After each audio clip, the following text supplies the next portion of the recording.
Hey out there, how y'all doing tonight? I am here and I'm gonna paint. I'm gonna do more painting tonight.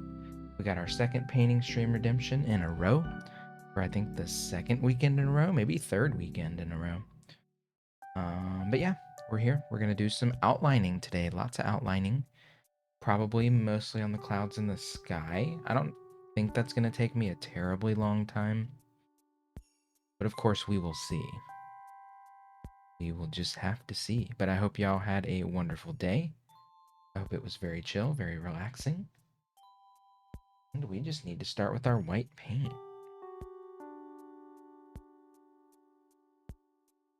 I got me some paint, previous paint palette ready to go.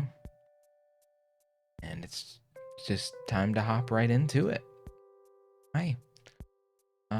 So I have a little bit of white. I think I'm gonna keep it thicker by adding just a little bit more, because since it's been under the wet sponge for days, it gets kind of thinner and thinner with all the water that seeps into it.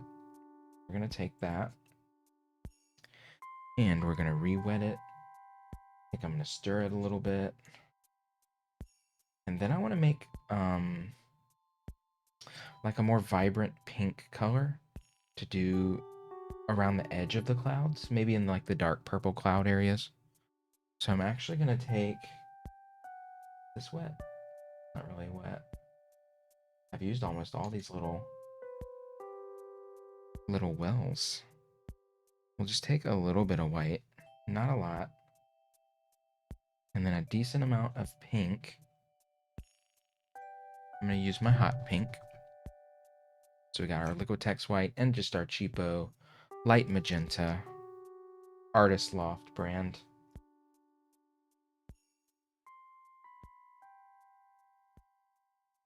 That together, see what we get, see if I like it. Let's mix the white first. Should be nice and good to go.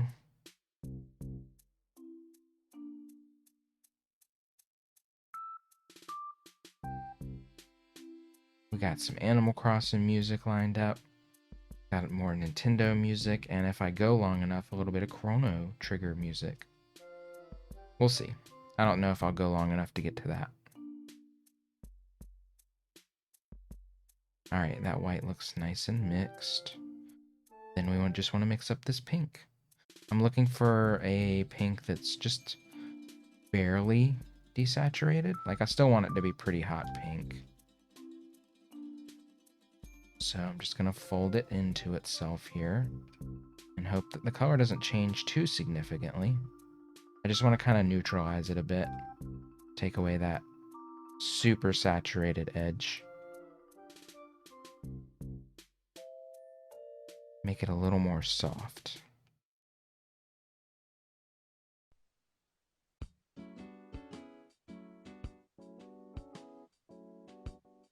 And that looks pretty good.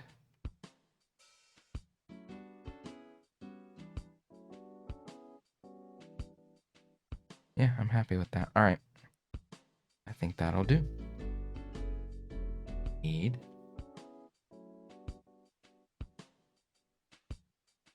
a napkin.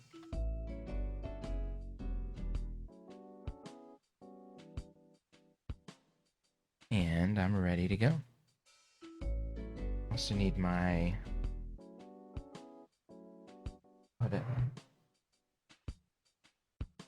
Oh, it's right in front of me. All right, I'm ready to go. So it's outlining time, starting with the clouds in the sky. We're going to be doing primarily white.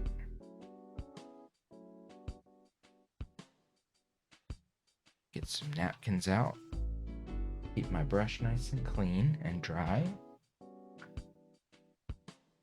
And so I'm going to start around the moon. I think the moon's going to be the first area where I kind of bring in the outlines. I have a a small brush. It's relatively small. The bristles are somewhat long, but they're not super duper long. All right, so I'm going to start near the top. And hopefully the white looks good. I'm really hoping the white looks good.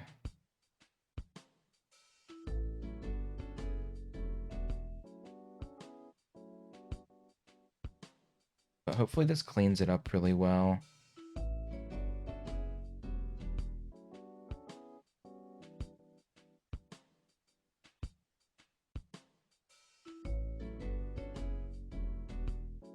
What I'm hoping the outlining does is cleans it up. It's okay if it flattens it. I'm okay with that.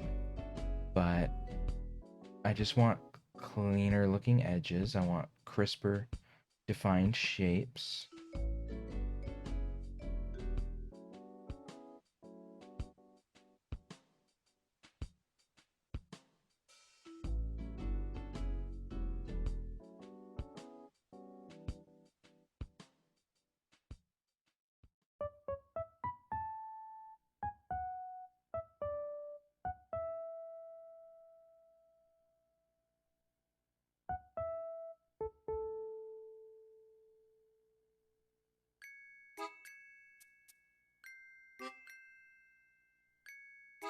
Ooh yeah, it's gonna make everything pop. But I think what I want to do, the blue areas will definitely be outlined in white. I'll probably do like the light purple areas in white, and then it'll kind of fade from white into this pink that I just made. That way the purple glows a little more electric as well. So I don't know if the purple with white's gonna pop in the same way. I might try it on like a small area and see if I like it, and if I don't like it, I can just put the pink over the white. It might not be a bad idea to actually like put the white down all the way and then just layer in some of the pink over it and then taper and blend it in, you know? Hey Mo, happy Valentine's Day. Thank you. Hope your Valentine's Day has been really nice. Mine has been very low-key and chill.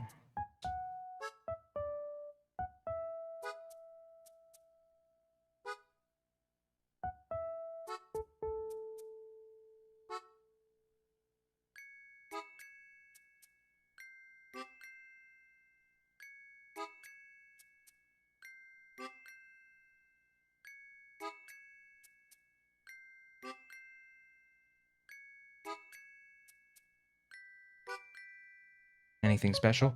We didn't do anything too special. We went to Popeyes and watched some movies. Pretty much a normal day. Nothing too major.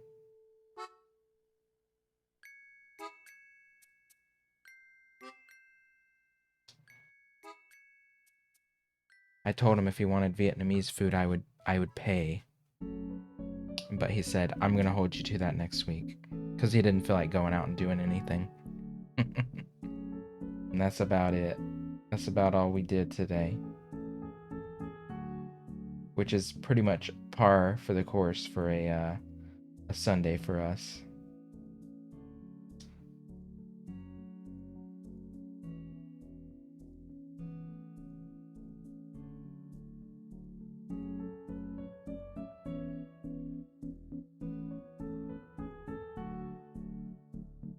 So I think what I might do with some of these cloud lines,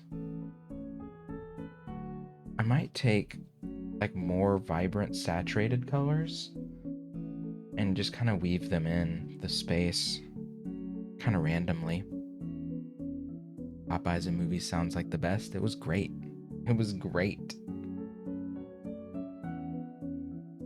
We watched, what did we watch?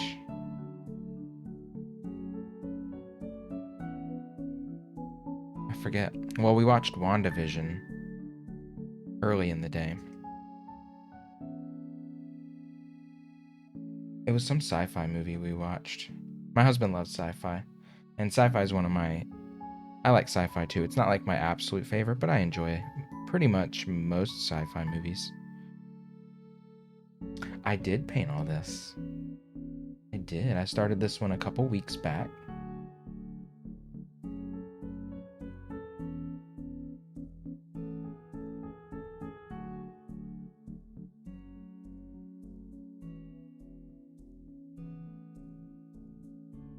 and we just finished like a lot of the underpainting last night. We did all these little buildings in kind of a white-blue blend to give them a little bit more pop, to make them pop a little bit better, and just because they were so flat and kind of gray looking before. So we did that. And then that was pretty much it. It took me 3 hours to paint all of these little individual building shapes. It was a lot. But it was worth it. I'm very slow, but the payoff is wonderful.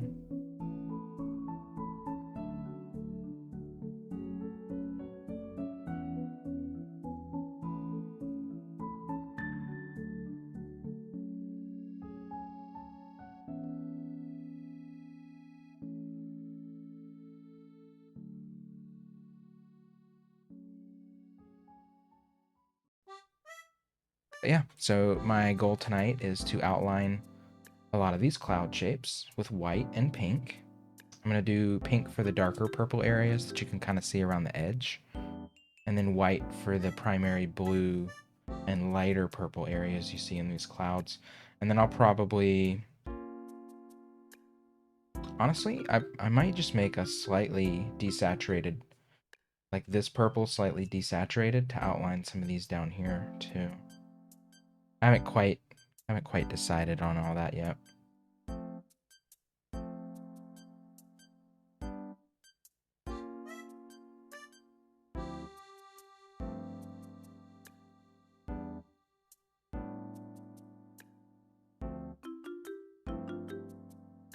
Yeah, I haven't kept, or I mean, I have an exact hour count, but I haven't looked at like the sum total of all the videos that I've done for it. But I've streamed the entire thing so far, from drawing and sketching it on to doing the base layer and everything. Hey, Lou.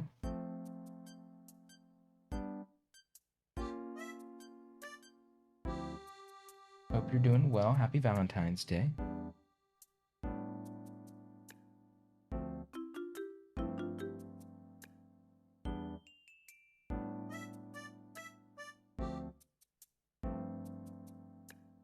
Thank you.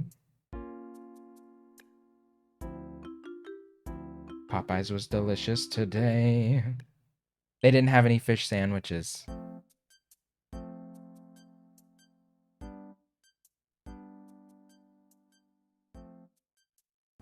They were out. But our chicken was fucking fresh and delicious. The outlining stage is here. It is.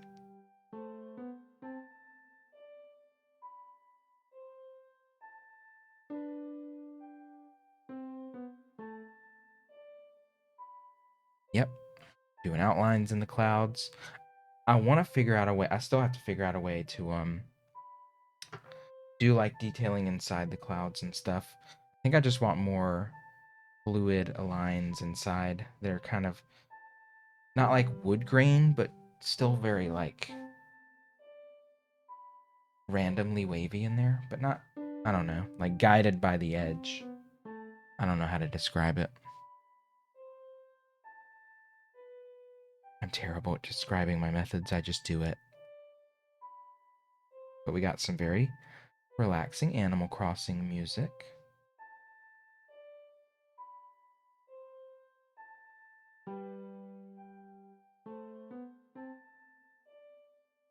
to soothe and calm.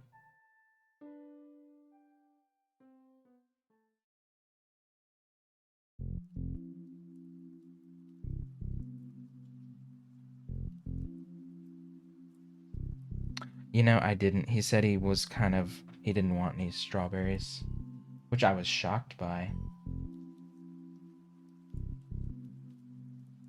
I think he ate too much Popeyes. We had some hot chocolate, but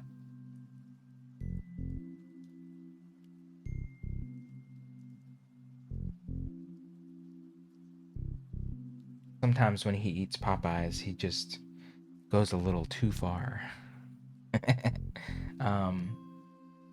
But I'll save it. I'll just probably surprise him next week. Because sometimes when I'm asking him, he's like, nah. But when I make them without asking, he'll eat the hell out of them. But I have to kind of like surprise him and spring it on him a little bit.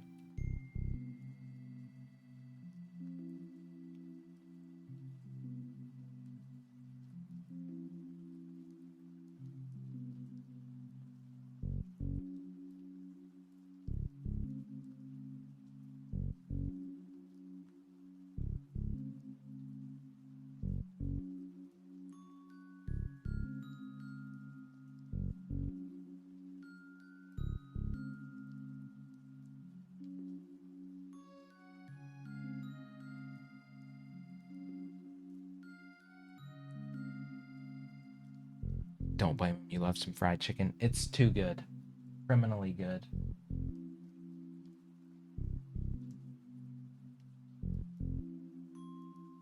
It's hard to stop. Got some coffee ice cream in the freezer that you bought today. Nice.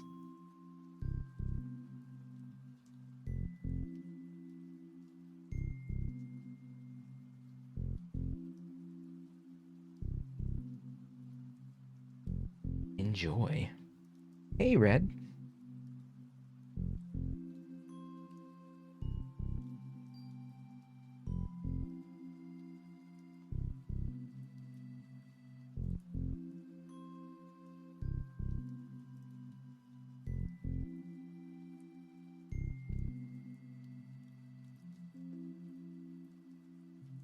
Alright, so I don't know how far I want to go with the white before I start fading it. I need to probably leave myself like an inch to get a good gradient. So I guess to about here.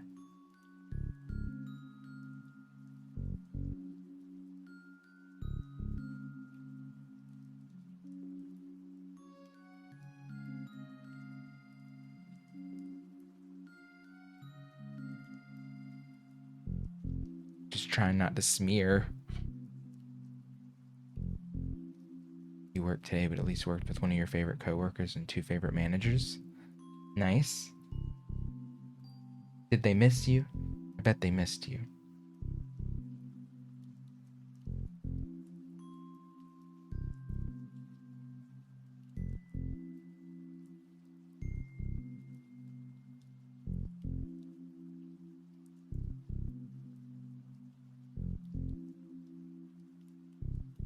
We all missed each other. It's like a little reunion.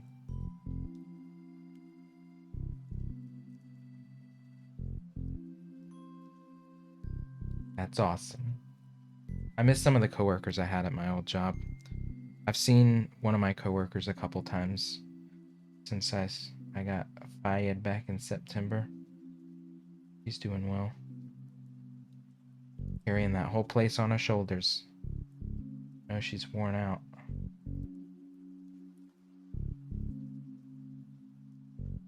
Her and I had a pretty rock solid work relationship.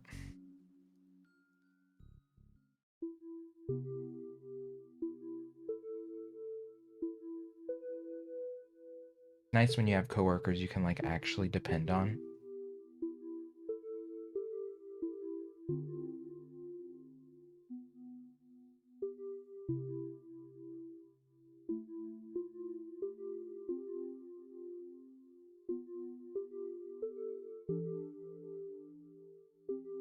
Okay. Time to do some of these lines. Well, I feel like I'm gonna smear things. I'm scared.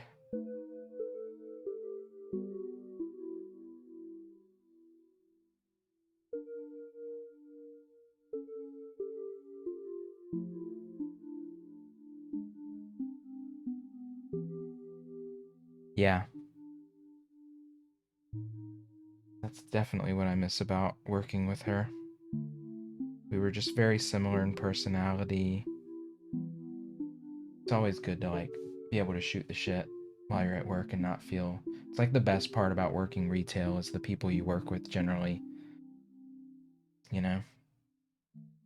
of course, there's always duds, but there's really cool people too.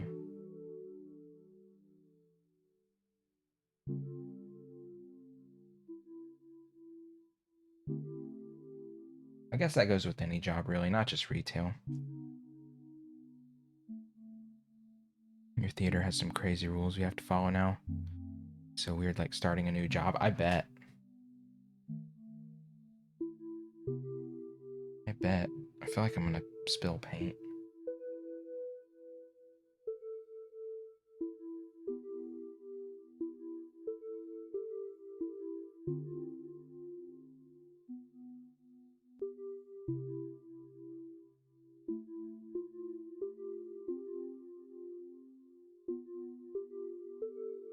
All right. That little area looks a little... Oh, it looks a little pointy. What can you do? Hey, Alex. Good to see ya.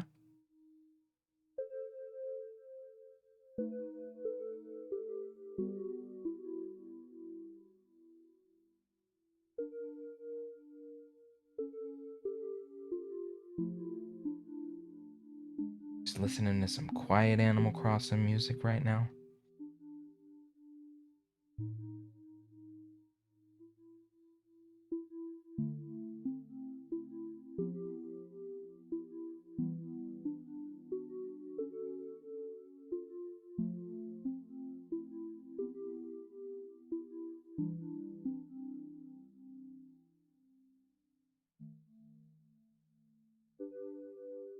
Decided to take it easy yesterday, yeah. I figured you were probably getting some good rest.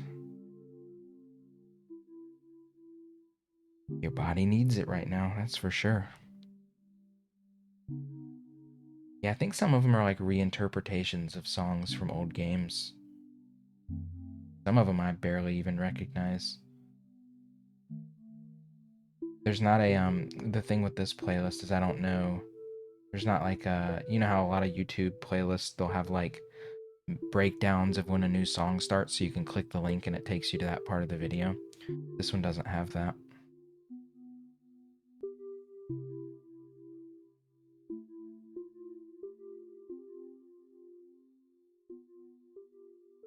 It's a bit of a mystery.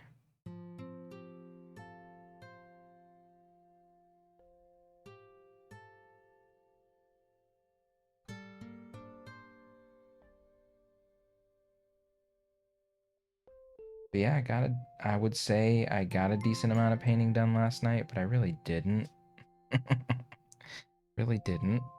But that's fine.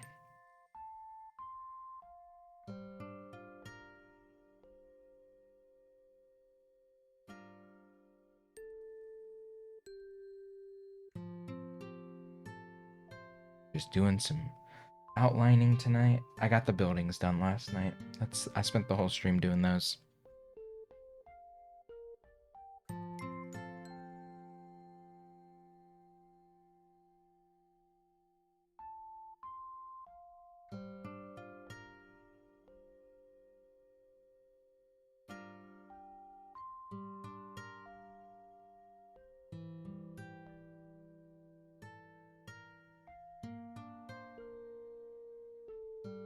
How do I kill that thing to get all the shock arrows?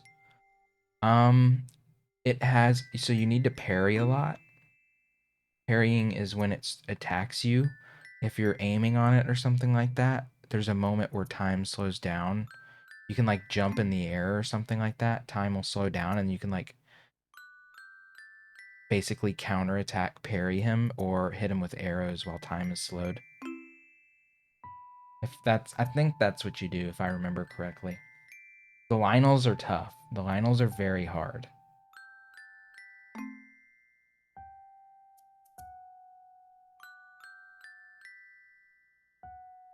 But they do have a pattern of attack. You just have to kind of be patient, you know, and wait for the opening.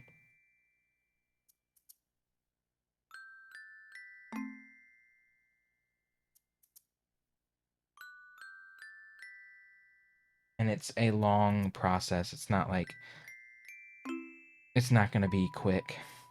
You might be there for 10 minutes. For the first, Lionel, like, grinding away at him, trying to get his health down.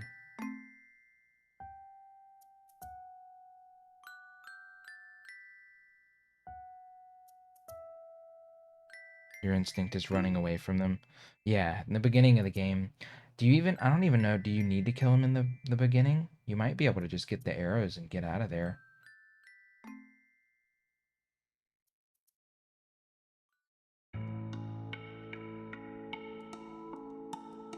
Hey, Lapin. Oh my god, hey. I was enjoying you playing Among Us last night so much. Oh my god, they were killing you first so much, though.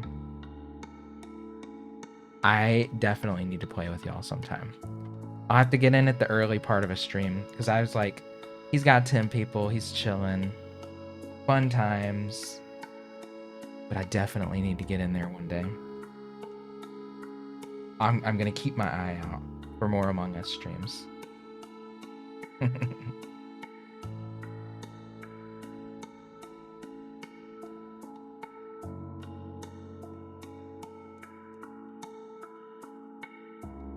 Well, just more streams. I know you've been playing a lot of DBD recently, which I also love watching. It's a great game to, like, zonk out to. You do it every Saturday. I'll have to wrap up my painting stream a little early, because I said I was gonna finish at like 2 last night, and then I went till like 2:30. Yeah, so I lost track of time. It took me 3 hours to do these little buildings. I'm ridiculous. I can't help myself. You can sneak around, get the arrows. That's what I figured with that Lionel. It was just like a stealth situation.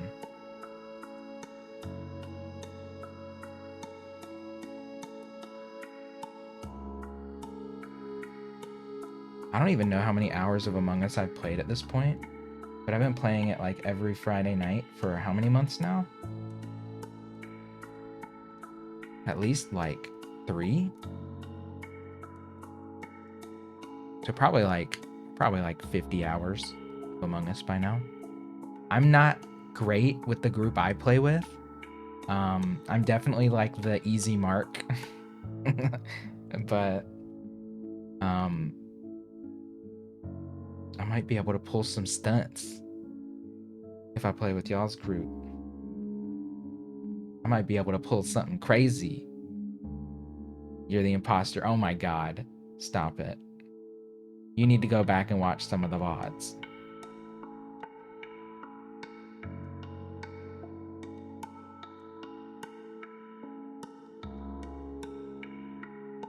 I am actually the worst imposter with the group I play with.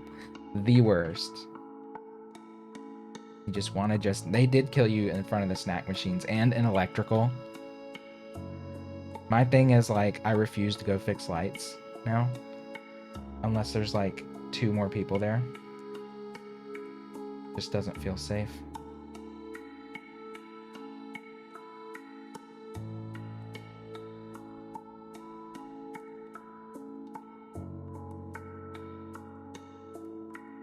Yeah, tonight we're doing outlining. Tons and tons of outlining. Clean up some of these edges.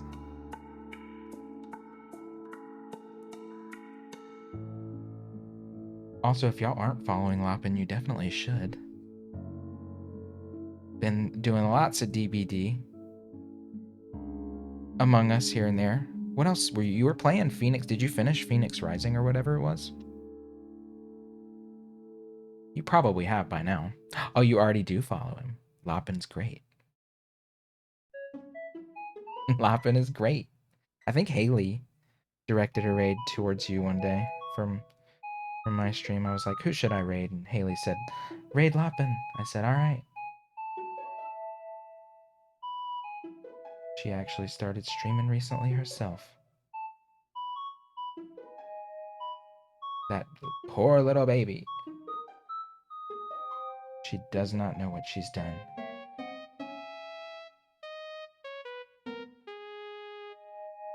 Finally filled up spaces on your island you didn't know what to do with.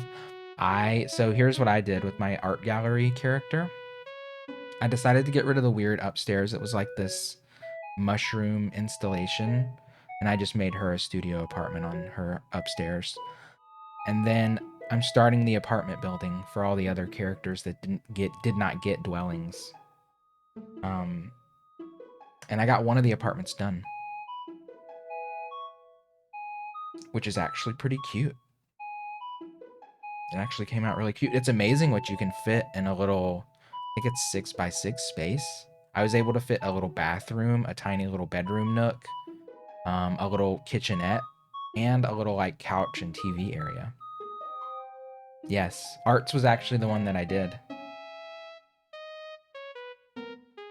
Then we're gonna do ICC.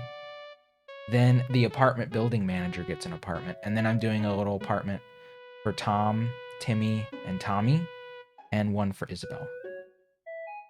And I put a little parking lot out in front of the building. It's cute. Cute. I'm playing it tomorrow. I'm playing Animal Crossing tomorrow, so you'll be able to see it then. Sometimes I feel bad doing Animal Crossing stuff off stream, but if I only did it on stream, it would take me so fucking long, so I have to do some of it off stream, you know?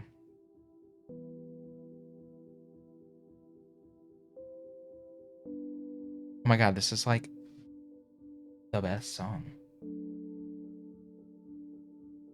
This song is legit. So chill. Beats to study and chill to vibes.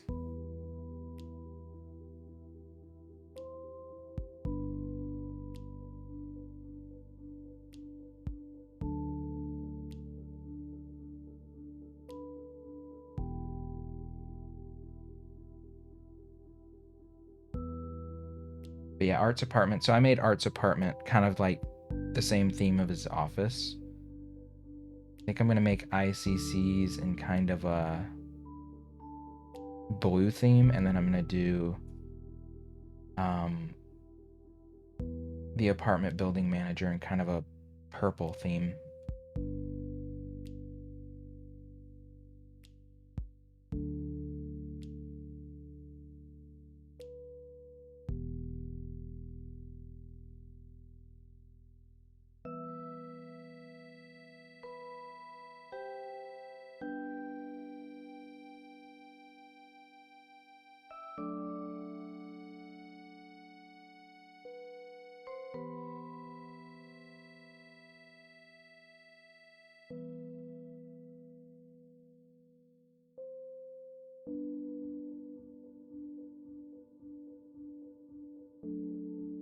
I gotta remember to taper the lines on my mountains. I don't want the mountains and stuff to be full, heavy white outlines. I want to kind of taper them off into nothing. That way, that just like the peaks are outlined. And down the sides, but not all the way down to like the base of the mountain, you know?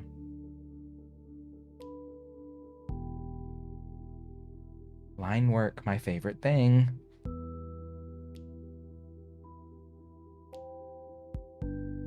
You have a game suggestion? What game suggestion is that?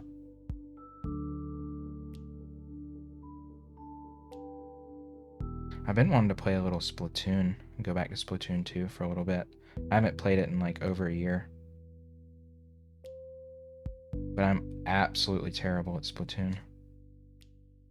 Luigi's Mansion, the original. Could do that. I have 3. I never beat 3. King Boo was a fucking nightmare. And I didn't get all the collectibles and stuff.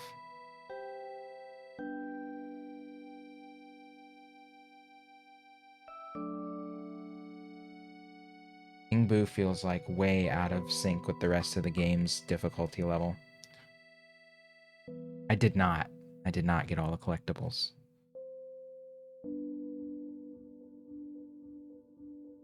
But I got to King Boo and was like,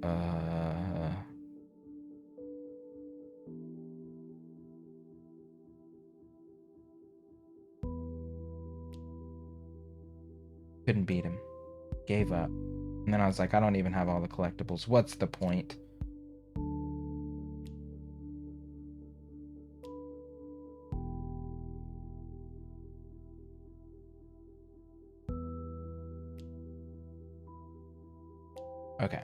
So I think we're done with the white on this side.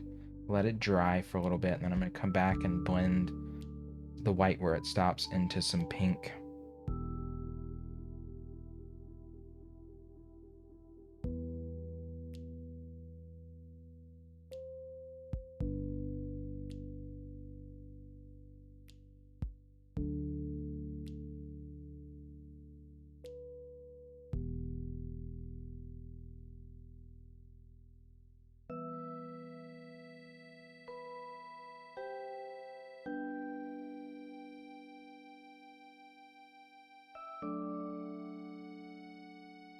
South Texas is frozen right now.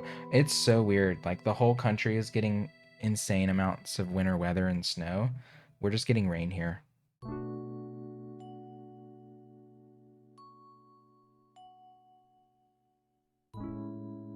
Can't believe in South Texas, y'all are getting like snow and ice. My husband said it snowed the other day on his way to work, but none of it stuck.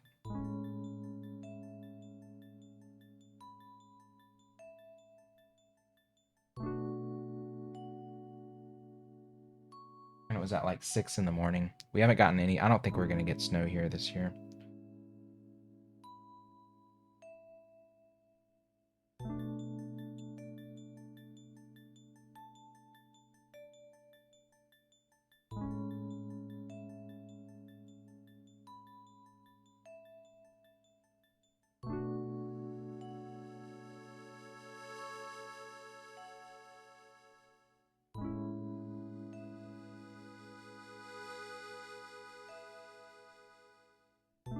Didn't even really snow in there in New York. You have snow, but it's from weeks ago. Just cold. It's kind of cold here. I mean, it's in like the high 30s. It's supposed to rain like all tomorrow. Which, if we were like 100 miles north of here, it would be all snow.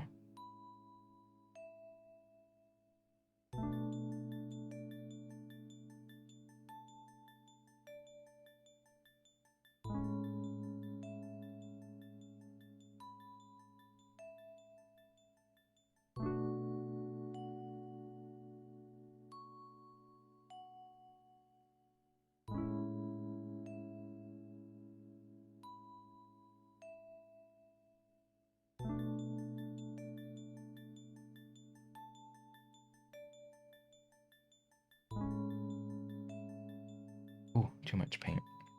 Too much on the tip.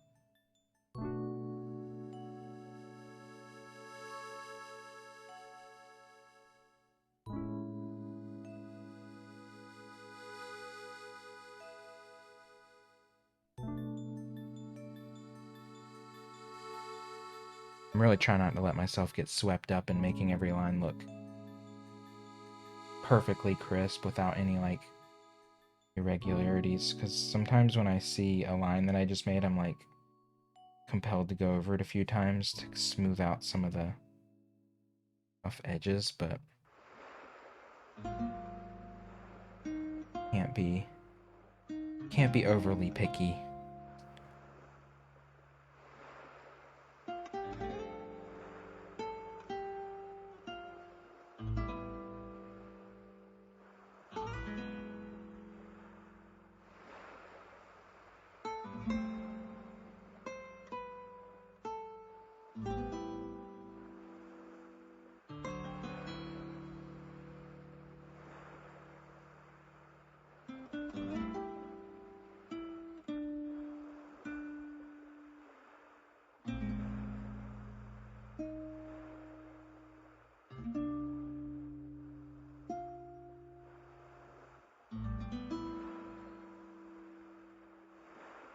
Hey, Cody B.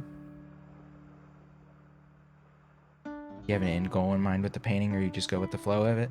That's a good question. I usually have a bit of an end goal, but there is like a lot of wiggle room in there. Oh, hey, Haley. Welcome. Yeah, so I don't have like the perfect vision in my mind of what it's meant to be, but I do have like a general idea of the level of detail I want to achieve. Um And then I usually just kind of assess it when I'm sitting down and starting it in any particular session.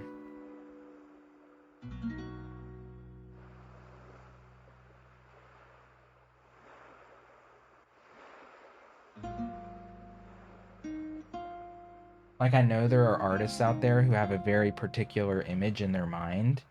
I don't quite work that way.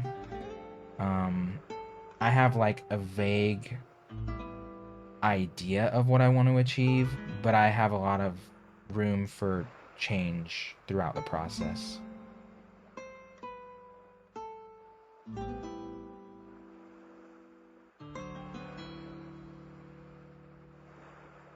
And with I feel like my painting style lends itself more to that. It's not like I'm doing a human figure and I'm not doing realistic shading necessarily. So it's not like an obvious end goal. Like, okay, everything is greatly shaded. The contouring looks very clean and all that. And you know, the background's fully done. But it's for this kind of thing, it's like I could keep going and going and going and going. And at some point I just decide like, okay, this is the level that I stop at, you know? Like, this is the level of detail I wanted to achieve. Find a good like stopping point within that particular like thing that I'm working on, and then I just have to stop. You're so close. I know, I'm so close to 1,000. Maybe we'll get it in the next week or two, perhaps. I think it's possible.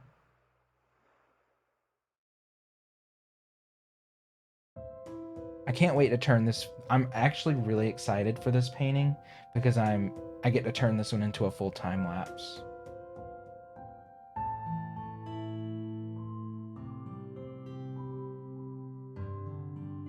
Like, I have recorded the entire thing, so that'll be a really neat YouTube video. Hopefully, it'll be my first like stream related YouTube content. Like something that I took from the stream and turned into a YouTube. I don't know how many views it'll necessarily get, which is fine. I don't really care. I'm doing it more for my own personal documentation, but who knows? If it's on YouTube long enough, maybe people will start to see it. Sometimes YouTube is weird. Like, you could have a video that's on there for a year and no one looks at it, and then suddenly it just like blows up, you know? Please post that. Oh, I for sure am going to. Yeah. Oh, I know. I saw you hit 100 today. Congrats, Haley. That's awesome. You got to 100 pretty quick. I was saying, Loppin was in here, and I said, Loppin, Haley's the one who sent me over to you originally, and she just started streaming. She's been doing so well, playing DBD.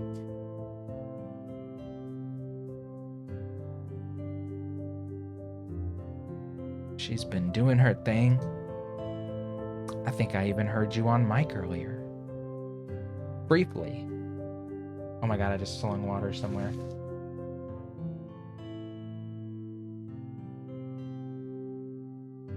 I don't know why Automod wanted to moderate the word congrats. My Automod is shit. I'm thinking I'm just gonna disable it all completely. When did you hear me on mic? It was you were confirming what perks you were running for your character or something. It was like 5 seconds. I mean, I guess I was just there at the right time. You've never heard a voice.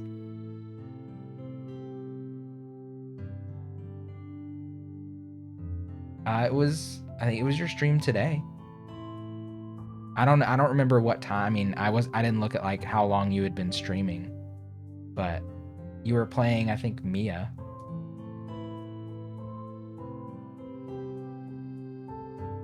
And the person you were playing with was like, Haley, what perks are you running for Mia? And you were like, I don't remember what the perks were.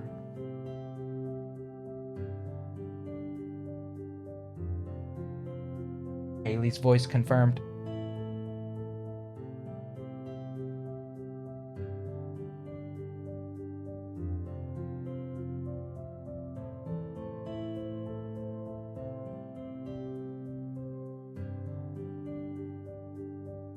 Playing with Twitch streamer friends. Awesome.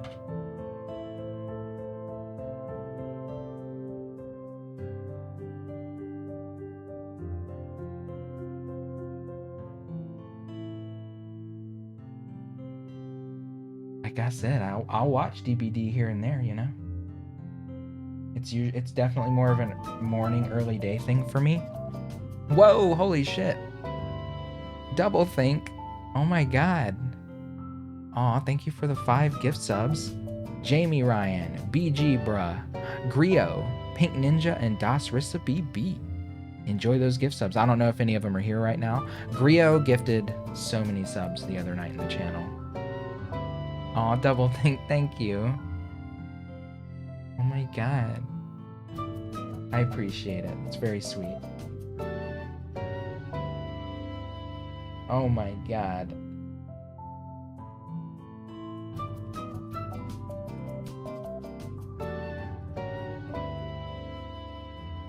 I appreciate it. Oh my god, I'm blushing. I'm flushed.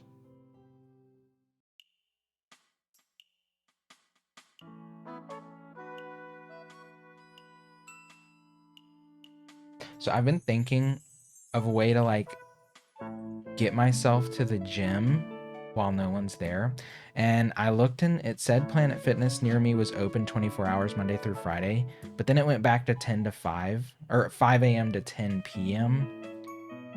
So I'm thinking I might actually start going to the gym at like 5 a.m. and then coming home and going to bed. I have gained so much weight, y'all. My COVID weight is like, I can't get it to stop. I mean, it's the Popeyes. But I need to get like an hour of cardio in a day. And I don't like running in the cold. You know, more people who go at 5 a.m. than 9 p.m. though.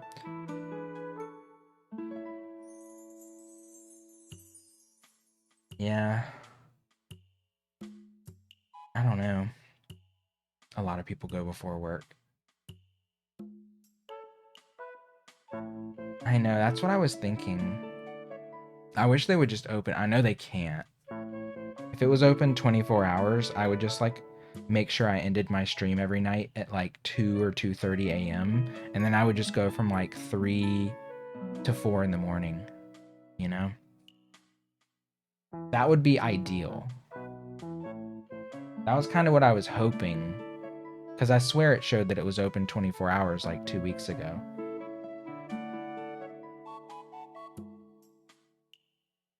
And then no one would be there. Go during work hours. I don't know. It's so hard. The problem is like my sleep schedule right now kind of aligns with I could actually do 5 a.m. but it would just be like before I go to bed, which is, I don't know. I don't know if that would work. Maybe. I'd probably get a little amped up and then I'd be up to like 7 every morning guaranteed. Well, I definitely would be because I wouldn't be able to start jogging until 5 a.m. when they open the doors. I don't know. I'm still like wary. I have all this fucking free time. And although I could like stream during all this free time, some days, like sometimes in the middle of the day, I just don't want to, you know? When does your husband? My husband's schedule is extremely erratic. He's a hairstylist, so some days he'll be there till 6 p.m. Some days he'll get out of there at like noon 30. Some days like 2 or 3 p.m. It's like there's not really much consistency to it. Some weeks are very packed where he'll be there till 6 p.m. 3 days. Some weeks he'll get out of there before 1 p.m. every day. It's like it's at people's whims and he's constantly having to move people and reschedule, you know. There's absolutely no consistency. because he doesn't work in like a commission salon. He works in a salon where he pays booth rent. So they don't take a cut. He just pays the rent and rents the space. And the salon doesn't take any cut of it or whatever. So he basically gets to work the days he wants. And he works like Wednesday through Saturday. So he's off. He's always had 3-day weekends basically since I met him.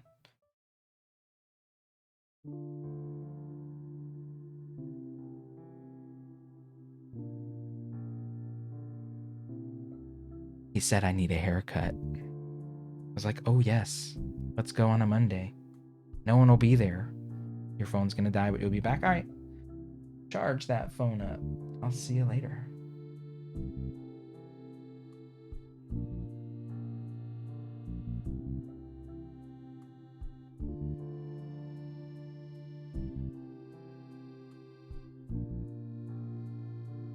I do want to start the gym routine again. I have to at some point. It's the only way for me to consistently do exercise. Because I like a treadmill. Hey, Scooby. I like treadmills better than like running outside because concrete and asphalt's just way harder on my joints. The treadmill has a bit of a give to it, you know? Like the belt, it kind of like moves with your body a little bit. And it's just not as hard on the joints. And I can do like, 20 minutes of running at an incline. Yeah, it would be Planet Fitness because it's only like $10 a month. It's all I can really afford. Unfortunately, there is like a 24-hour gym, but when I went to them to get information, they wanted like $45 a month, which ended up being like way more than I was willing to spend per year. Been meaning to start yoga or do something at home. I know I should do something at home, but honestly, I don't have the space for any equipment here. I had a treadmill, and I sold it when we moved from the duplex we were in to this apartment.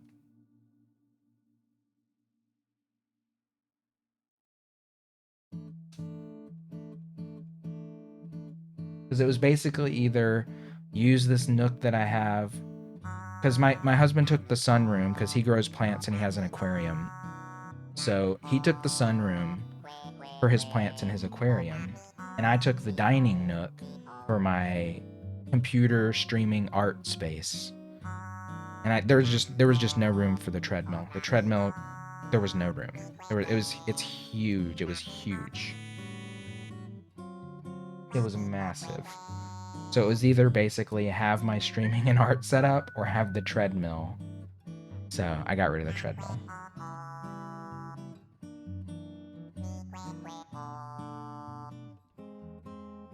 So I will say I lost the most weight on the treadmill at home, more so than I did at the gym. The gym was just more like I switched to the gym when I wasn't able to use the treadmill at home, when we were like renting a room from people. Because I bought the treadmill when we were in a place that had a garage, and the lady was like, yeah, just put the treadmill in the garage, it's fine. But then we moved from there and I had to put it in a storage unit. Then we moved to the duplex and I already had the gym membership because I got the gym membership when we put the treadmill in storage. And then I was just like never got back into using the treadmill at home. At that point, it was just about like maintenance fitness rather than like shedding the weight, doing the heavy cardio. So doing the heavy cardio at the gym is going to be a bit of an adjustment for me. But I'm capable of it. I have so much time on my hands. I just don't want to go to the gym in the middle of the day. And I don't want to go close to when they close.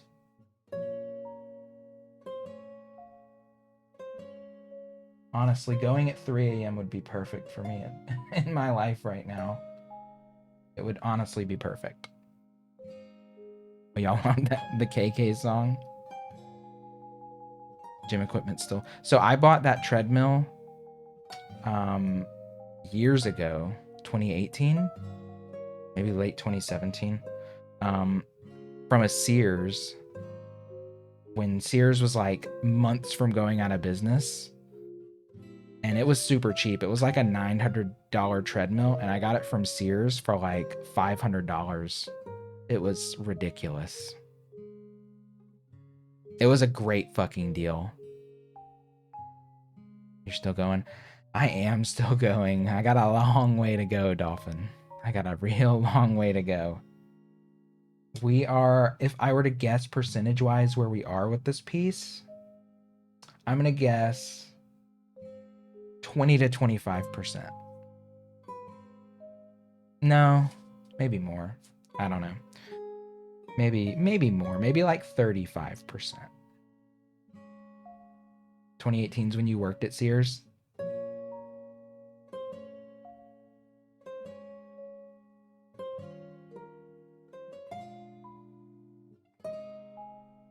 Yep, the Sears was still attached to the mall.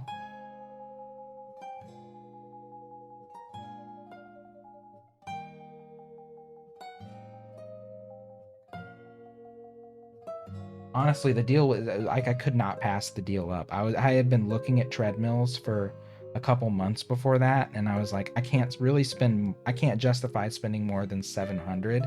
And I was basically prepared to spend 700-ish. Then they had like a sale on exercise equipment, and I was like, holy shit, this treadmill is like 30. No, it was like 40% off. It was something ridiculous. And there was like a mail-in rebate or something like that where you could get, that was part of it. So it was probably, it was a lot. I think I had to, I don't know, but it was really cheap. What will you do with the painting once it's done? My paintings, I usually will retape them to a board and just store them kind of behind a shelf in my space.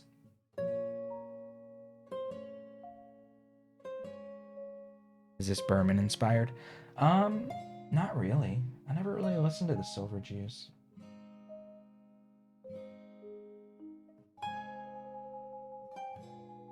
Rip though. I did. 2020 was the first year I was able to sell paintings, and it was because I started like showing my work on Twitch. Twitch and the message board, Opinion. Didn't think you'd hear that out loud, did ya? A couple people from there also bought paintings from me. But the reason they knew about them is because of Twitch. Because I was streaming paintings. I sold them for about a couple $100 each. Well, more than a couple. The cost of a console. They're not cheap, but they're not like thousands of dollars, you know? But I do put a lot of effort into them. The thing is, like, if I paint something for myself,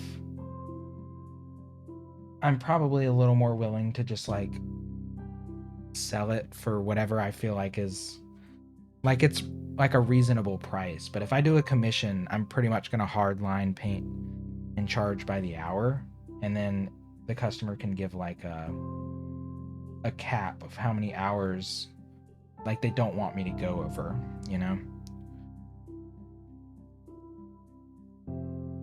Do the cities on the bay have names? They don't yet. I still haven't thought of a name for this one.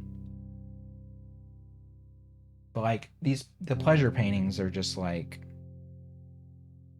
you know. It was kind of hard to get rid of the blue one. I sold that one to Hedgie on the board, You Know Me. That one was hard to get rid of because that one was like my most meaningful piece. Had a lot of like personal symbolism. And I painted it during like a really fucking crazy time in my life. So it was like therapy, basically, to paint that.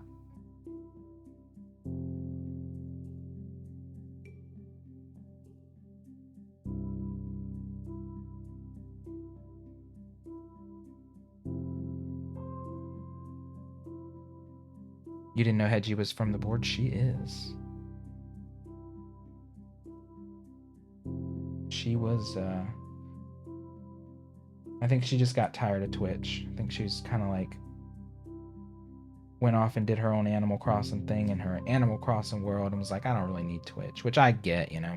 People just kind of come and go. Par for the course for a lot of social media spaces. You don't understand. So, posture check basically forces me to like be conscious of my posture because, you know, a lot of people will hunch over.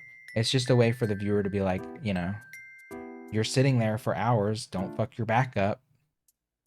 Be like aware that you're hunching.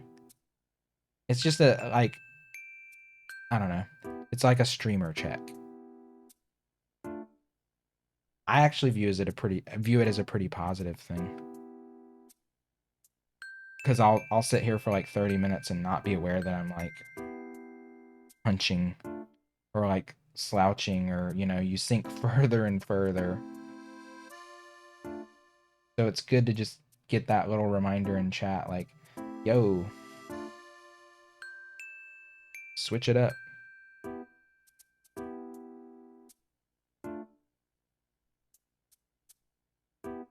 Same with Chroma. I think Chroma just wanted, I don't know. Chroma hasn't streamed in a bit either. Sometimes taking time away from the internet is the best choice for your life, you know?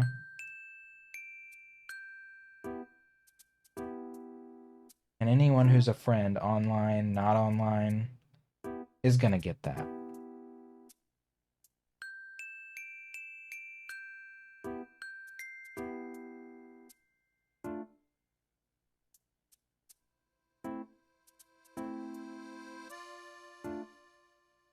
You do a posture check for yourself.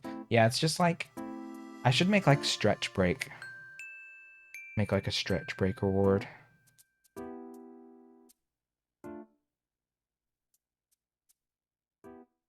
Because that's something I forget to do.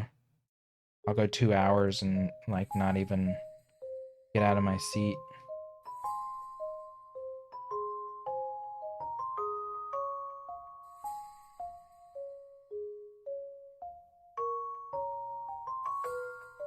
Chroma's doing well though. I've seen Chroma post on like Instagram and stuff. So Chroma's chilling. Chroma's living life.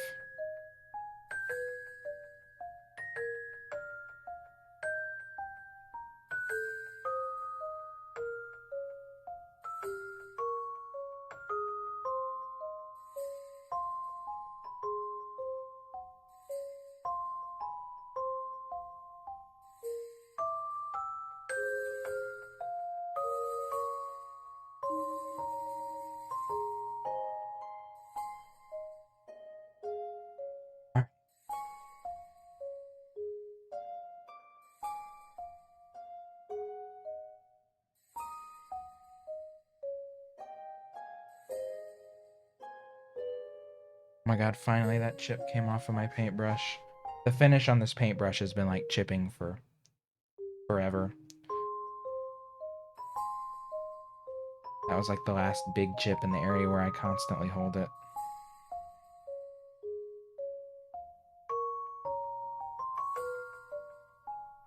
Alright, so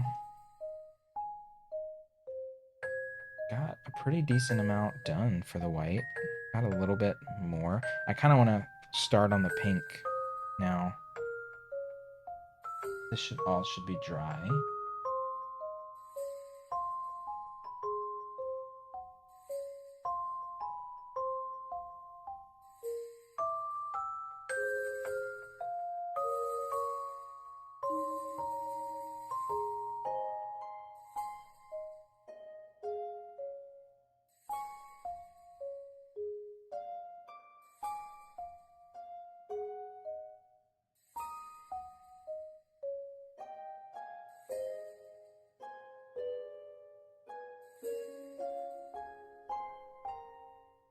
Streamed a total of 62. Damn. And you've been at it for what, like a month-ish? That's pretty good. That's a good average.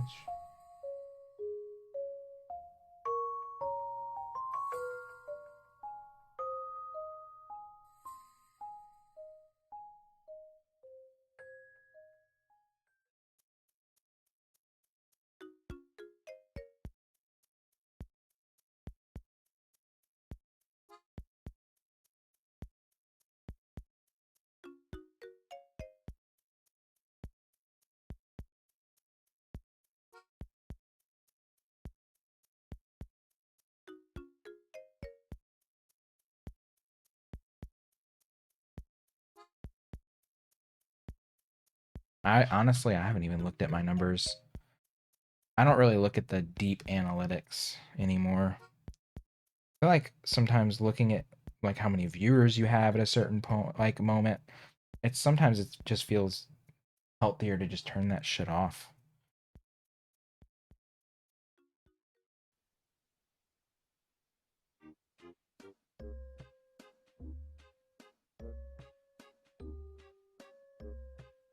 $26 times.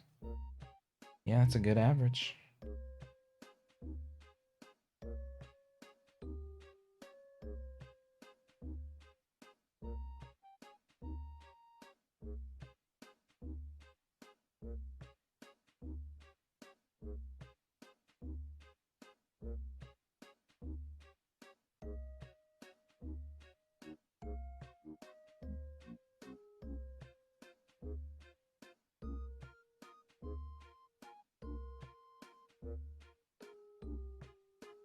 Streaming is so much fun. It is fun.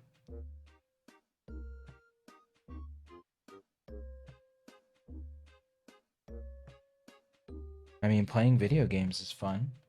I basically treat it as like an extension of playing video games and social media.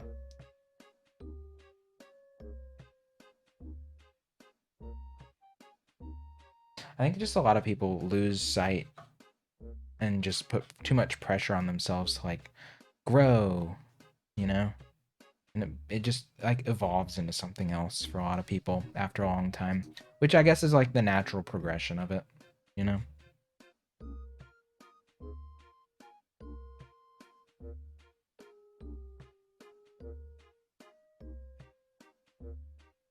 I just enjoy it for doing whatever I was planning on doing, which is playing a game or painting.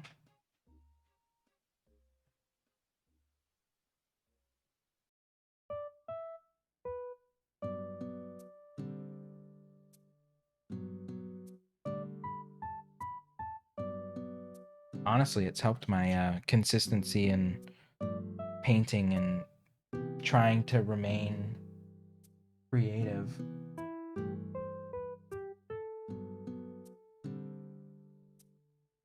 I actually get a lot of motivation when people redeem painting streams.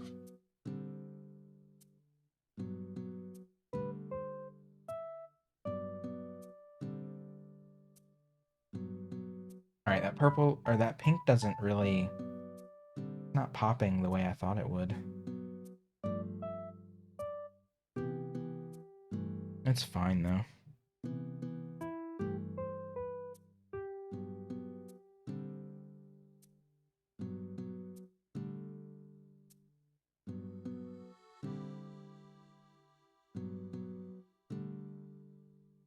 What are your top 5 games?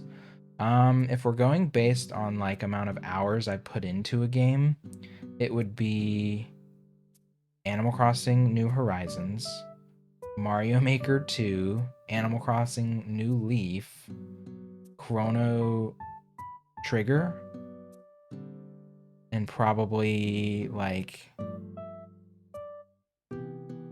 I don't know, Chrono Cross. Something like that. Um those are the games that I always kind of circle back around to. As far as like games that I've not based on the hours, probably like, I'm trying to think of which Zelda game I would consider the best. I think Link to the Past is my like nostalgic favorite. But Breath of the Wild is great.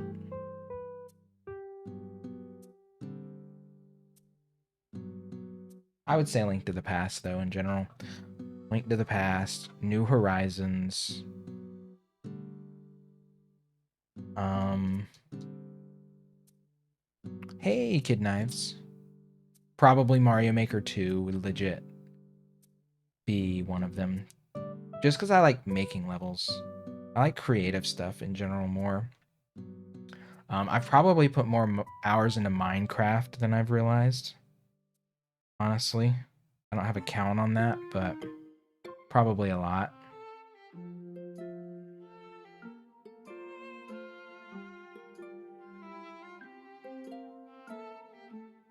and then Chrono Trigger.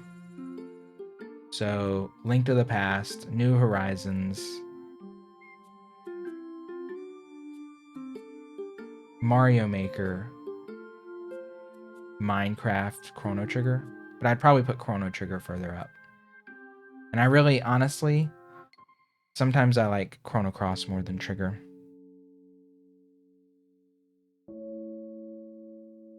It's like after I play Chrono Cross, I'm like, God, I just love this game. The gameplay probably isn't as tight and enjoyable as Trigger, but I love it.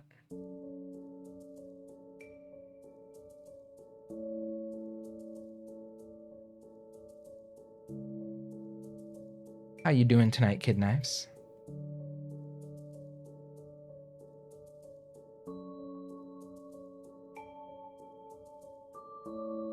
Chrono Trigger is just something I could throw on at any time and just fall right back into without even trying. I usually only replay it about once every 2 years.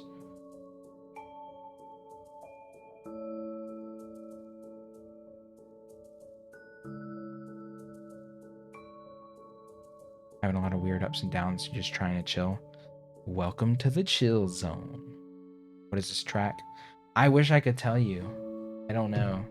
This YouTube playlist does not have a track listing.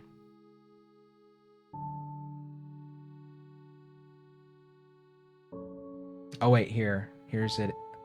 It's somewhere in this playlist. Hold on. This is the playlist apparently with each individual song.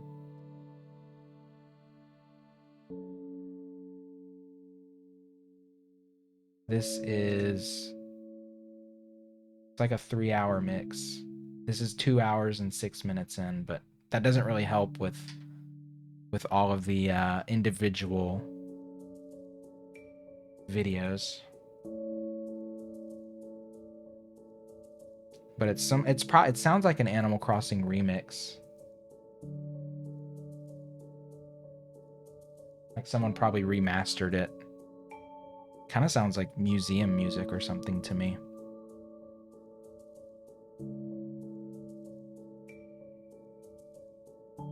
So the playlist is 83 songs for about 2/3 of the way through. And this would be around 65. Right? No, it would be around 55.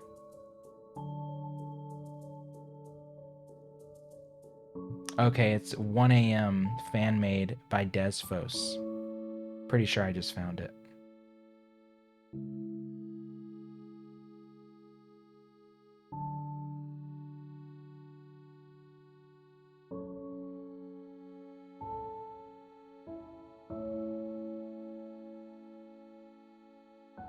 How are you all? I'm doing good. I had a good day. Valentine's Day was very chill for me and my husband.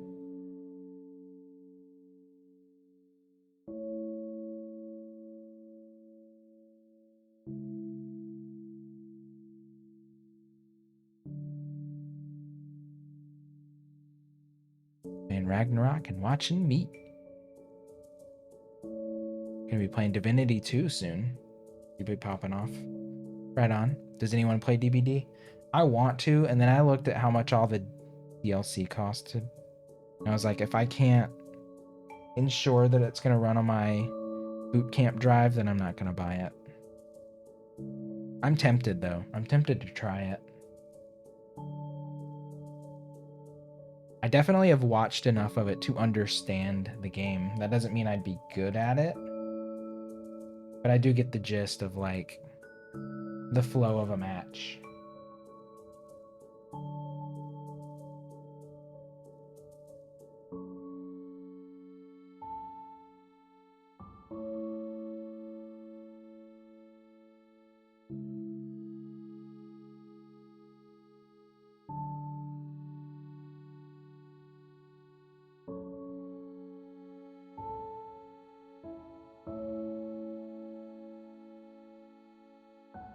Best game right now. It's been out for so long. It's been out like 4 years too.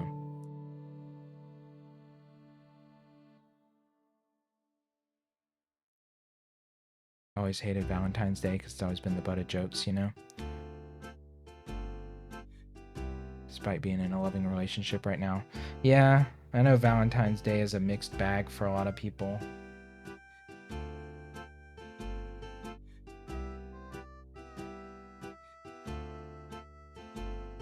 I honestly think the healthiest way to treat it is to just treat it like any other day. Don't assign any significance to it. But when it's related to like fucked up events in your life, it's difficult.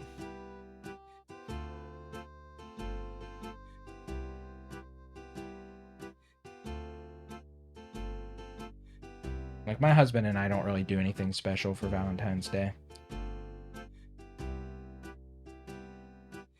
It was like any other Sunday.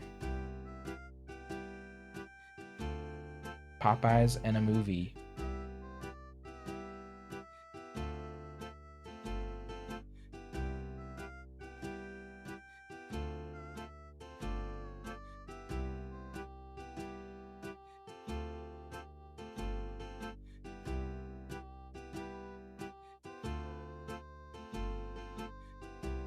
KFC, ugh, stop it. Don't even say the word KFC in here. Better than a microwaved hot dog, I've heard recently.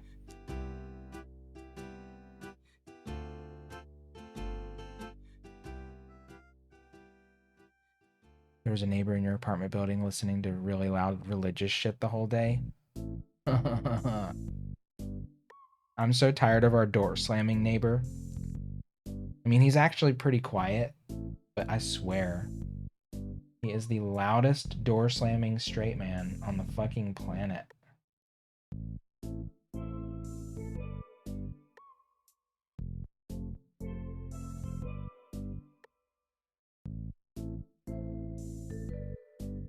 Like, you have to actively try to slam it as hard as he does. It's like, I mean, it's kind of a joke between me and my husband at this point. It's like, oh, you hear his door creak open and you're like, boom. Just fucking loud as shit. It shakes the whole building and he's across the hall. The building's not even connected to our building except by the walkway. Connected to like the floor above us, and it still shakes our building. I don't get it. Oh my god, he's the biggest door slammer.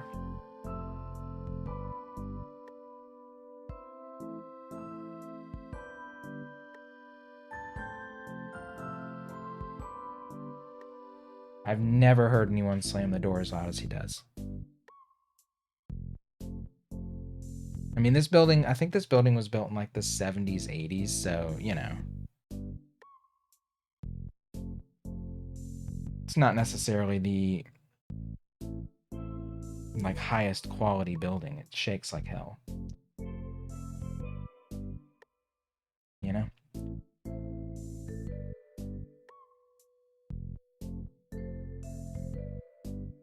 Everyone on your current floor does. Fortunately, everyone else in our building is really quiet. The lady above us is elderly and she's pretty quiet.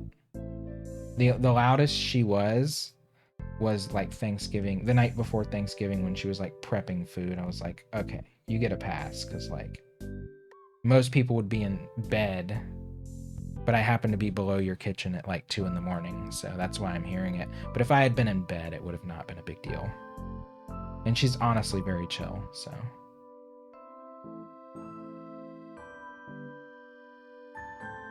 We hear a couple of creaks in the floor, but that's not her fault. She's literally just walking. It's the shitty building, you know?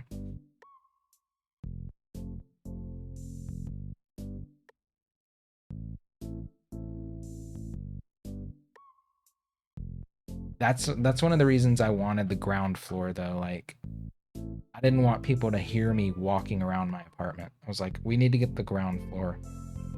Just pray we don't get someone who has children living above us. And we got lucky. We got like an elderly grandma who barely gets any visitors. She has like some guy that comes over who's kind of a loud talker, but not really that disturbing. We listen to our movies and TV shows pretty loud, so I'm sure we're worse. God, these pink lines look like shit.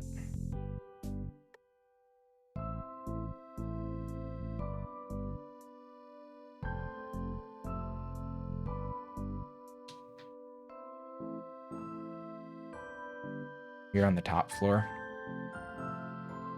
There's nothing you can do about it, you know? And you gotta walk around your damn apartment. There's absolutely no reason to feel bad about that.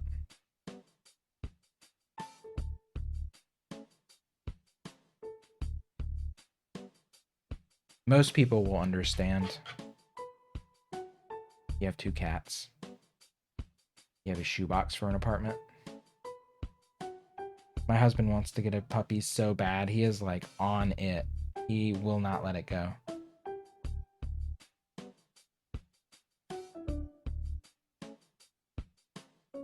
He really wants the pup.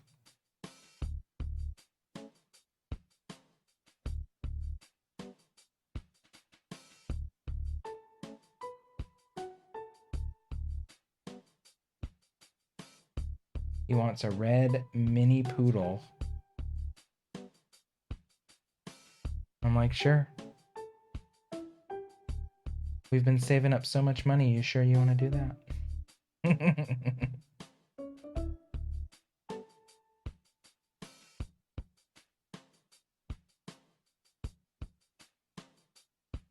I mean, I know we can both handle it. I'll be here most of the day through September, so. But they're just so expensive right now because a lot of people want dogs during the pandemic.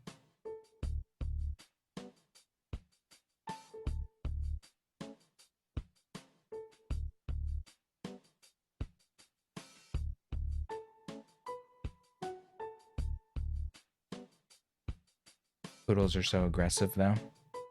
I think he wants like a Maltipoo or something, like a crossbred something or other. Something tinier.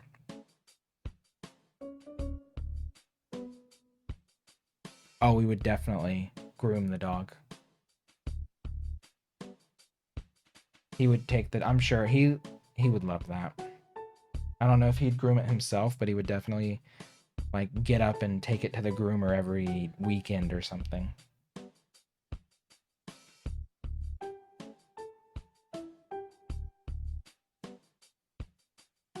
Save a lot of money doing it himself, I'm sure. He doesn't really have a penchant for saving money. I have to, I'm the penny pincher of the relationship. We'll just say that.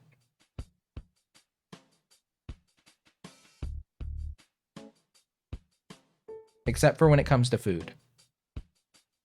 I don't really skimp on food, but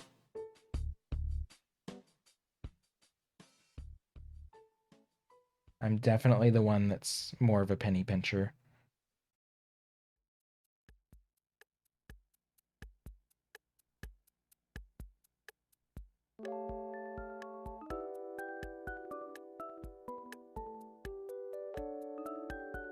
But I've also worked retail, you know? So I've had to be way more smart about how I'm like letting my money go out. Can't just like frivolously spend with such a low income. So I've always had to like reel it in. Miss Gracie with this song. Gracie is sorely missed, for sure.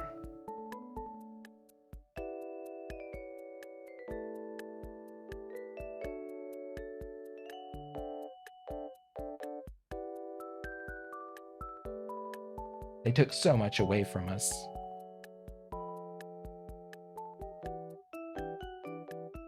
Hey, this gay bear, thank you. It's coming along. I'm kind of not digging this pink outline I'm doing in these purple areas. But I think I'm going to stick with it. See it through, and if I hate it, I can just go over it with white.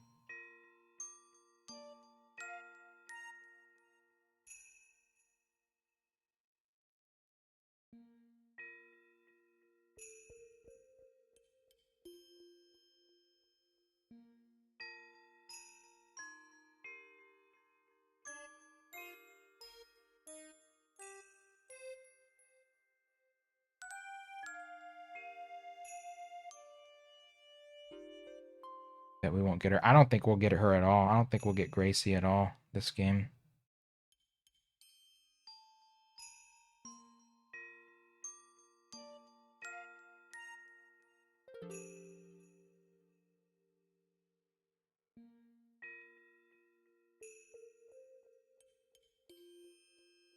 I am highly doubting we get Gracie.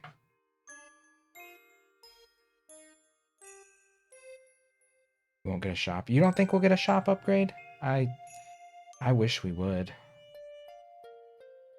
My God, there's always a bee to water. It just like pops up on this brush.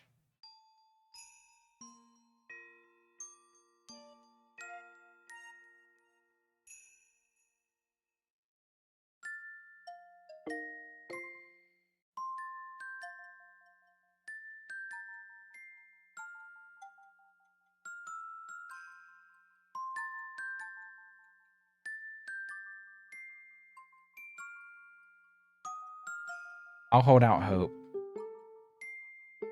But yeah, the more time goes by, the less likely I am to. My guess is they're more likely to just release another game in the series before they add tons of updates and changes to this one. That's my feeling.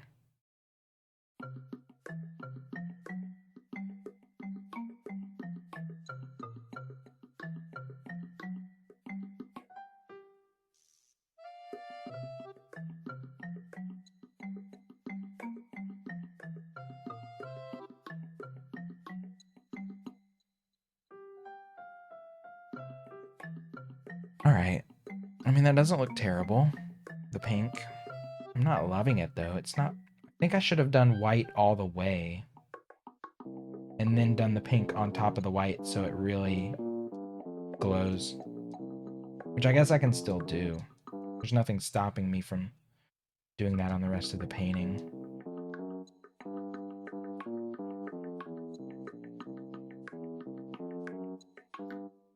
Changes you expect for this game are so minor, you don't expect a game changer.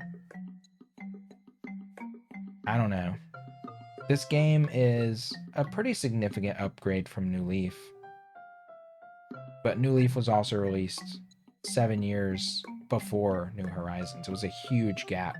They didn't even start making New Horizons until after Splatoon 2 was done, because if I'm correct, I think a lot of the team that worked on Animal Crossing worked on Splatoon stuff. Like in the years that there was no Animal Crossing.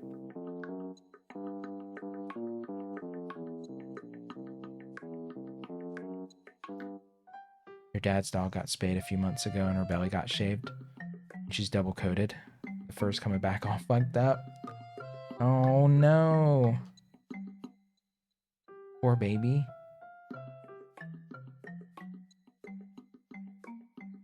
Yeah, I think I'm just going to do white everywhere and then go back and add pink over the white. I think that's the best way to do this.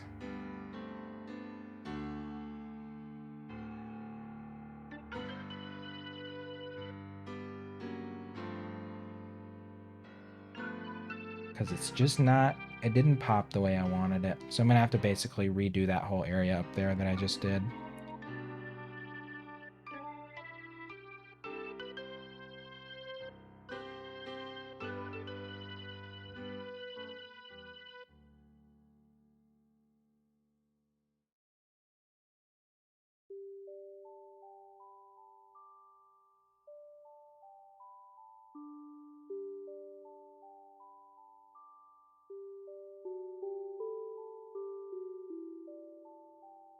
Her belly looks rough. I need to stir this white paint.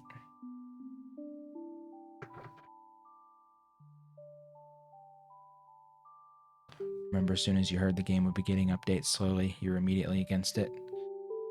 You were they would be small updates, would not add anything substantial.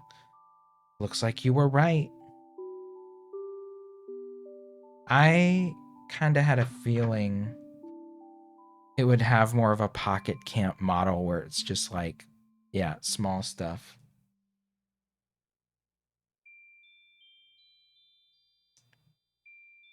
which is disappointing, but what are you gonna do?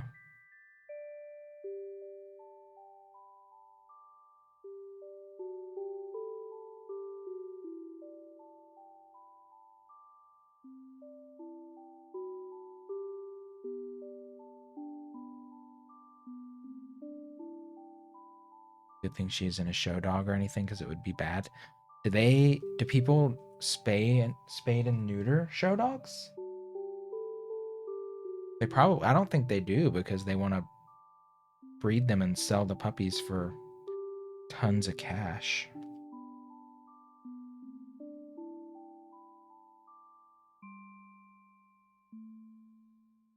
But yeah, that would be bad. Just in general, you think they wouldn't mess up a poor dog's fur?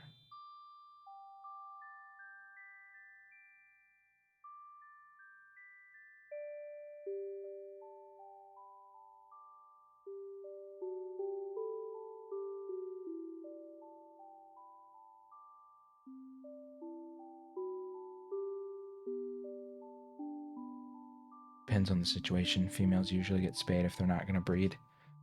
Yeah, I know they'll usually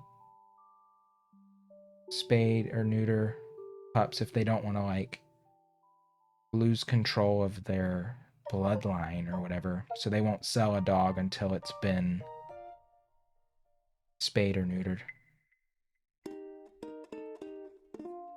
Because there's the possibility that someone starts breeding their dog and undercutting their price. Because it's a business. Puppy lives.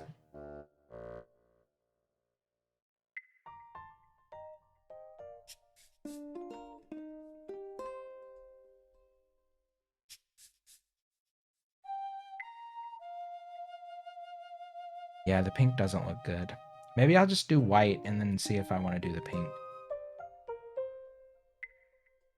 I'll just do that. Hopefully I can go over that pink and cover it up without widening the line too much. Some of it got pretty thick. You like it? I don't know, I'm looking at it and I wanted it to pop more. I wanted it to like glow.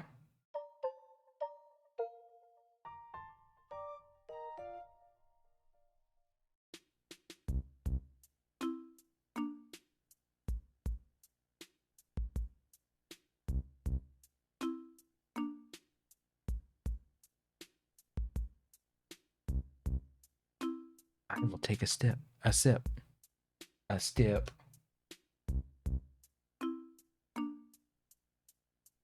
Do you have space for a Brewster building? I still do right now. But if I put in my 8th building, it pretty much is going to take where I had planned on putting the cafe, which was below where the gallery is right now. That's like the only space I have left in the southern part of my town for any other building. Unless I seriously rearrange a bunch of stuff, which I don't want to do. Feel like I got a good thing going.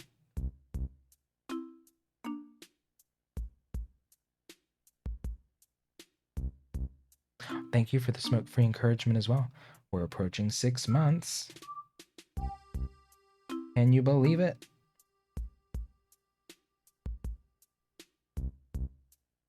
Six months without a puff.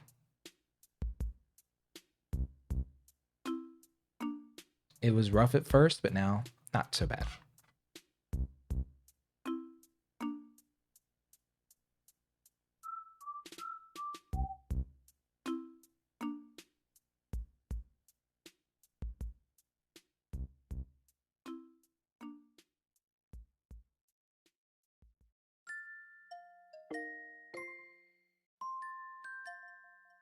So proud of you. Thank you, Aspen. 6 months will be here before I know it.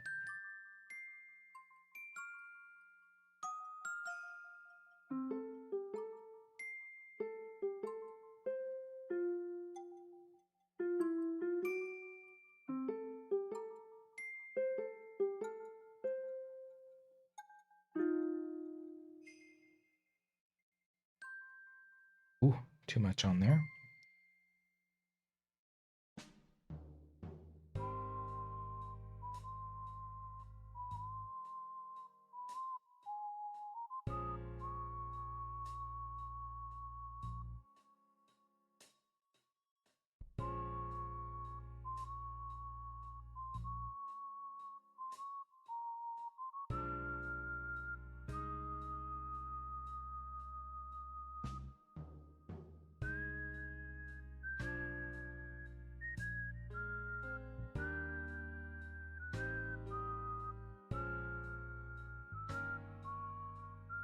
Right?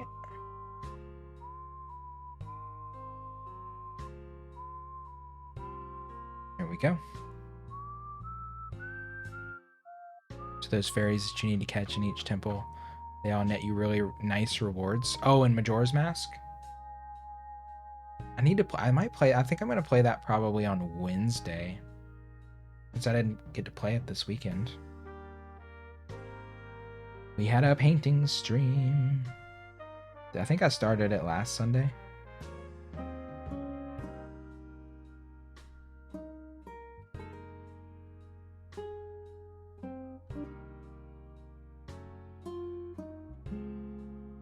I'm assuming there's probably what? It seems like it's a shorter game in terms of the amount of temples. There's like a Deku temple, forest, a Goron or mountain, and then a Zora, right? And then probably like a final castle type situation. I don't know. I honestly don't know what to expect with that game. It's definitely just totally different in so many ways from a lot of Zelda games. Oh, there's a lot of mini dungeons too?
Pretty. Oh my god, the outline looks so good on that.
Okay. I guess I'm gonna have to come back to these pink. Oh no, actually that's dry. It's already dry. Okay, good. Yeah. Well then, time to continue to obsess over this side.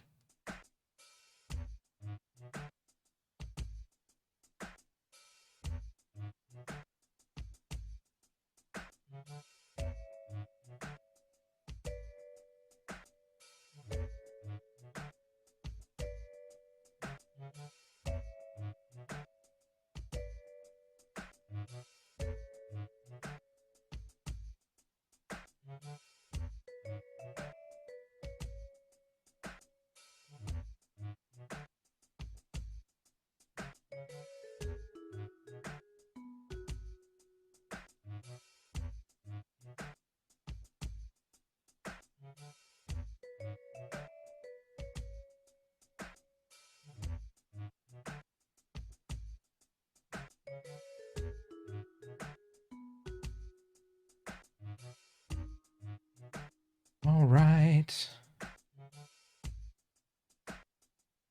Yeah, I think I like that better.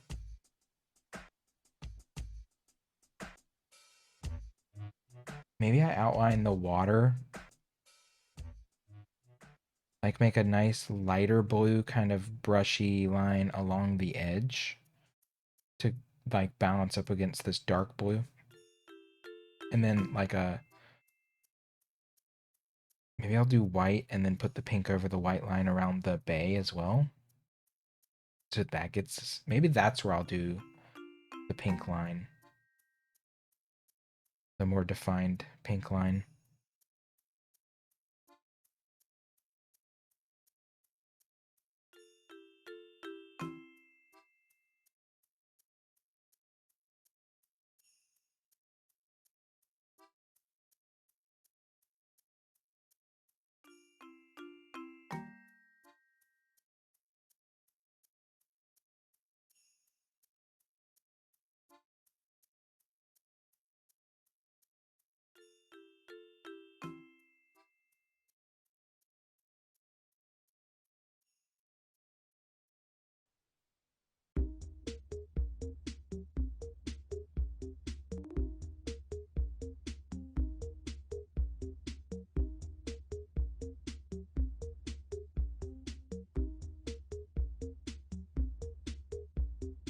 Sounds like original AC.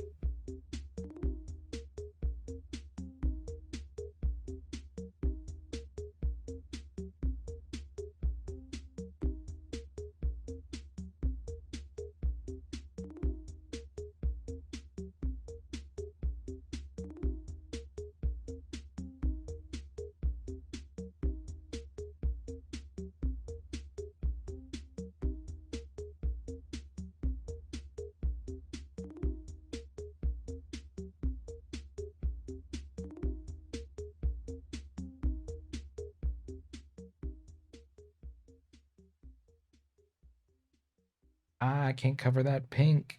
Cover it.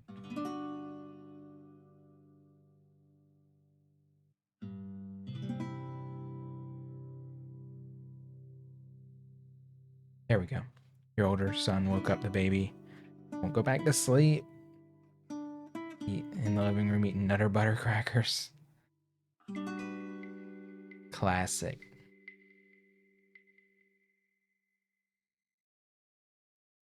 At that point, it's just like, yeah, get what you want and then go back to bed. As soon as you're tired, it's back to bed with you.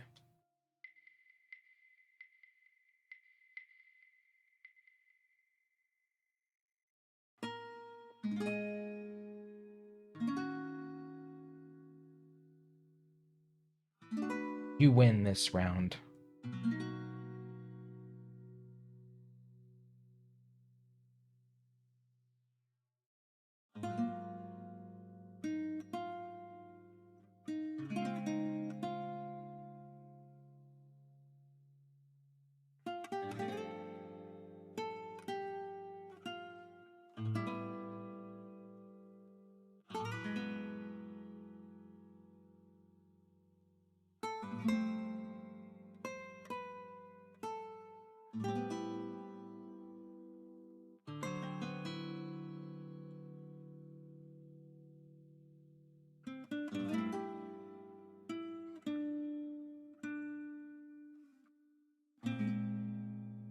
Some of y'all that make art ever just wonder where some of your art will be in like 100 years? Because I've started thinking about that. Like, will it still be? Will it just be in someone's attic? Will it be in a landfill? Will it be worth anything?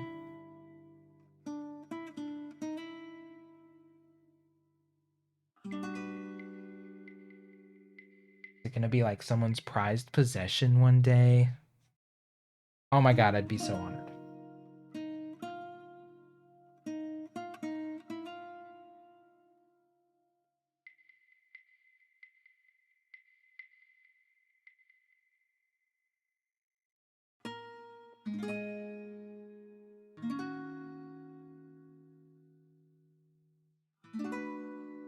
Goes to Flickr.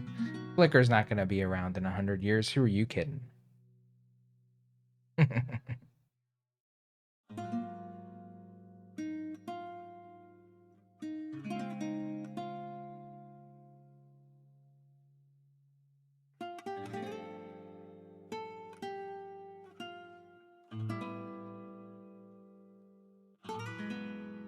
Who knows what the internet will look like in 100 years? Honestly.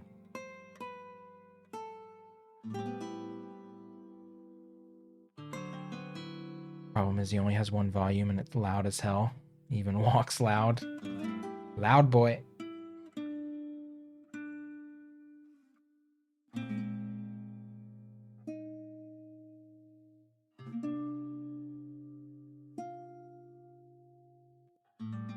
Some men are just like that.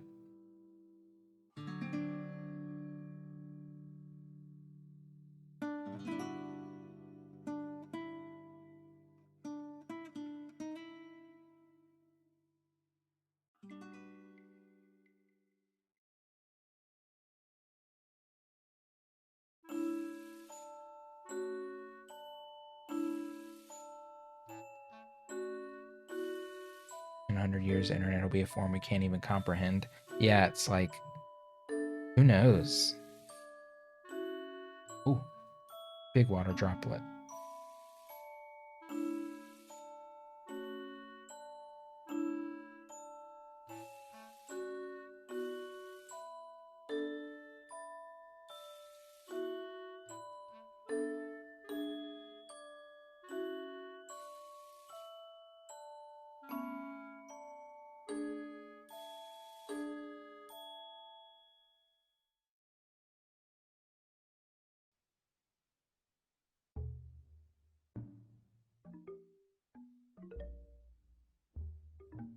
Okay, the pink is gone.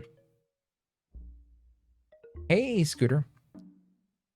20 years, it has already changed drastically. It's true. Did anyone back in the early 2000s or late 90s have a GeoCities or Angel Fire page? Because I definitely did.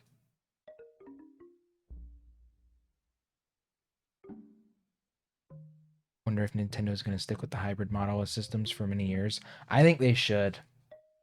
I think they struck gold with the Switch. I think they need to. I don't think they're ever going to go back to separating their handheld and their console. I feel like for them, it just makes sense to merge it.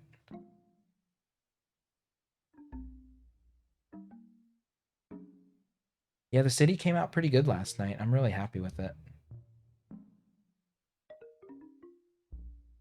The outlining is somewhat coming along.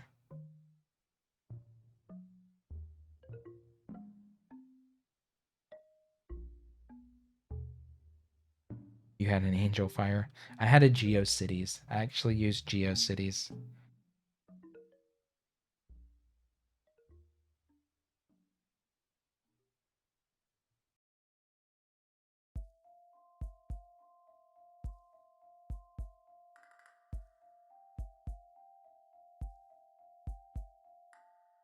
I was really into my little website.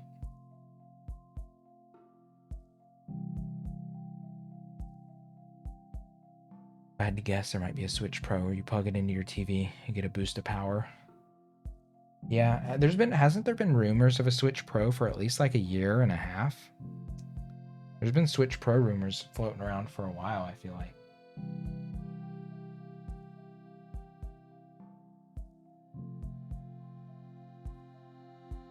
I feel like I've consistently heard the rumor that it's supposed to come out by holiday this year. And yet it hasn't even been announced yet. You would trade up if it comes out. I think I would keep my original Switch, so I could hack it or something maybe. And then I don't know, maybe I'd give my Animal Crossing Switch to someone or sell it or something. I don't know.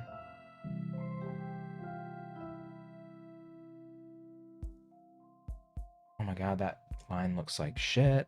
It's so pointy. Oh my god, I just made that side of the moon so pointy and gross.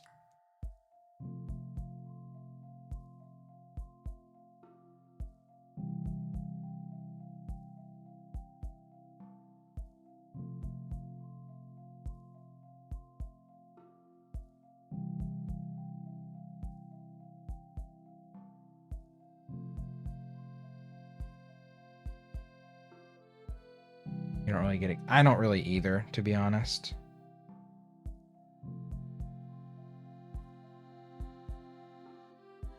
I mean, I bought the Switch when it came out.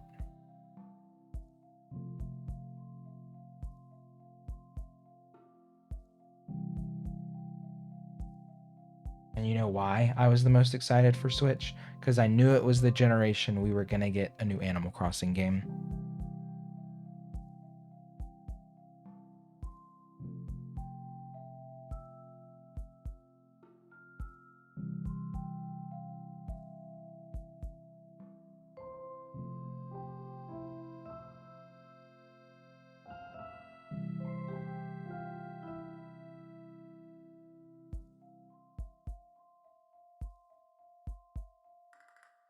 It's funny because Nintendo obviously had the idea with the Wii U, but they just didn't push it far enough and it was just a total fucking flop.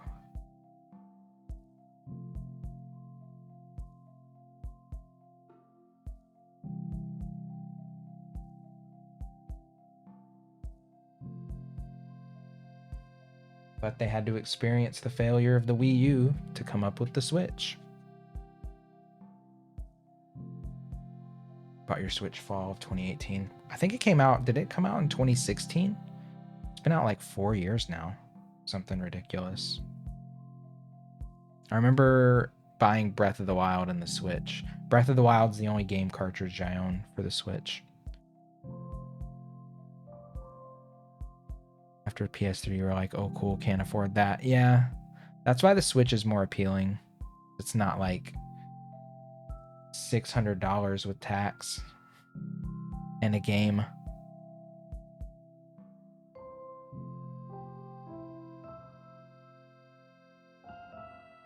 Came out March 2017. Pretty, yeah, so feels like it's been out longer than that, actually. It's crazy.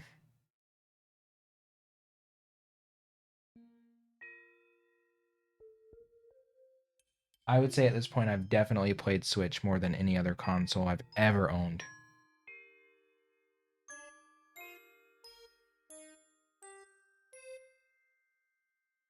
Even like childhood consoles.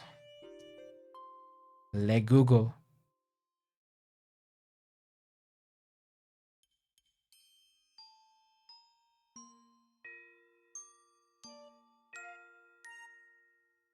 Oh my god, I'm getting a munch attack.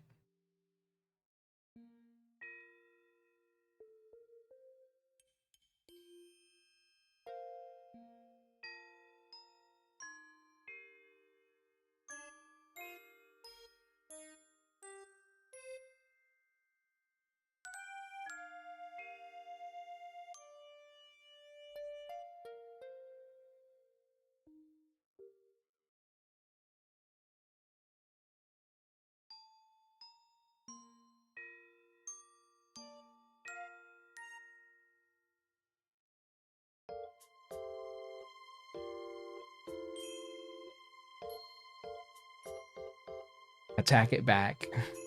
I already ate all my Funyuns and all my easy peasy snacks. I have a couple of like yogurt raisins, but I don't really want anything sweet. I want like savory snack. Feeling savory.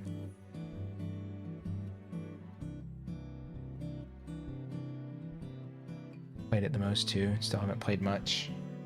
I've put, I would guess, I mean, I've put almost 1,200 hours into, so I put like 2,500 hours onto the Switch at least.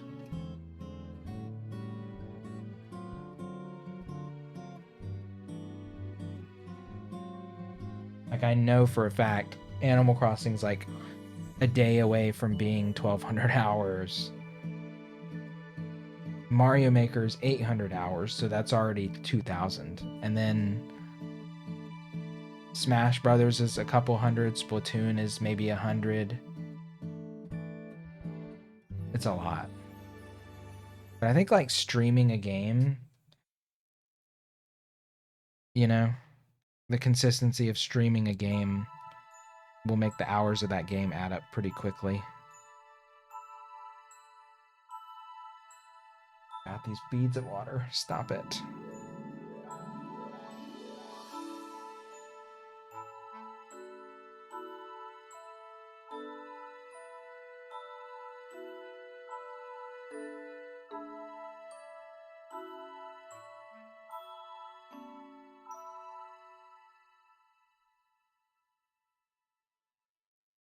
Lewis was at Walmart at like 11 and saw the line. There's only a few people waiting for one to release. Called me and asked if we could get one because why not? Been eating feelings today.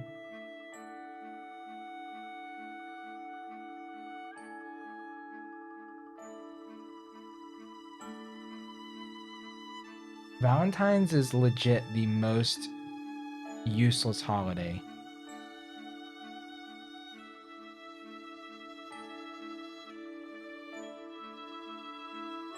Like, if you have a partner, you should just be doing something for your partner randomly or on like your anniversary. Valentine's Day is just complete made up bullshit.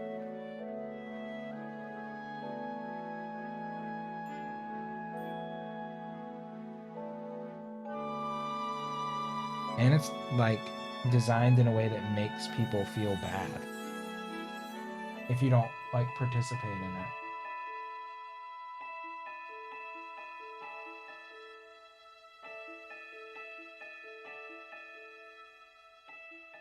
I think it's bullshit. Yo, hey Kirsty.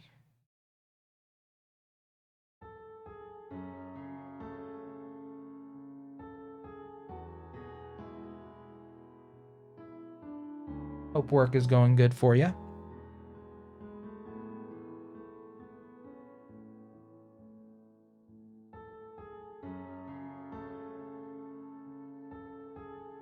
Oh, you're home. Oh shit, hell yeah. Even better.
Department you were in finished all the work for the night, so you got to either go to another department or go home, and your manager said she didn't want you lifting boxes yet. You got to go home. Nice. How is your ankle's doing better, hopefully, right? I mean, I know like going to work and putting weight on it's not really helping, but hopefully it's starting to be on the mend.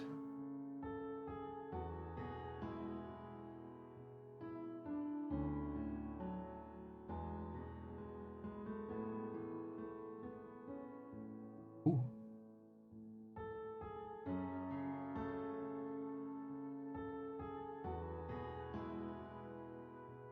And the edge of that line was rough. It was a rough line.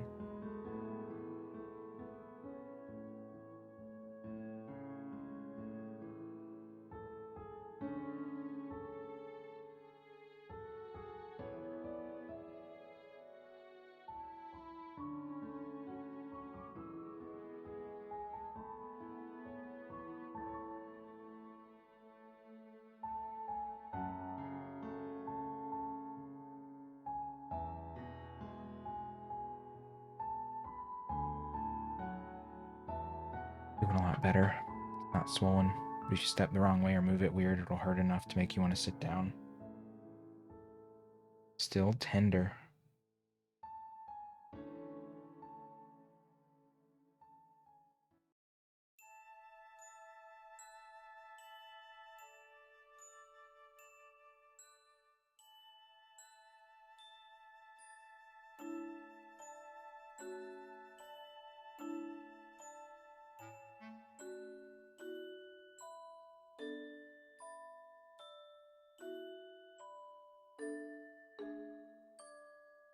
I gotta stir this again.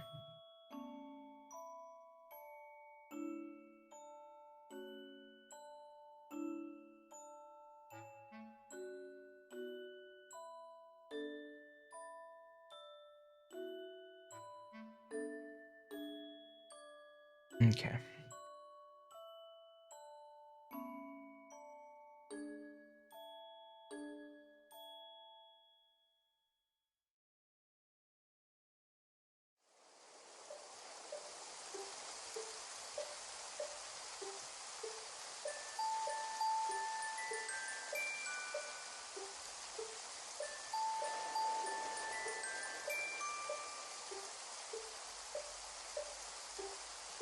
We got some rain music.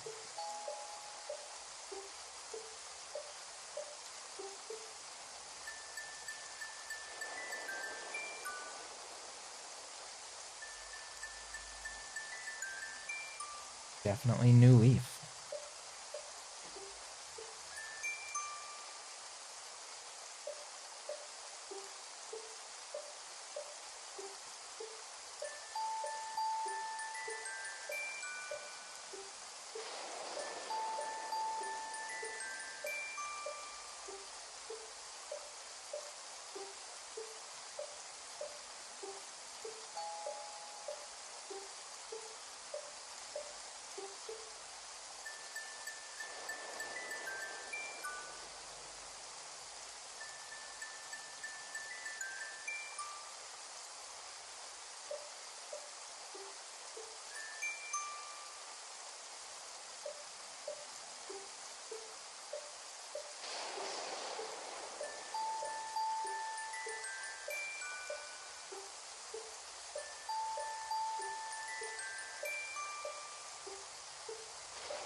Wait, is this all gonna be Animal Crossing rain music?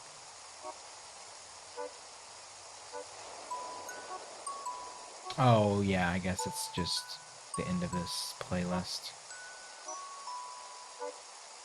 Snowing in San Antonio? That's so wild.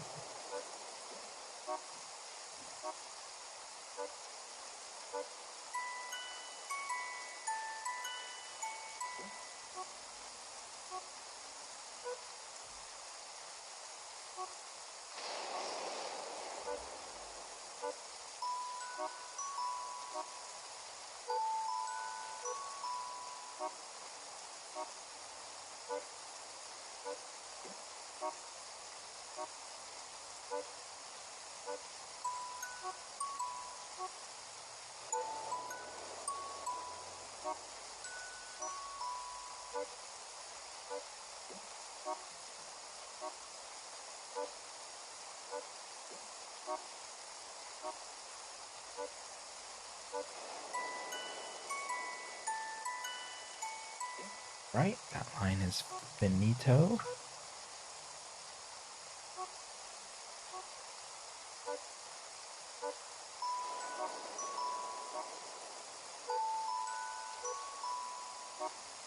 So,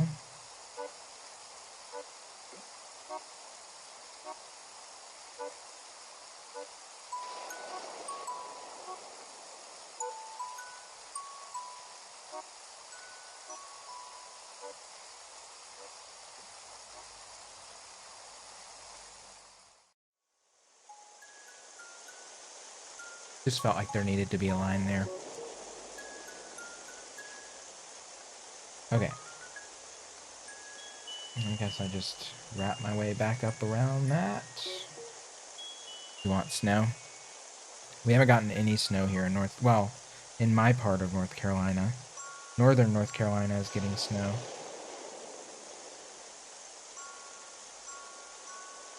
And probably, I'm sure the mountains are too.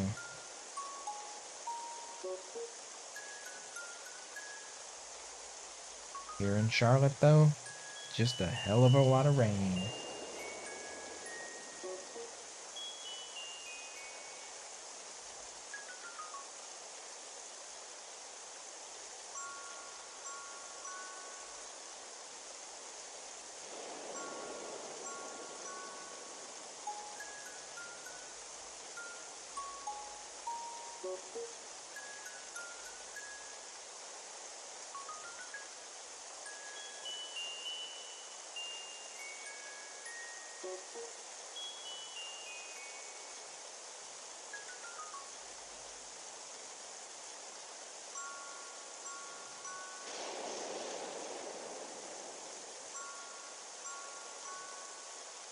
I got those little precious rain effects.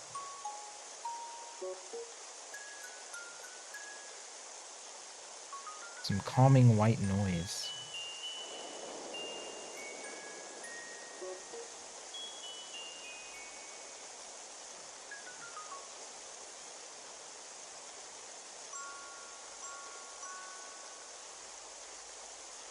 Oh, Kirsty, I'm glad you got to catch me during a painting stream. Isn't it pretty?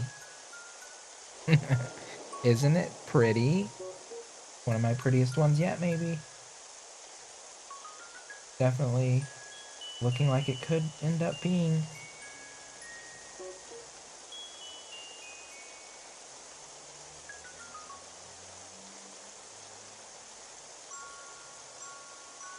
I'm excited for her. I have to think of a name.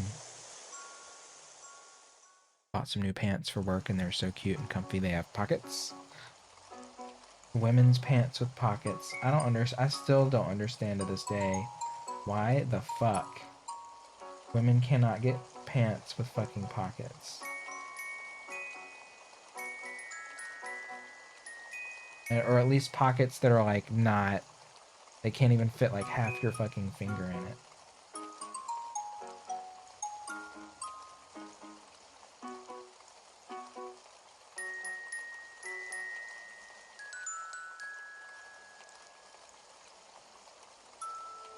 I do not understand.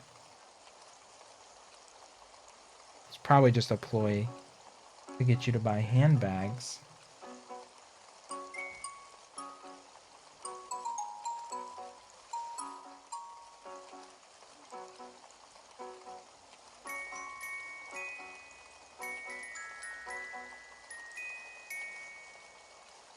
Like, not every woman needs or even wants a handbag for her lifestyle, you know? Give a lady some pockets.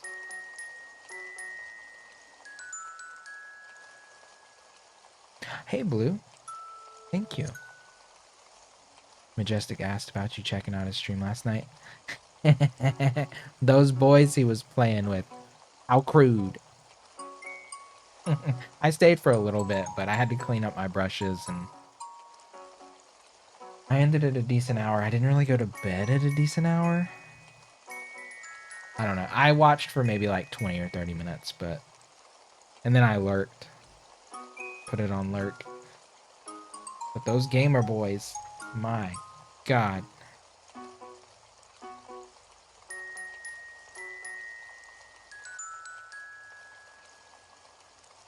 You have a purse, you use a backpack purse.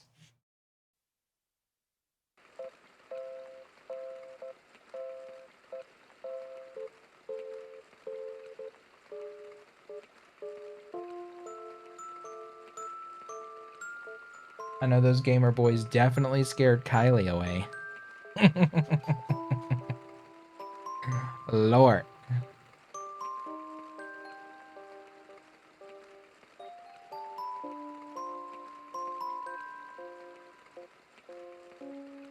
I was enjoying it though. I know jack shit about League of Legends though, like actually nothing.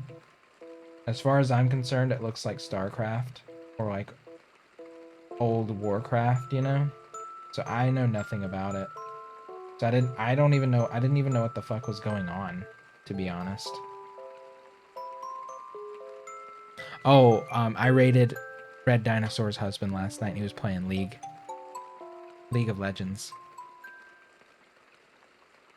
And those boys, they were some shit talkers. They were talking so much shit.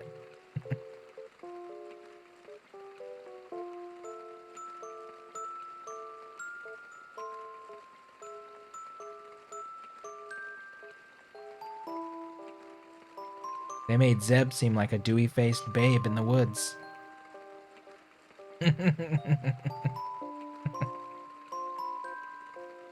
Zeb's actually pretty tame. You never played League of Legends, but heard it has a super toxic community. Isn't it a free game? Isn't it free? Or it's got, I mean, paid DLC or whatever.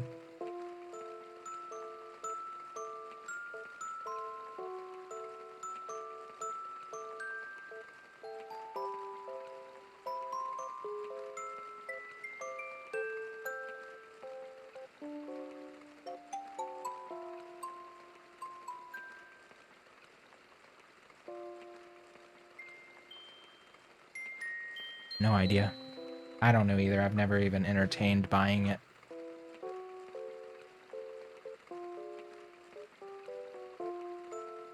The most I got into games that were even similar to that is StarCraft 2, and I was so fucking bad at it that it was like comical. And it was like 10 years ago.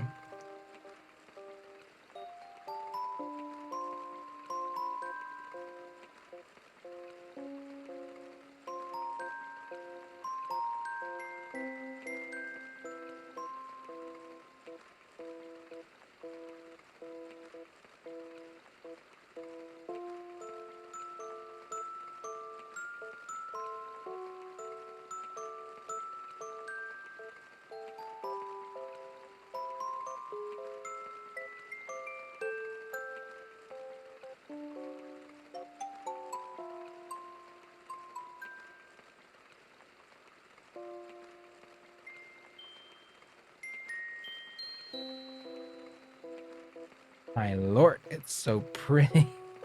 Thank you, Rascal. I saw your acrylic attempt in Discord and it looked great. Your blending was really good on your lotus flowers. That was like a very solid first attempt with acrylics. Acrylics are weird because it's like you can't be too patient with it. You have to work somewhat fast because it just dries so quickly. Oil is like the opposite. There's a lot of like ability to change.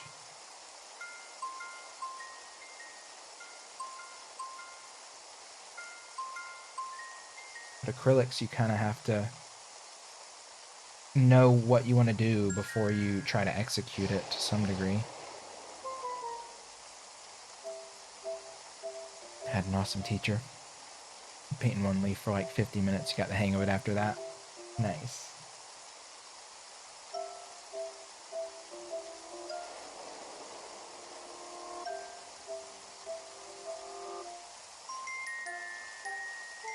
Yeah, acrylics can be pretty forgiving too, though, because once they dry, I mean, you just layer right over it. If you want to redo the area, you may have to like reprime the area with white or something to kind of get it back to a base level, but you can kind of take as many stabs at it as you want, which is nice, comforting.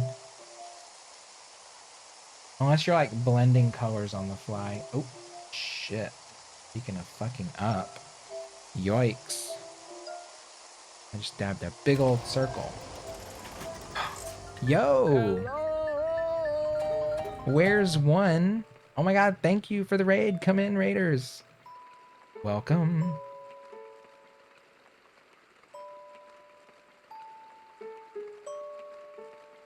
Alright, we gotta thicken that line a little bit.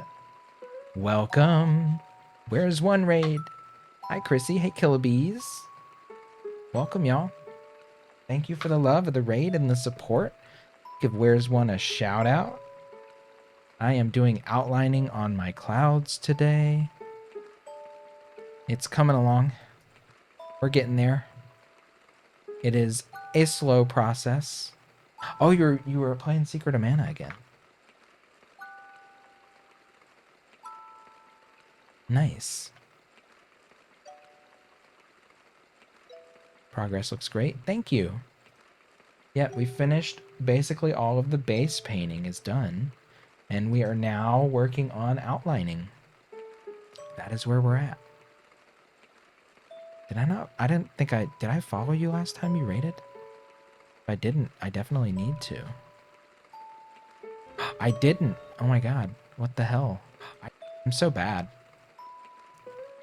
I always forget. Thank you again for the raid. How was Secret of Mana? Shame. I know. Honestly, I'm terrible about that shit.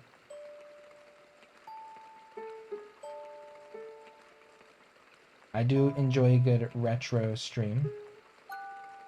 And if you're playing SNES, it's like the best era for retro, in my opinion. Alright, these lines are starting to get a little thick.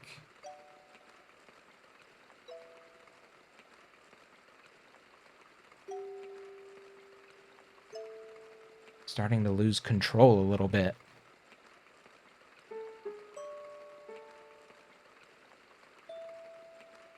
I think it's hard to achieve the good blend and not have the harsh lines. Is there any tips? You just need to stir your paint pretty regularly and thin it out. You know, once you stir it, it's not a bad idea to thin it with a couple droplets of water.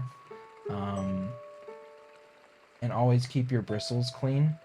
So you can see, like, basically every time I'm doing a new little line segment, you know, about every 30 seconds to a minute, I will re-clean my brush. But the best thing you can do is use fresh paint.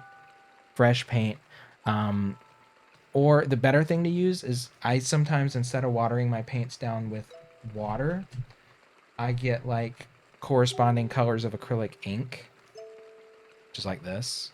And so if I want to water down my white, I just water it down with that instead of water. So that way it doesn't lose as much of its opacity. I found that that really helps. Thinning it out just a little bit, re-stirring it every few minutes, really. Re-stirring your little puddle of paint. Because it gets gummy and it gets chunky. And it just thickens up the longer it sits out and is exposed to air.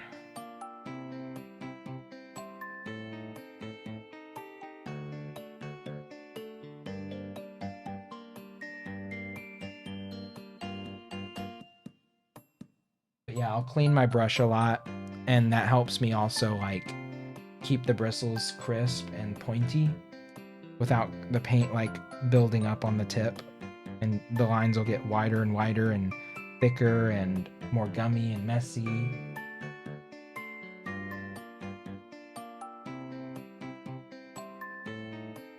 But yeah, two biggest things you can do are keep your brush clean and keep fresh paint around. Fresh from the tube.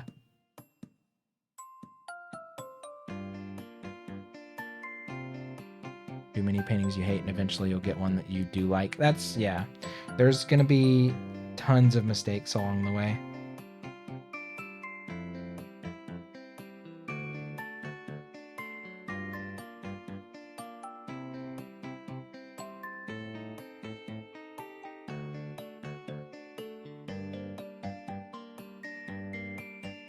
I always feel bad when I like commit to a painting and I'm like, I don't even really like this painting anymore, but I have to like see it through.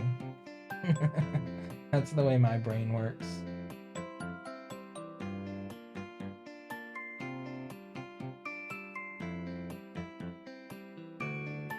But yeah, there's gonna be tons of mistakes.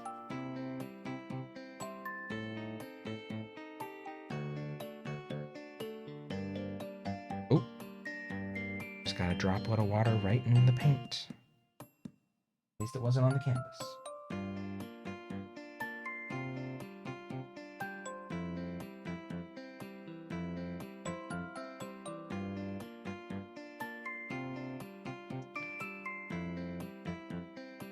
As long as you learned something while doing it, time wasn't wasted. Absolutely.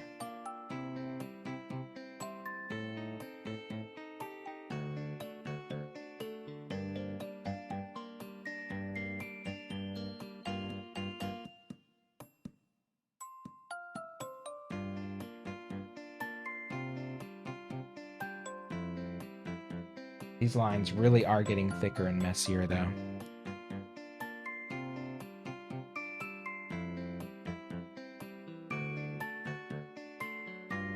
Not afraid to fail as much as you don't want to waste money. Yeah, that is kind of the unfortunate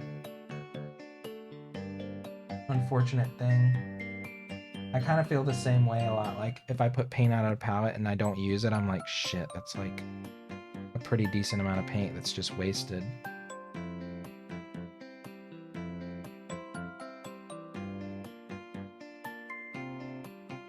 But that's part of it. I mean, like, if you're a carpenter and you're cutting down a piece of wood to make a box, you know, there's going to be waste involved.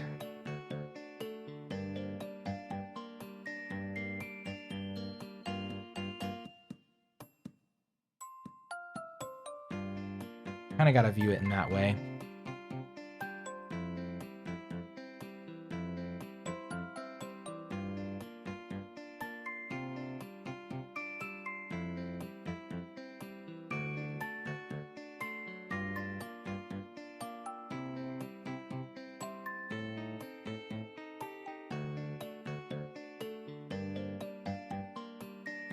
Oh my god, these lines. I think I have to take a step back. I'm like obsessing with this area right now. Fresh paint.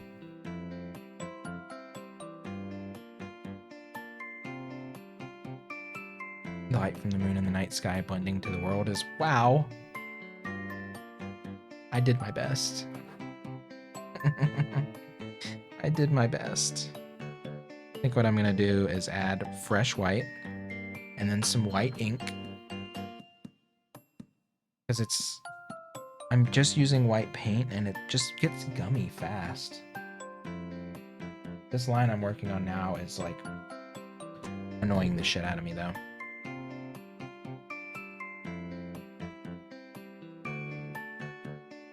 Love an early shift.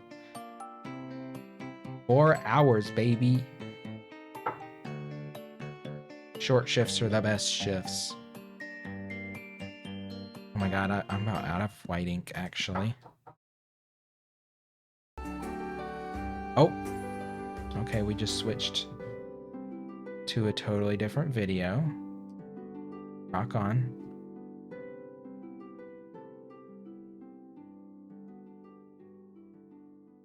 Oh my god, I'm just gonna have to like pour some. Oh, this is bad. So low. There we go. Yeah, I need to get some more white ink.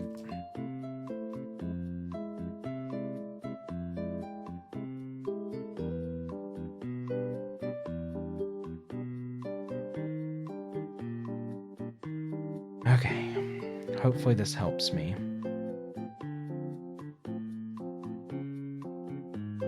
because it is, I guess the paint, I've been using it for 2.5 hours really, so it's probably at that point where it's so thick it's feeling unusable.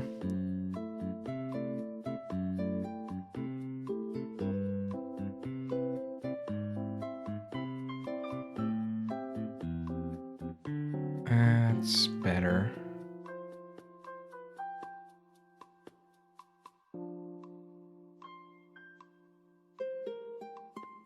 Okay.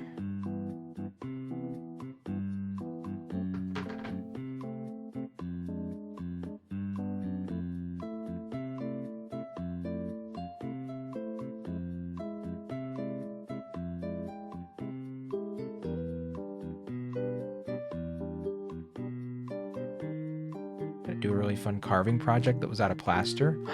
Ooh, carving's fun. Sculpture's fun, but it's honestly feels like a more patient art form than painting.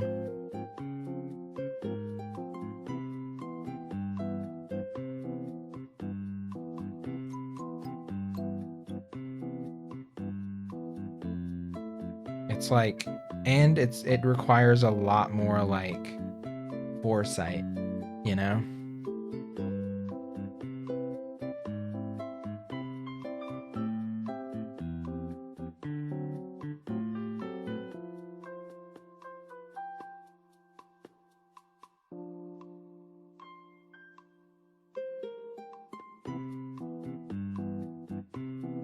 Holy hell, I really fucked this line up. I have to come back with some black ink and thin it back out once it dries. Cause yikes. Yikes. I hate it. Plaster. Mix more plaster and cover it up, unlike carving wood. That's true, yeah. Carving is like different than plaster. Tomorrow's festival. Pry your Switch from your husband's hand. He hasn't let you play it in 3 weeks? What the hell, man? What is he playing?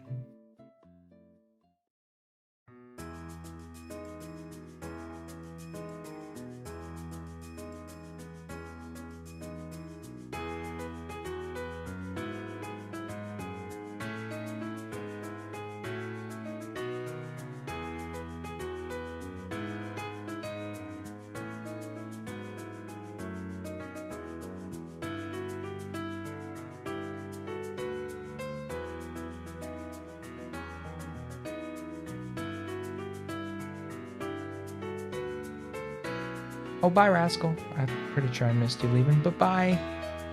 Sorry. I'm way behind on chat. Fixing that paint.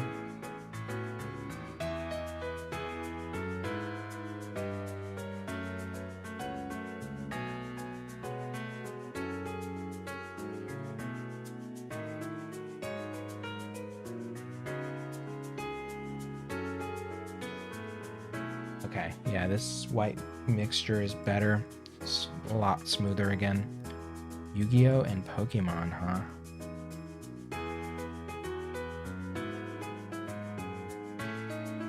Carving's patient, definitely the plaster because it's so brittle.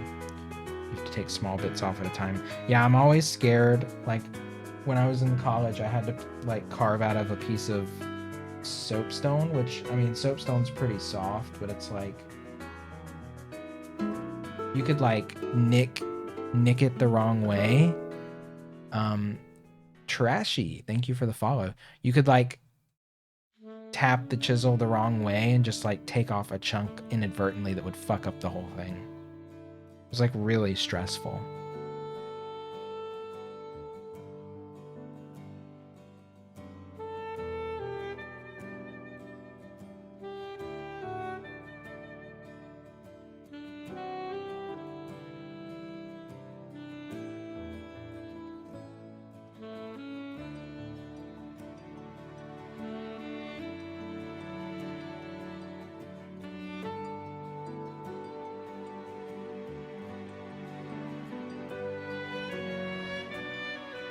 Sounds like this song is a bit loud compared to all the Animal Crossing music.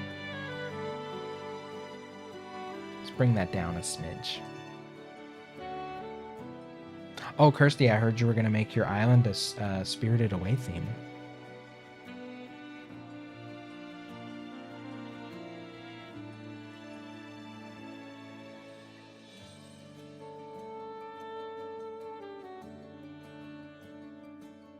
I love the idea. Thank you, Trashy. I appreciate that compliment.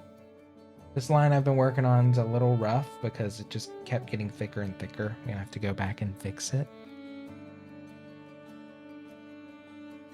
Oh, going with a Ghibli theme. Did that not long ago. Do you have the any that face the camera? So you face the camera walking up to them. Switching around your inclines in your town, trying horizontal more. Yeah, I think I used more horizontals.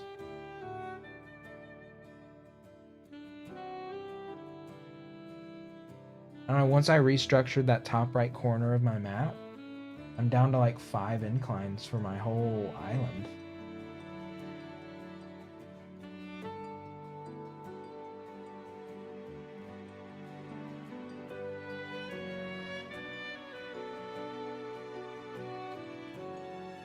Like, I still need all my bridges, of course, but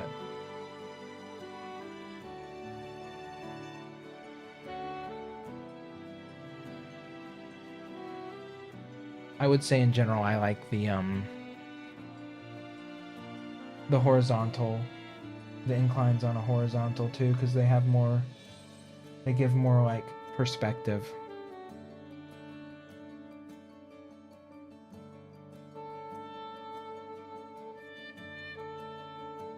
Just visually more appealing to me.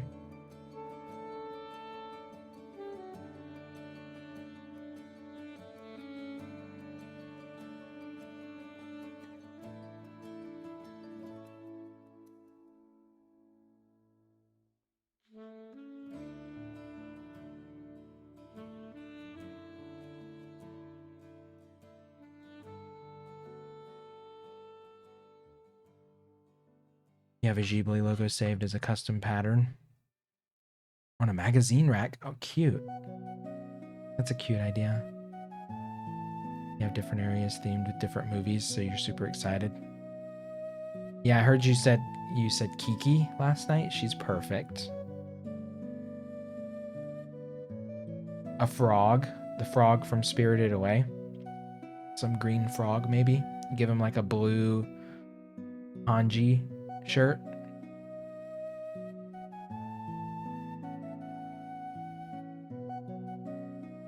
Still won't let Raymond or Fauna leave you.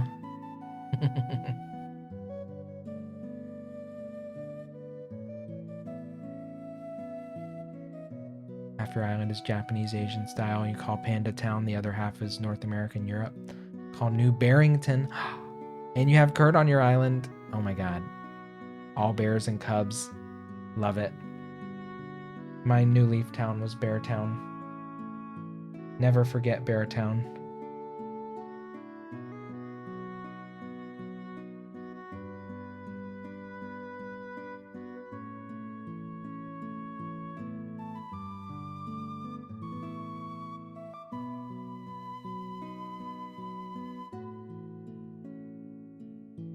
Okay. Raymond gone but never forgotten. I do love a good bear town.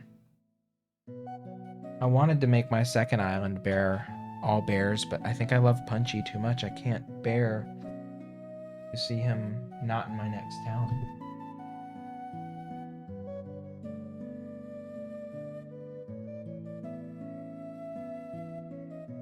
Alright. That line... Oh shit. Was just too thick.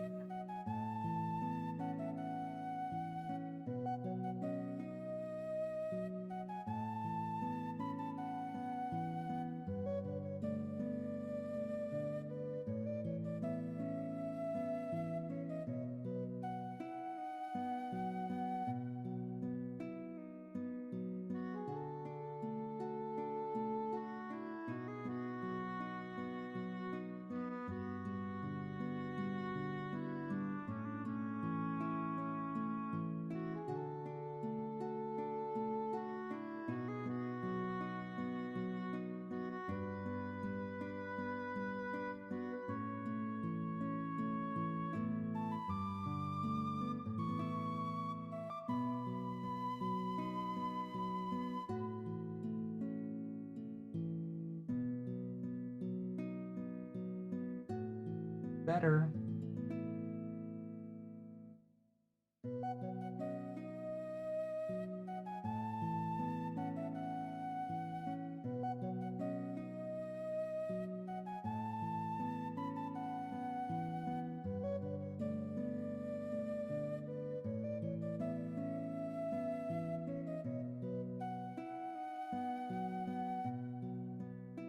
Okay, that'll do. I'll have to let that dry. There's another small part I'll have to fix yet again, but worth it. Totally worth it. Feels better. Okay.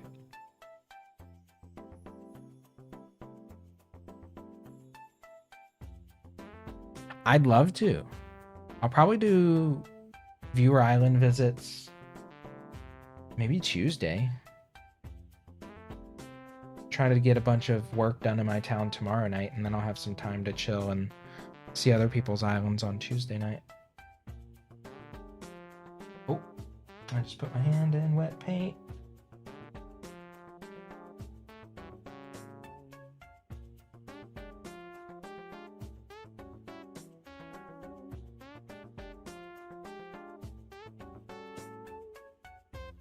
I'd love to come see it though. This garage time's making you suck at typing on the phone. I mean, the mind is a wandering thing.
Honestly, any Animal Crossing town that has Kurt and actively wants Kurt to stay is a 5-star island in my book. Kurt runs a rice farm on your island, lives on the outskirts of Panda Town. Gonna hit up the turnip market hard so you can get a lot of bells for bridges and inclines. You know what I would do? Go to one of Jeffy Citrus's treasure islands. And then you'll never have to work for bells again in your life. Good night, Kid Knives. Sorry you're cranky. Hopefully tomorrow's a better day. Hopefully you wake up tomorrow and things are just a little sunnier. Or ask Kid Knives for bells, true. Oh my god, Jeffy's Treasure Islands, though. I actually went to them again today before I started streaming. No shame.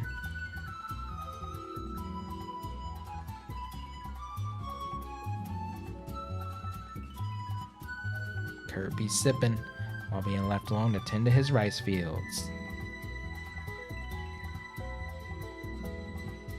Yeah, I went to actually did go to Cass's Island today too.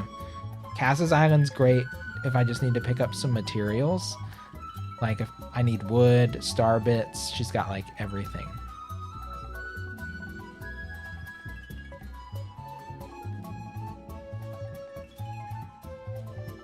I was on a mission to get like tons of villager photos from Jeffy's Island.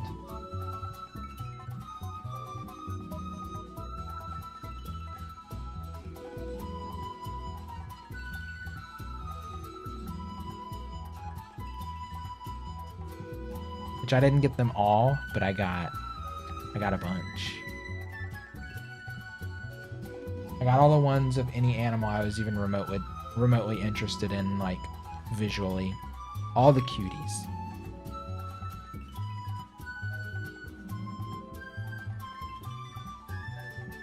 Just gotta pry that switch from your husband's hand, Kirsty.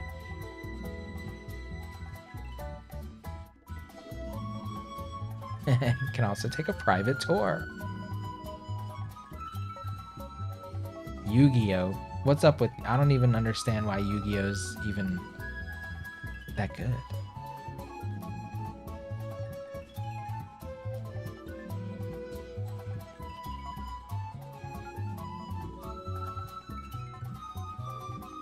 Isn't Yu-Gi-Oh! Just knockoff Pokemon?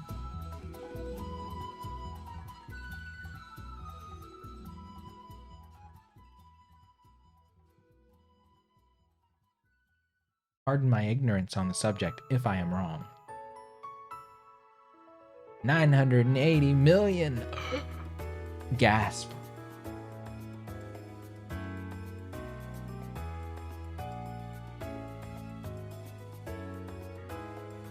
Treasure Islands. Haven't played in 3 weeks. No.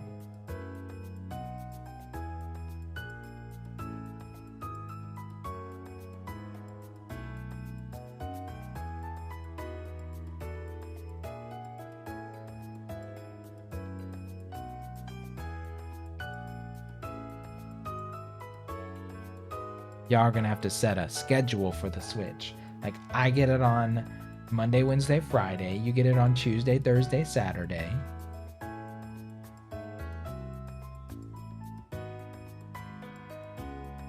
My animals need me.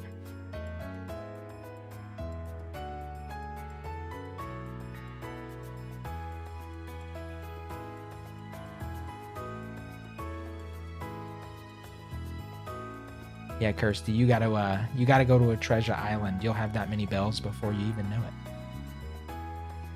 Gotta hit it for tonight. Good night, Where's One? Thank you for the raid, and thank you for lurking and chilling, chatting. Much appreciated.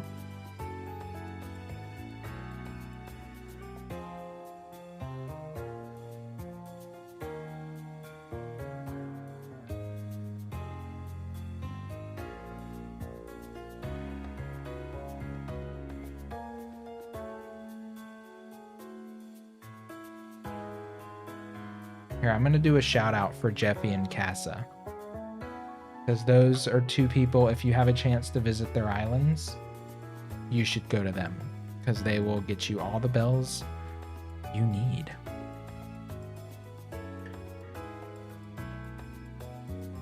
Jeffy Citrus. And Casa Drizzle. If you follow them and you see their streams online and you can get to one of their treasure islands and follow the rules, you'll have everything you need. Trust.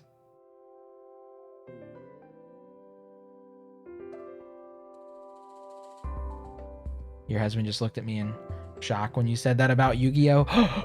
I'm sorry. Whoops. I don't mean to offend any Yu-Gi-Oh fans out there. I don't know anything about Yu-Gi-Oh, admittedly.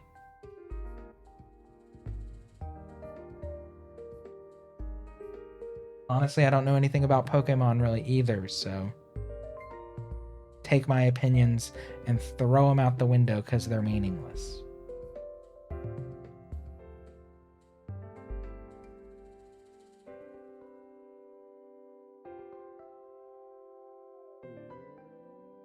This is just the opinion of someone who plays Animal Crossing design sims and not much else.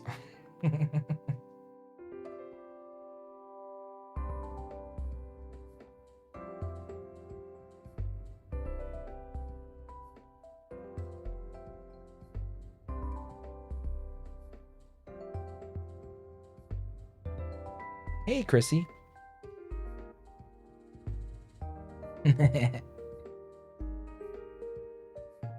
I'm sorry, Chrissy's husband.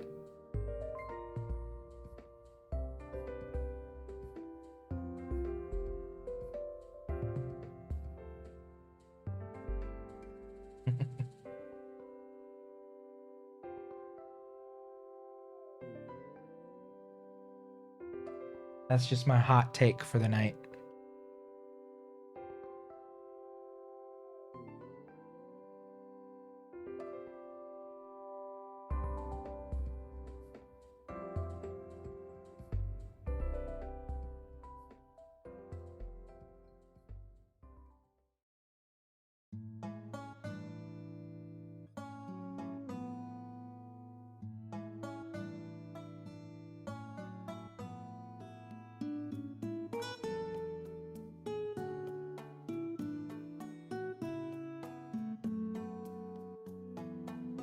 All right. Husband's super bored because he's stuck at home all the time without a job, so he dives into either Yu-Gi-Oh! Or Pokemon to fill the day because he's used to going to work every day. Fair. That's kind of what I've used streaming as. It's my daily ritual to keep me on some sort of... I mean, it's a very weird schedule because I can only really do it when my husband's asleep, but it's got me doing something every day, you know?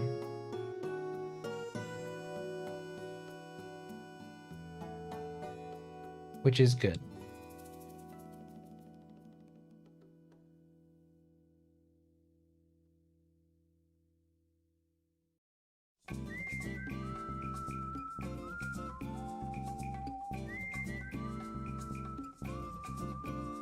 Will you villager hunt one day again?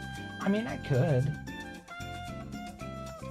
I don't really have much interest in it because I find it kind of rote. But I guess when I start a new island, I could hunt for some villagers instead of just amiibo scanning them in.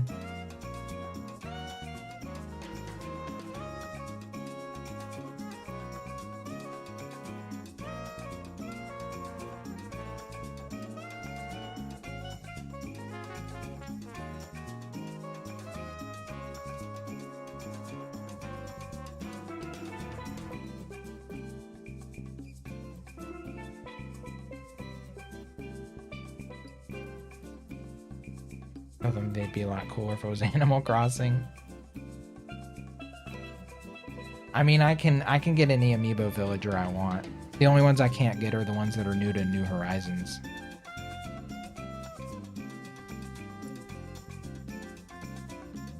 I have a bunch of amiibo cards, and pretty much I can get whatever amiibo card I want. You know?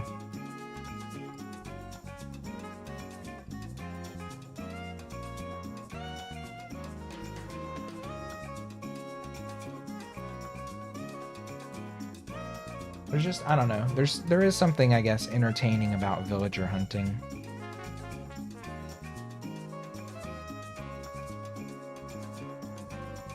Like, I don't know. I feel like if I'm gonna spend 50 hours in Animal Crossing, I'd rather spend that 50 hours, like, designing a space or doing a pixel art or, you know? I don't particularly find villager hunting to be that fulfilling of an activity.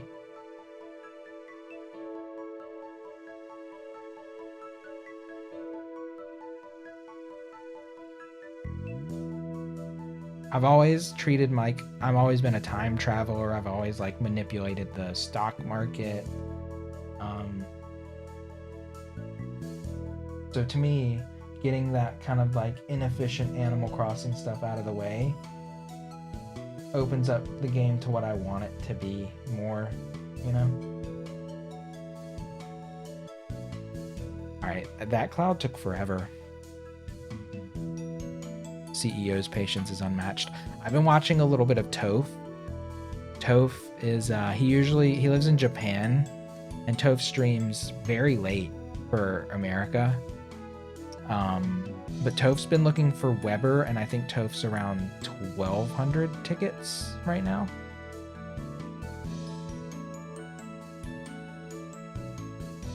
But yeah, CEO's hunt for Blue Bear was like legendary. But Toph is getting there with Weber. Don't like grinding loading screens? Yeah.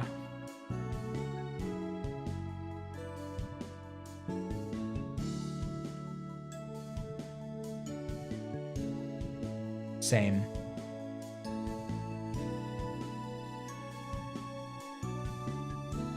It's like, I don't know, it's kind of a fun to stream thing, I guess. Like, there's something comforting about just visiting random islands. And what I did when I villager hunted is, instead of just like going and leaving right away, I would like look up the villager, look up a little bit about them, check out their house. So my villager hunts took even longer because I would only get through like 25 to 40 villagers a night, because I would want to like read about them or, you know, check them out.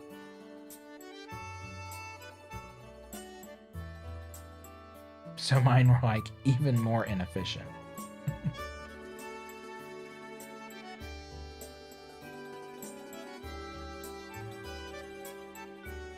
But it was interesting to like see what the animals' homes looked like, compare animals, and check out their little Wikipedia page.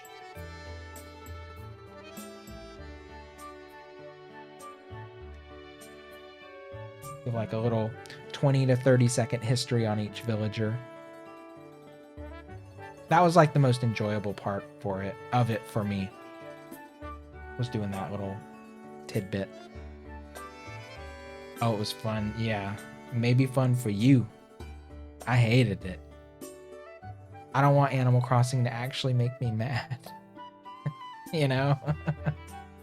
I can't.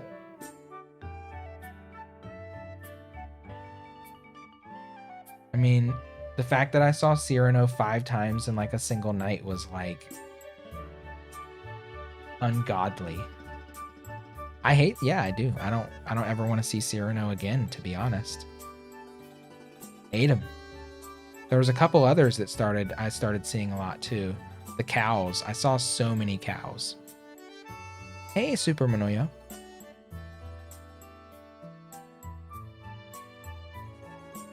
You have to tell everyone here about the outfit you made earlier on Animal Crossing. Oh, let me show y'all. I made this a couple weeks ago, but I finally tweeted it yesterday. Let me show you what I made in Animal Crossing and posted on Twitter.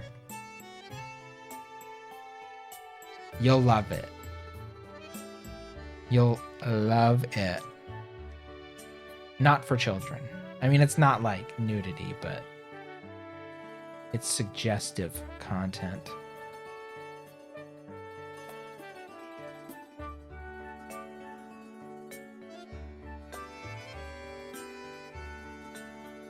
It's a bear costume. The outfit is called AC Puns Are Unbearable. Nice. Isn't it hot? Harness with tribal tat.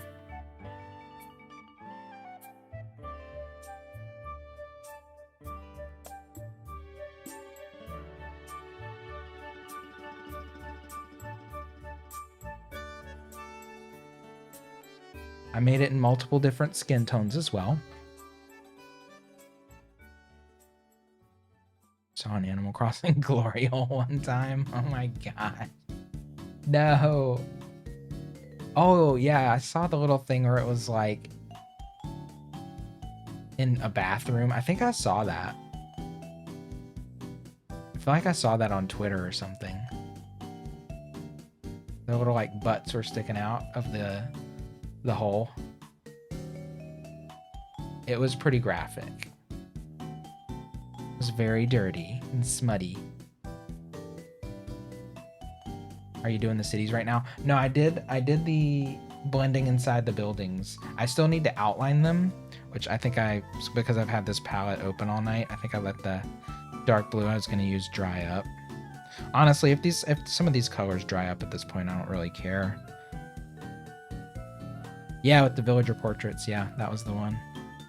With like the weird... What is up with the floor urinal item? It's like a urinal that's on the floor instead of on the wall. It's really weird. I don't get that item. It's a Japanese urinal? Okay, that's why I don't get it. I was like, very weird. I mean, I guess it makes sense. Probably doesn't splash you as bad. And you could probably just flush it with like your foot. I mean, it makes sense. I just had never seen them. I had no like point of reference, you know?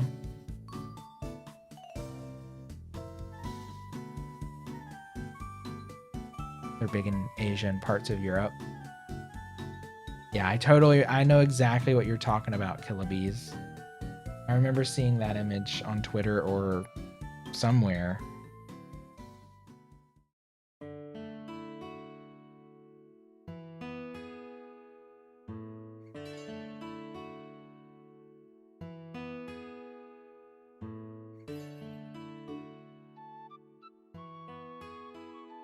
I wish I was better at doing down strokes. When I go down, I find it harder to have like a consistent straight line.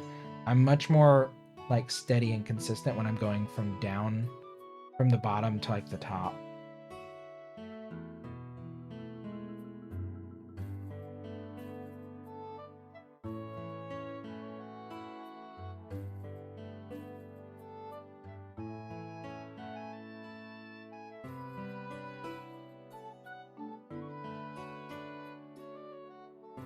I use them anywhere low income trying to save money. First time you saw it, you're like, how do I use this? They're in schools, cheap restaurants, bars, all sorts of places. Huh. Well, now I know.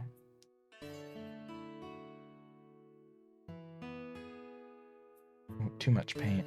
Too much paint on there.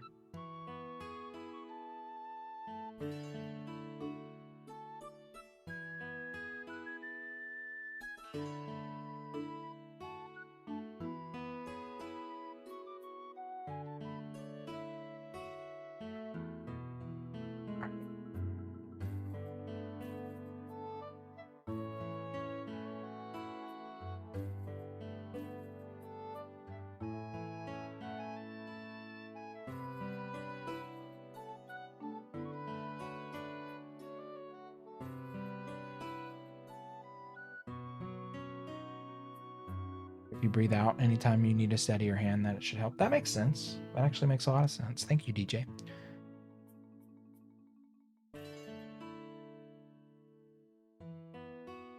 Yeah, it's like, I've never really thought of that. I'm not like conscious of that kind of thing, but that does make sense.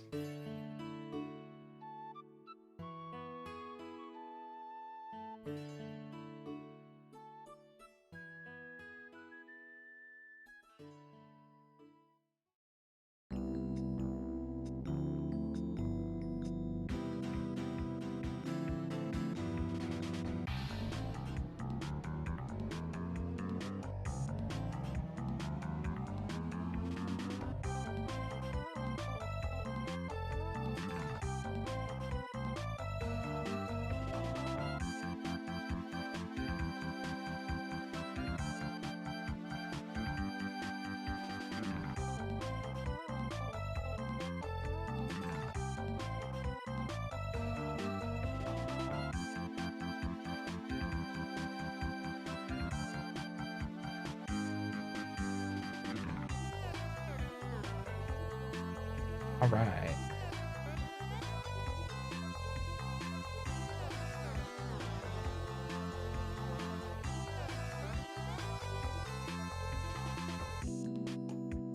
Got it.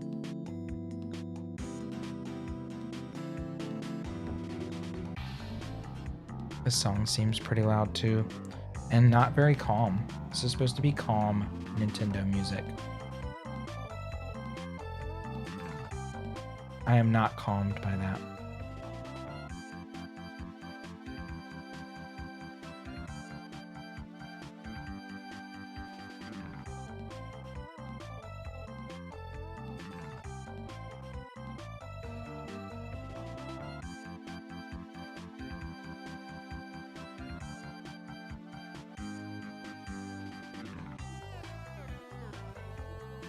Read it in Gunslinger or one of the Dark Tower books. Learned it, can't remember if it was drawing, shooting a pellet gun, or bow and arrow. I mean, it definitely makes sense because you like breathing in is the anticipation, breathing out is the exhale, and yeah, it just, I don't know, internally there's like a solid logic to it.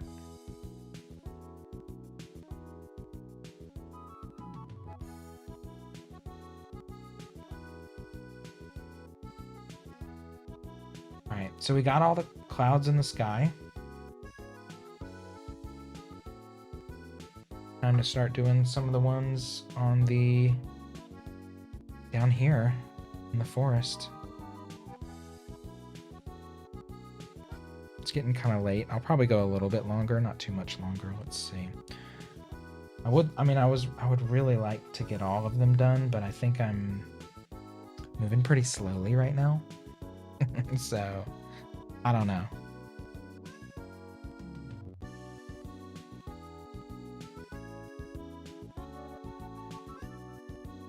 Alright, so I want these white lines on these clouds to be underneath the dark blue lines if it's just got a line. So these are going to have to be pretty tiny and delicate.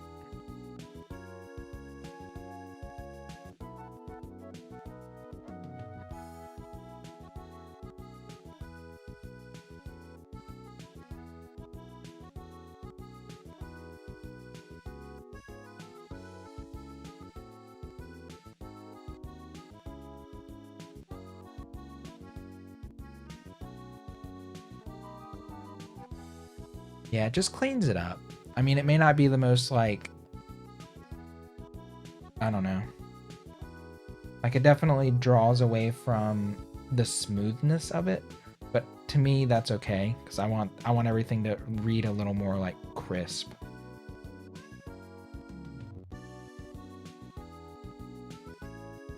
And it definitely heightens the, like, graphic quality of it.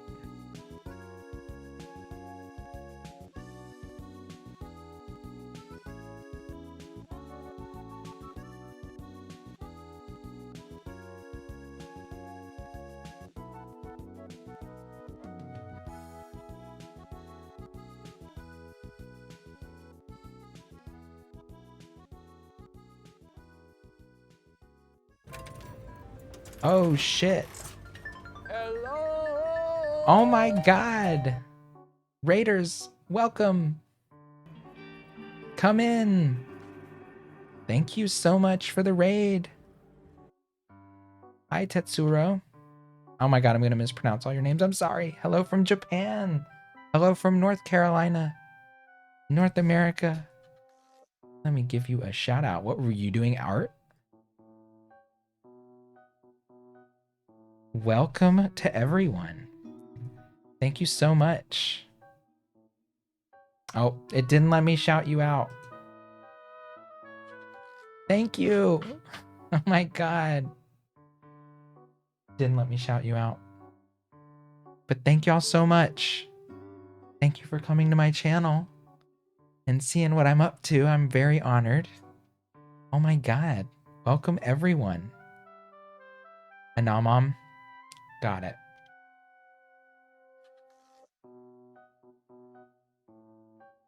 Let's do it again. We're just listening to some calming Nintendo music and painting with acrylics. Oh, there we go. Oh, I forgot the A. Thank you.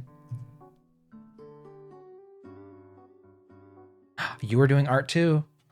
What kind of art? It did work. Thank you. Oh my god. Thank you so much for the raid. I'm so honored. Thank you. Oh my god. Were you doing digital art? It was digital art. Some emotes. Oh my god. Oh my god, your emotes were cute as hell. Okay, I'm gonna have to check you out again.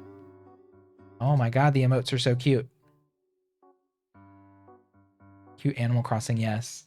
Got a little bit of Animal Crossing music sprinkled in. It's supposed to be 12 hours of calming Nintendo music. But a lot of Animal Crossing is included in that playlist. You love my colors? Thank you.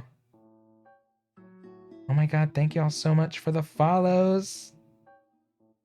I'm so honored. I'm just here doing my own thing. This is I call them my pleasure paintings. They're just paintings I do for myself for fun. I don't really have a goal of, monetizing it. If someone wants to buy it, great. But if they don't, then it sits in a little safe spot in my house for me to look at for as long as I want.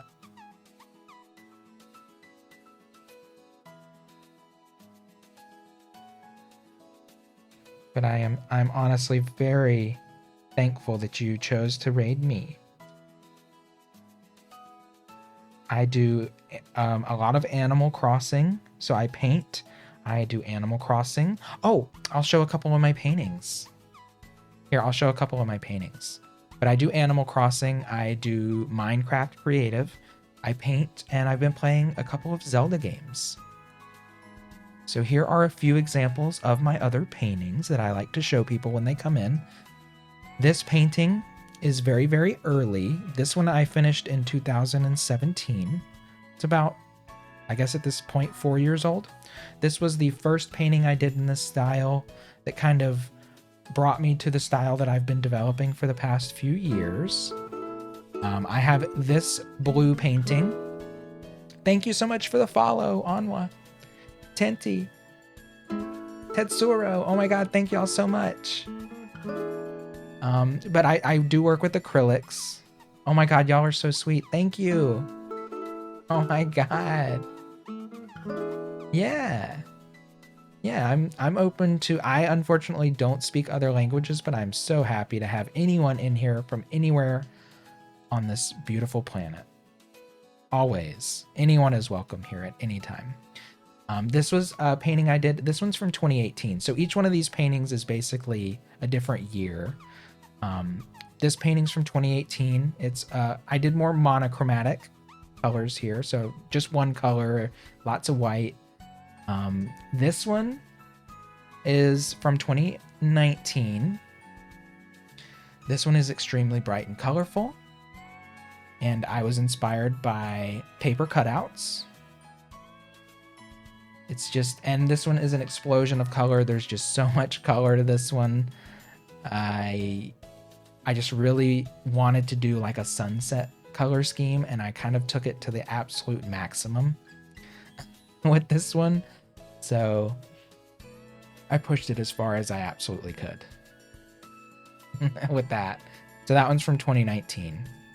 And this painting is a painting I did for my brother in 2020. So last year I did this painting.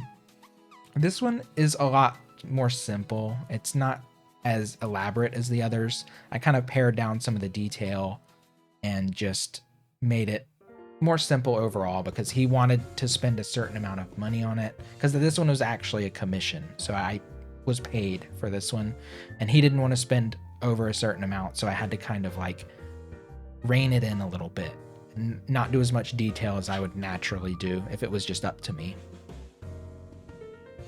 So yeah, those are a couple of my painting examples, and this is the one I am working on now.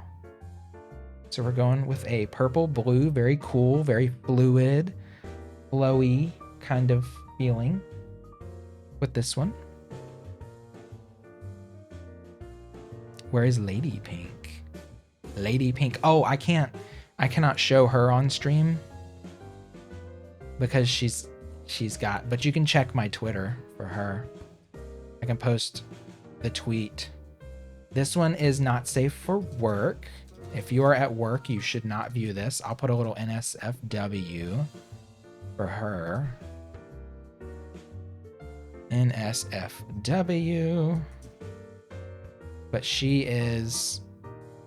I don't have anything to blur her out either. But that's another one I did last year. Well, I finished her this year. So hopefully this is the year where I finish many paintings. And not just one. Not just a single one. Or two. I think some years I finished 2 paintings. But already this one's like way more developed and moving way quicker than anything else.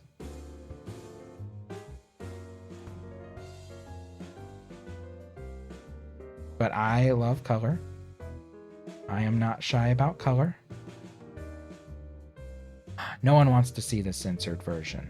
I mean, people who watched the stream had to see the censored version for months. For months and months. For a little rectangle.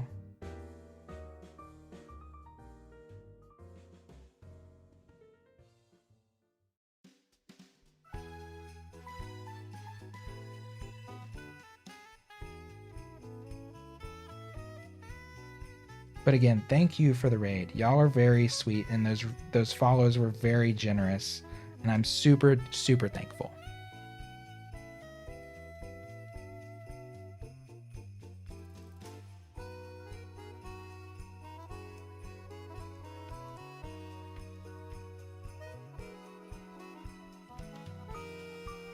And now I'm back to my landscapes. I get to do a landscape again. Maybe the next one, I wanted to just do something fresh and new because I spent 2020, like a lot of 2020 fixing that painting that I just posted. And then I have a male version of that one I put like 20 hours into and didn't even crack. I mean, that one is huge. It's like 4 feet tall. So that one's going to take a very long time.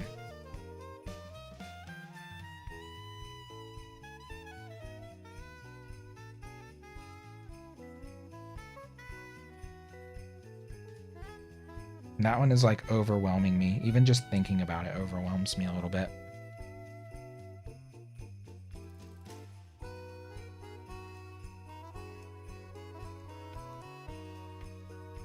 Oh, too much water.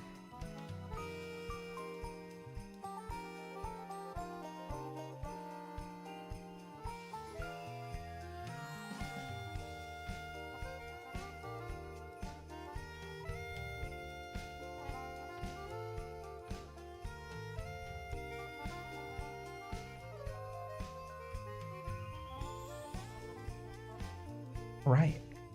I think I need to do a white line on the fluffy little tree shapes too.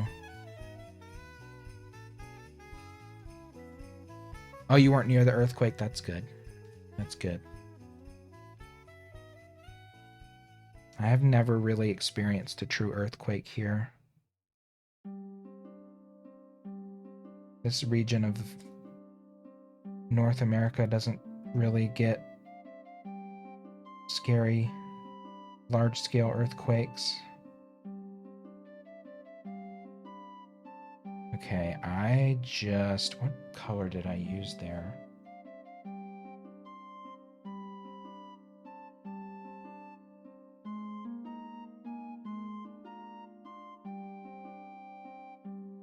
Your mom went to Okinawa last year and she gloated. I've always wanted to visit Japan as well. Vacations aren't really in the cards for me at this point in my life, though.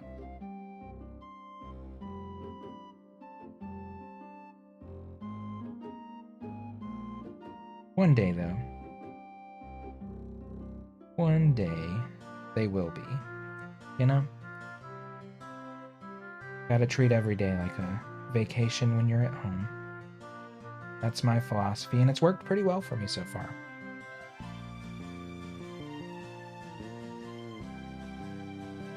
Visited Osaka 2 years ago. Lovely city. Ever worked with colored pencils? I have. I'm not really a big fan of them because they're very waxy. They don't blend like a normal graphite pencil does, you know?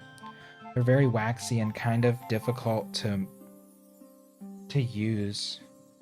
That's why I prefer paint so much, because it's just the easiest to blend and it's the cleanest looking to me, you know? Definitely the cleanest looking. You ever worked with watercolor pencils? I have not. I don't think so.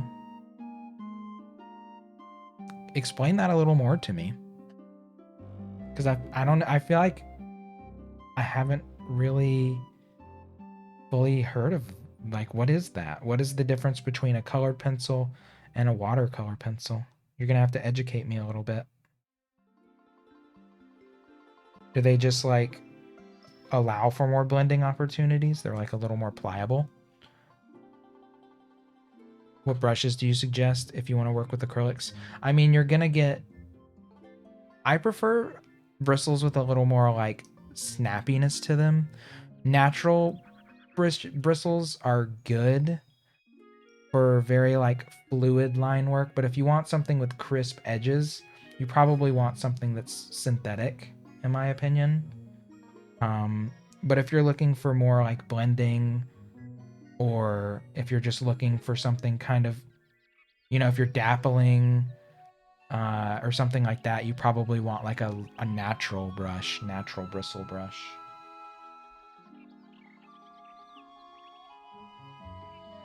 Fan brushes are a good brush to have. I think I have a fan brush on hand.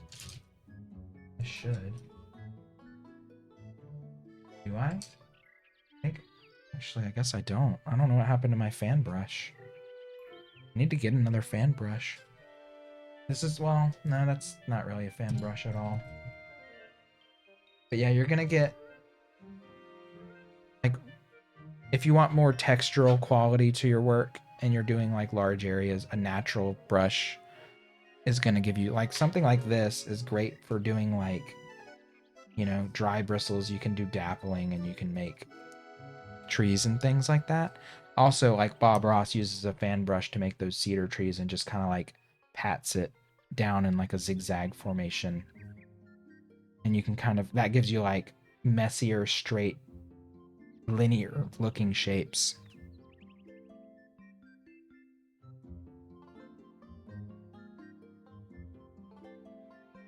If you're painting, you probably want to work more on canvas.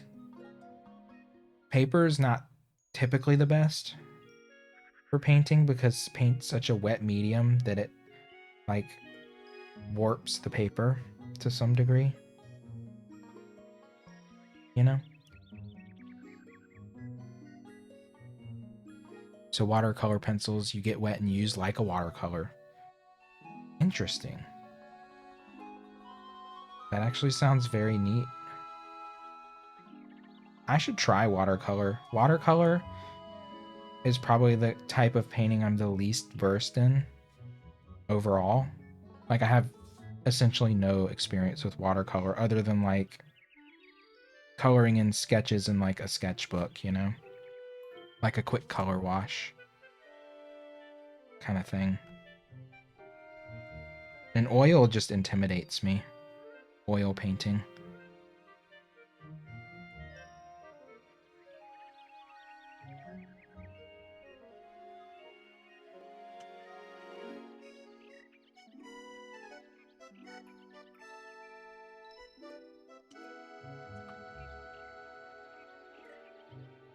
Yeah, brushes are so expensive, but you definitely want, like, I use a lot of detail and liner brushes because my work is very linear, so I need brushes that are very fine, very small. I like synthetic bristles generally more because they keep their shape better. Um, but you know, if a brush gets, like, this brush was really nice when I got it, but I started dappling with it and then it became like this kind of frayed thing. So this brush is better, you know, like even a damaged brush is great for a different purpose, you know? Like, instead of using that one for linear work now, I can just use it to like dapple a space on like a smaller scale. You know, if I'm doing like a small shrub type thing.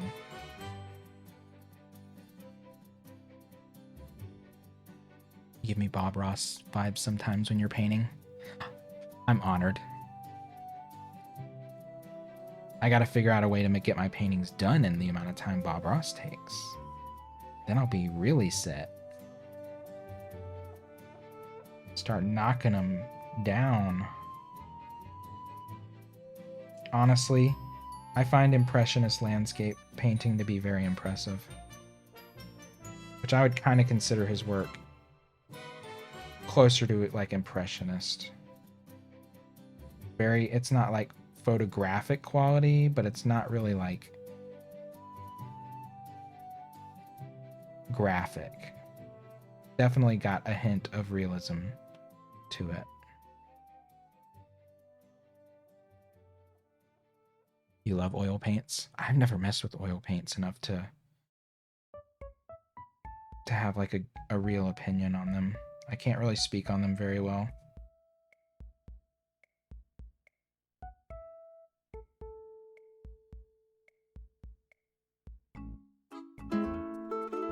Cage. Oh my god, Cage, thank you for the follow.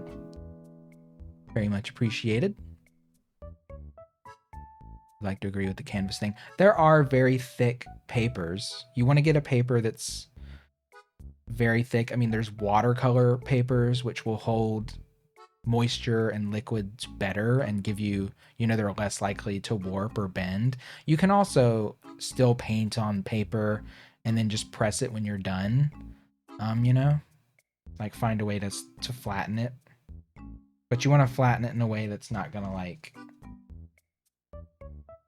make it come out warped but still flat. I don't know how to describe it, but you can definitely flatten something and still see the warping in the paper, because the liquid like alters the shape of the paper and you can't really just like get rid of that necessarily. You got another Funko Pop yesterday. Present Mike. What is from MHA? Oh, Monster Hunters? Is that what that is? That's not what that is. What is MHA? Why don't I know what that is? My Hero Academia. Oh. That's like Monster Hunter? It's an anime. I don't know much about anime.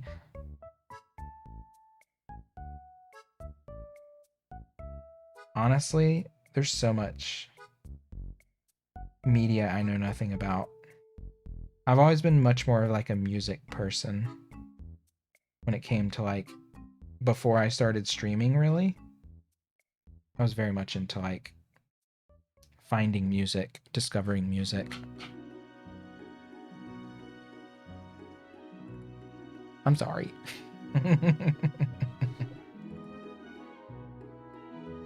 All right, we got those little clouds done there.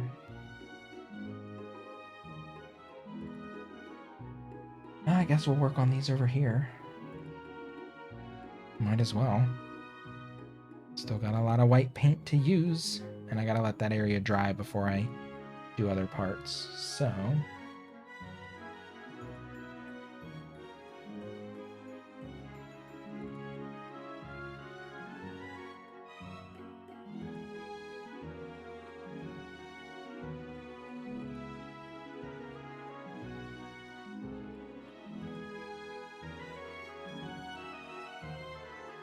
do a quick little white line on this cloud. This one I don't want to get too bogged down with because there's a dark outline on it already. So if it's a little off, I think it's okay. Just looking to kind of highlight the shape a bit better.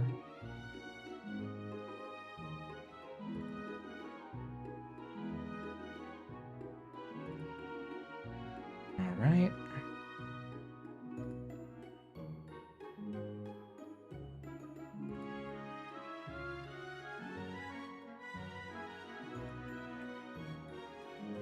Go.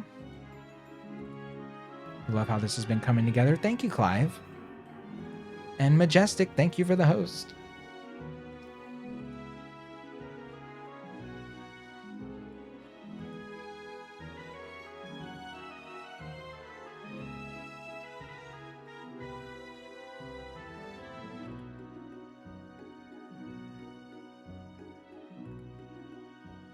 Jesus, slow burn. That's for sure.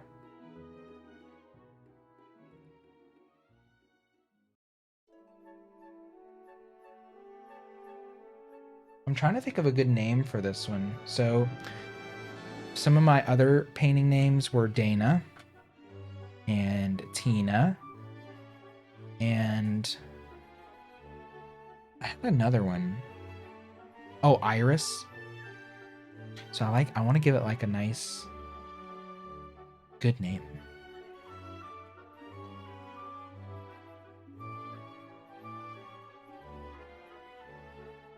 town that your island was named after. Can you check if that was Lily Cove? The one before this? Hey, Izzy. Hey, Majestic. Wait, the town that my island was named after. Wait, what? Your town is Lily Cove. The one before this? You had a town before this? Oh, the song.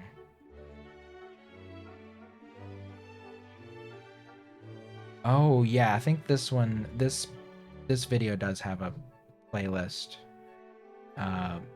breakdown. Hold on. This is we're 9 hours and 47 minutes into this video. So that one was, yeah, it was Lily Cove City from Pokemon. Good ear.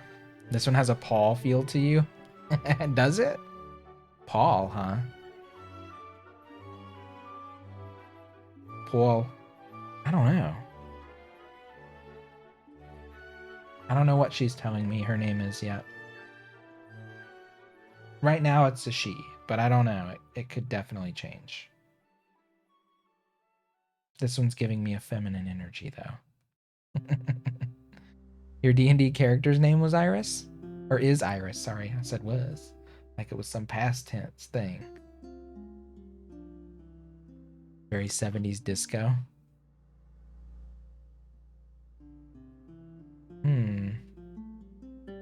I don't know. I'll think about it. I got lots of time to contemplate.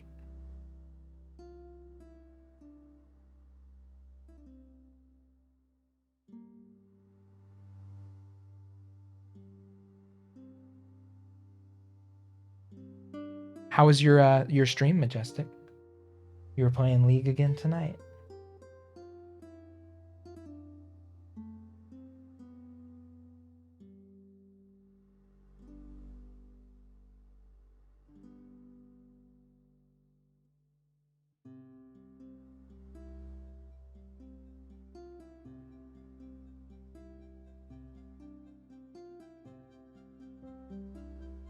Oh, and you showed your friend Valorant. Nice. I've watched a little bit of Valorant.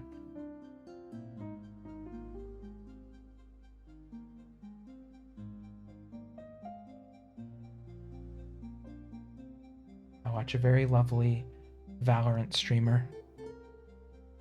She says she's not very good, but she's good. I think she's good, but I mean, I don't know much about Valorant.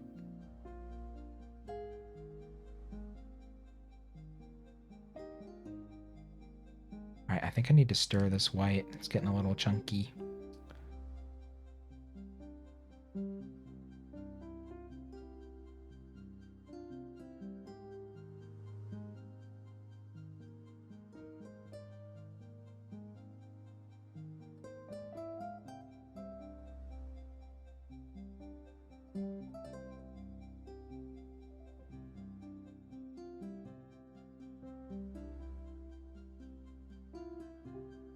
Alright, that's better for sure. I would never dream of playing Valorant personally, though. It looks very stressful. It's colorful, which I think is very amazing and cute. It's like, I like it because the color palette in that game is amazing. It's like, got the beautiful colors and style of a game I would like, but it's a first-person shooter. So, how close is this to being done? I think I said around the beginning of the stream about 35%. We might be up to like 38% by now. I don't know. Halfway-ish. Little less than halfway. Hey, Lake. Hey, Magma.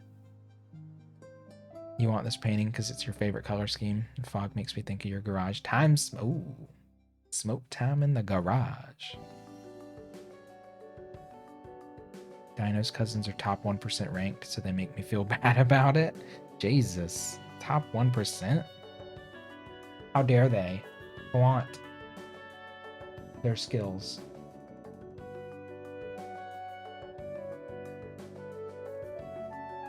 Can't you just be modest?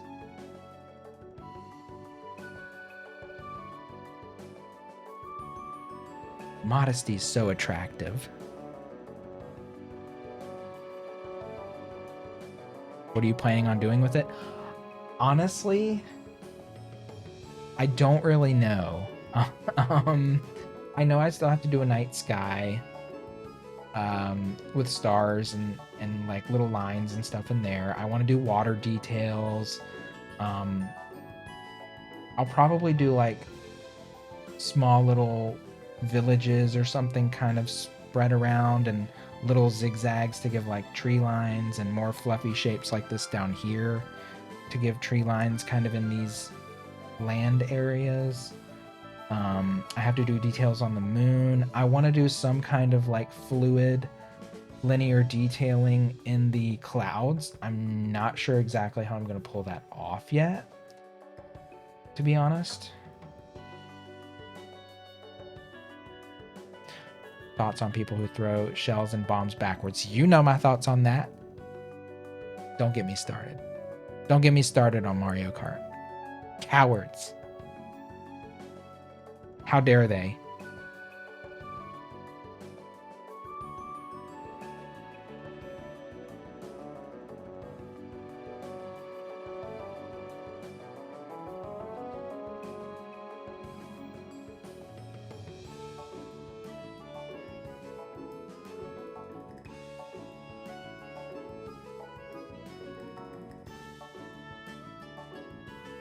Oh my god, outlining the mountains makes such a huge fucking difference to me.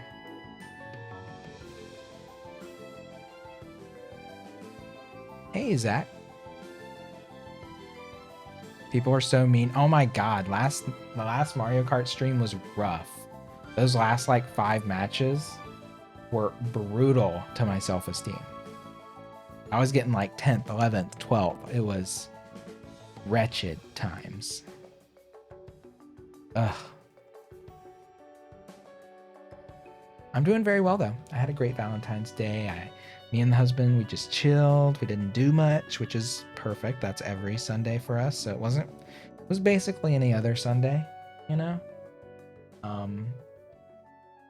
But we chilled, we ate Popeyes, and we watched a movie.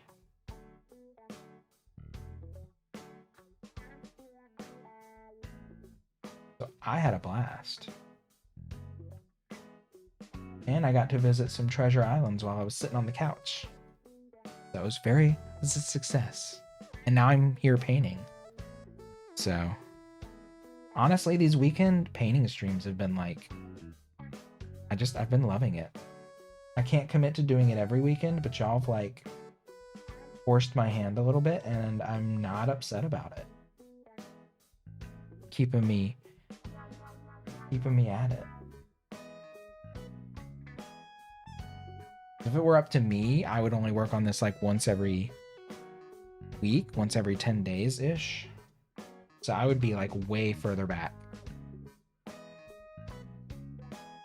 You were having a Kirsty night. Painting's coming along gorge. Thank you. What movie? My husband started watching, God, what was it? It was like, I think it was the original like 90s Stargate. It was like Stargate. Yeah, it was Stargate. And then he was going to start watching some other Stargate movie, but he didn't make it very far into that one. A little bit stressed. Oh, sorry, Lake. Sorry you're stressed.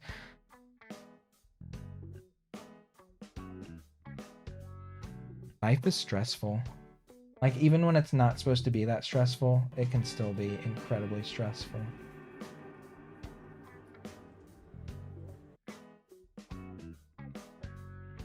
Thank you for the host. Oh my god. Gotta get a drink of water. I feel like I'm about to cough.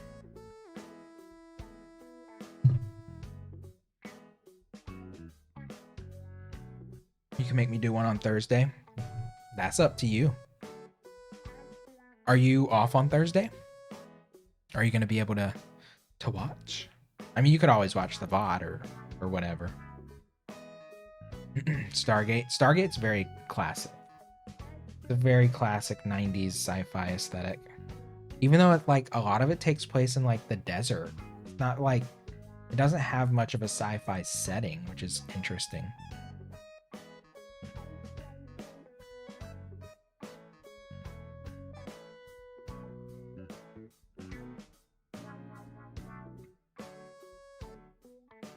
But it's a good movie. You work Sunday through Wednesday. I didn't know if it had changed a little bit based on all the, like, the time off and stuff you've had recently. If they were, like, trying to squeeze you in different days or something.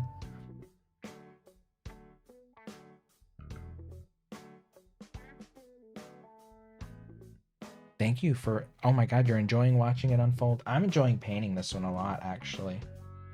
Sometimes with paintings, like, I get to a point and then it's not very enjoyable anymore.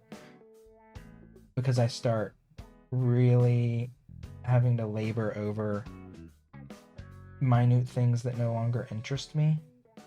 But this one doesn't feel like that. And also, I think a lot of that had to do with, like, that last painting I did with the female reclining nude.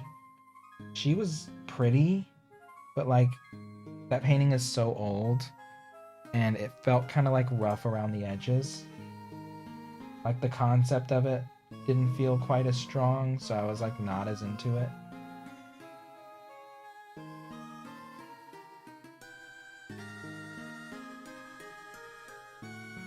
But there is that point where you're just like, it's just like a lot harder to get into it. I don't know how to describe it. You're gonna host? Thank you for hosting. I appreciate anyone who hosts. That helps boost me, show me on recommended Twitch, so I appreciate it. They send people home a lot. There isn't a lot of work. They offer extra shifts. Just haven't been taking them. I always hated picking up shifts. I got to the point where I was like, just don't call me on my day off, please. That was probably one of the things that was the death knell for me and work. Thank you. Oh my god, thank you for the host.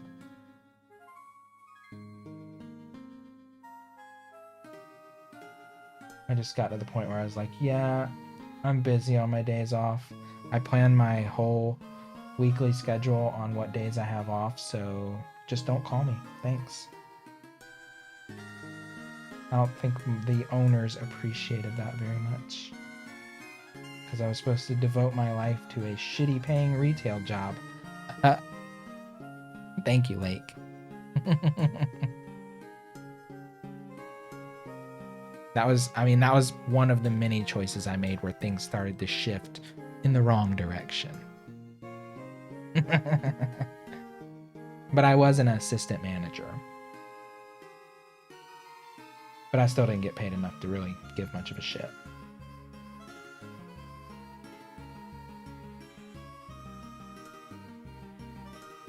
Oh my god, Alex, remember when all I used to do on stream was complain about my job?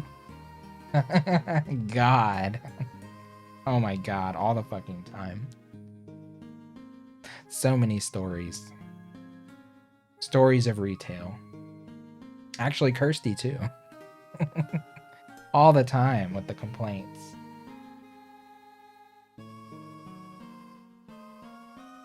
So if people need to come in here and vent about their job, please, by all means, get it out. You gotta get it out.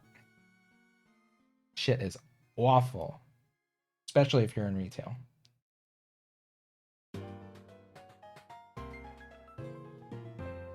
Enjoy the lurk, Lake. Thank you so much for the host. Writing your story.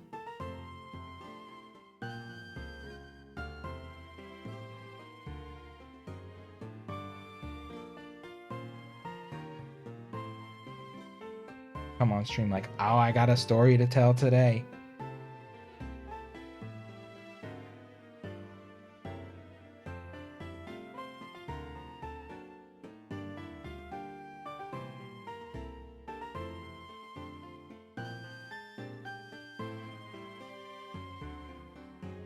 Oh yeah, I had to lead summer camp basically the whole time until a mom called and said, my daughter was in a camp with someone last week who tested positive, and I told the owner, I'm not teaching the rest of this camp with her in it.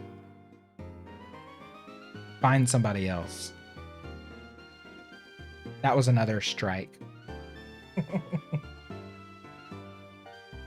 And then a couple months later, my ass was fired.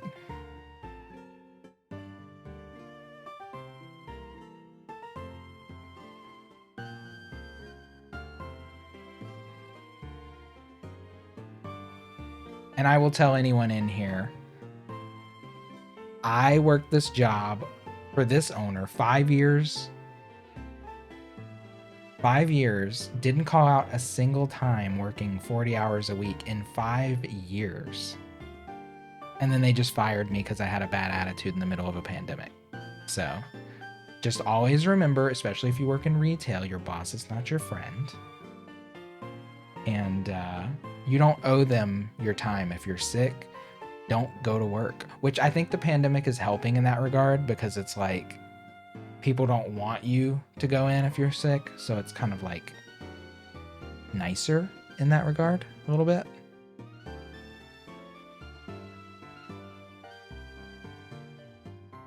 They didn't. So the kid that was in my camp was not the one who tested positive.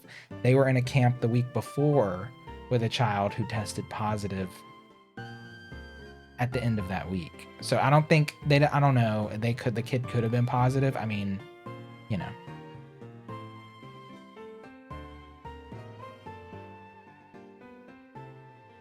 And of course, yeah, like Majestic, there's always different situations, you know. But like, especially if you're in retail, you don't. I worked that job 8 years, 2 different owners, 3 years for one owner, 5 years for another, and I still got fired with no documentation for having a bad attitude. So it's like, you can draw a line, you know? Especially if it's retail, like, you can find something else. I don't want to like encourage people to quit their jobs or anything, but like, you don't, you have the option to not pick up your phone and not cave to their demands, because ultimately, if they want to get rid of you, they're going to get rid of you, and there's nothing you can do about it, especially if you work in an at-will state or whatever, you know? Nothing you can do. Spill the tea about shitty retail days. Yes. You worked as a manager at a theater for 5 years? Yeah, there was I think there's a theater right beside the place where I worked, and that place has been shut down for, God, since before I got laid off or fired, whatever you want to call it. I call it fired. So it's at least 7 months. It's crazy. Supervisor at Starbucks, and the only thing that makes me upset when people come to work sick. Yeah, it's like, you could make the whole staff sick. The best choice is to just not. Sure, the people there might have a slightly shittier day because they have like a little bit more work piled on them, but ultimately, like, you're not going to get them sick and fuck up their month or their week. It's just better. Like, you could do way more damage going in than not. Dino works there still. Just opened last weekend. Oh, yeah.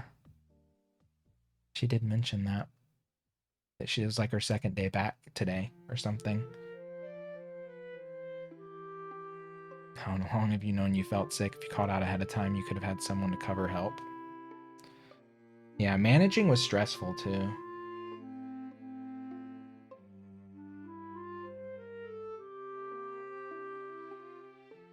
Ultimately, I just got to the point with managing where it's like, okay, I'm managing, but I'm an assistant manager. I don't really have benefits.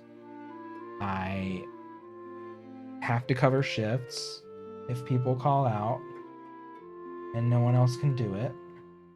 There was like very little benefit to it, and I just got to the point where I was like, done. Like, don't call me.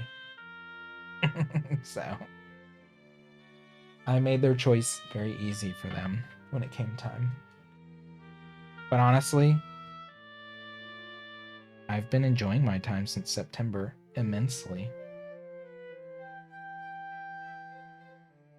I'll never have this kind of opportunity to not work for like this long ever again in my adult life until it's like retirement age. So I'm soaking it up.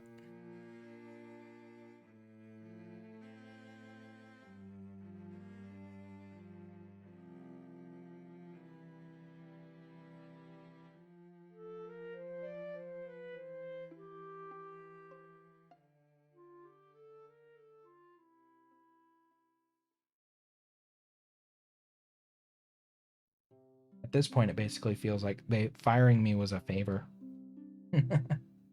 Which is wild that my brain actually kind of agrees with that sentiment, but it does.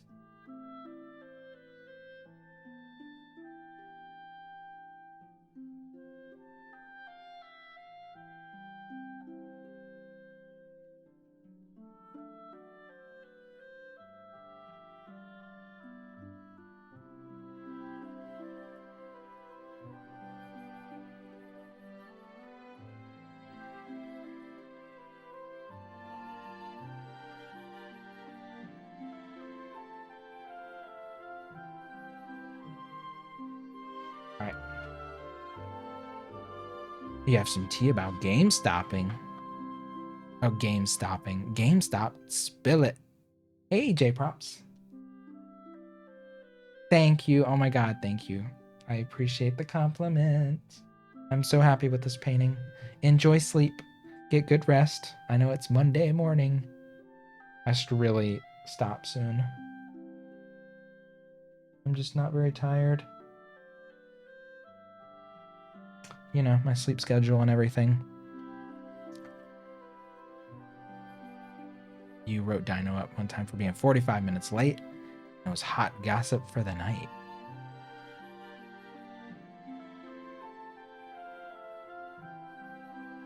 The Goss.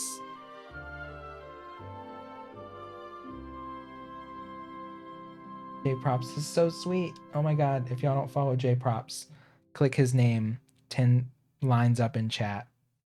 Check him out. Give him a follow. He does plant streams on Sundays, gardening tips, and just general plant care. If you're interested in that. Also, J Props is an Animal Crossing streamer and has been playing Ori recently, and something else. I can't remember off the top of my head.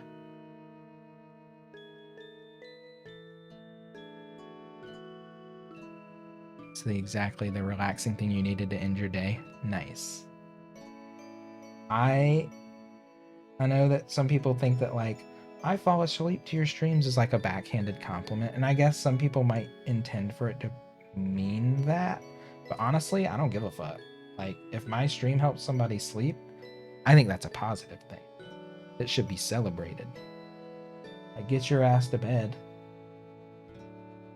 If you are watching and you need to go to sleep and you want to keep the stream on, go to your sleeping space, wrap yourself in a blanket, close your eyes, and let sleep take you.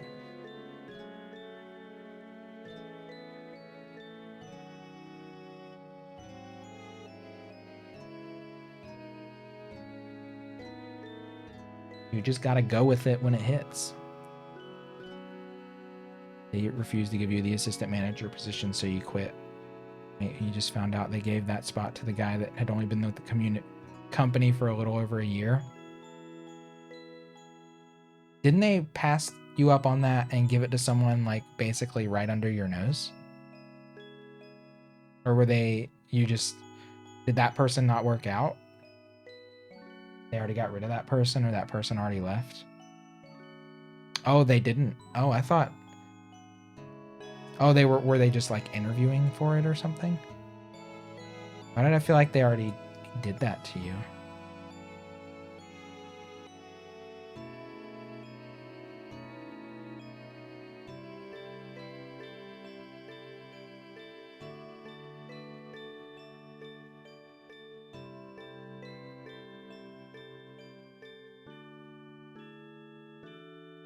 Oh my god, this area looks 10 times better with these white outlines.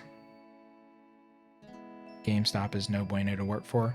Yeah, I applied to GameStop like Alex too. They did call me back, but like 6 months later, and I was like, no thanks. I found something else, which was the job that I got fired from in September. But I was there for a really long time, so. No complaints. And the pay was worse. The job I was at also had tip opportunities, so.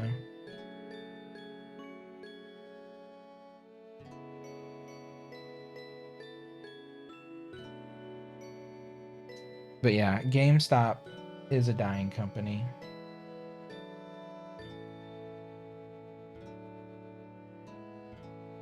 I don't think their business model holds up to the gaming market in 2021.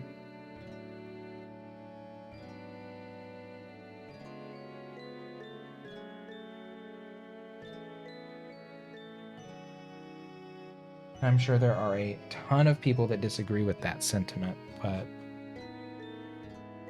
while a lot of people that are like really into gaming are like into physical media, there's for every like one person that's like a collector or a physical media enthusiast, there's like 10 other people that just download digital games.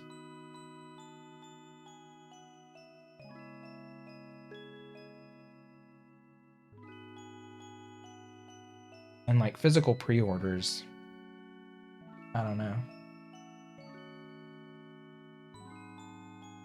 Isn't that's basically what they made a lot of their money on, right?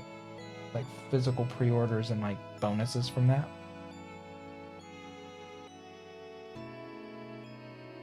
We were a supervisor and one guy under me tried to get me fired.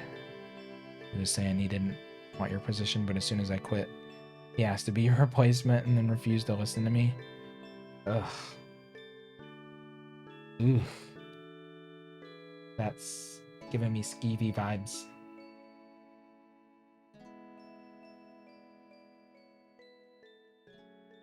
When you worked at the movie theater, your boss printed out the last 10 apps and interviewed when he wanted. Didn't actually check them out before the interviews. What? Gonna be going to bed soon? Gotta be up? Yes, go to bed. If you're feeling heavy eyelids, just roll with it. Most profit comes from pre-owned games. Okay, that actually makes more sense.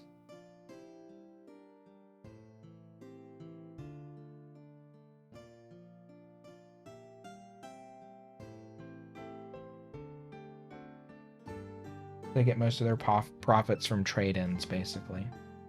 Giving people meager, shitty credits for the game they just paid $60 for. Got it. Yeah, I never traded a single game into GameStop. Nope.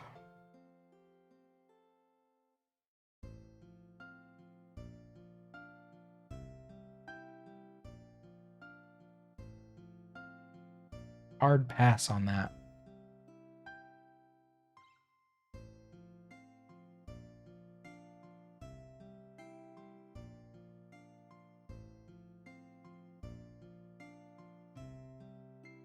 Right. Retail food workers have it so bad, work environment wise. I've basically been in retail and food my entire adult life, and yes, it's terrible. It's actually really bad. I don't know if I'll ever be able to break into another job field, hopefully, but we'll see. Time will tell.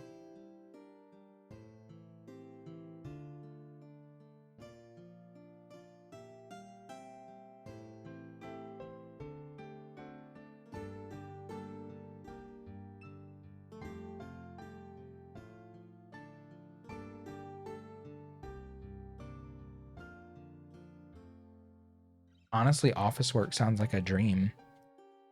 After working 50 15 years in service and retail. I was trying to do the math. Had to think for a second. Yeah, having coworkers you don't get along with sucks. Like having coworkers that you're like really get, sometimes coworkers are the best thing about a job and they actually are so enjoyable to be around and good that you're like want to spend time with that person. But then there's also the opposite where someone's so bad or just like doesn't mesh well with you that it's just like, yeah, has like the opposite effect.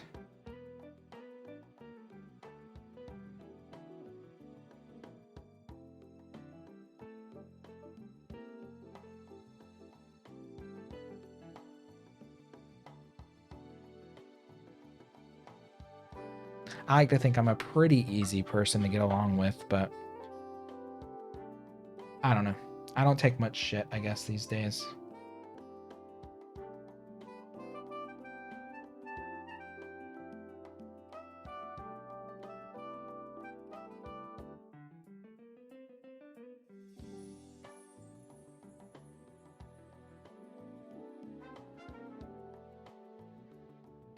Ooh, that area looks great. Like $25-ish cash. For a $60 game. That's, yeah. That's bad. Bought Metroid Returns new from them. When I went home, there was already a save file on it. They sold me a used game. What? Yeah, I would return that shit.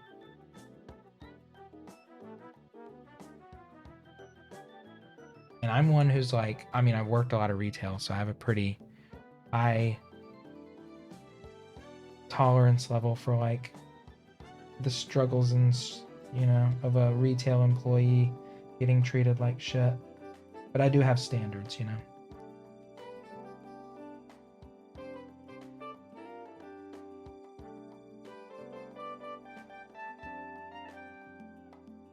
Nobody wants to get taken advantage of by a business. There's a lot of shady practices out there.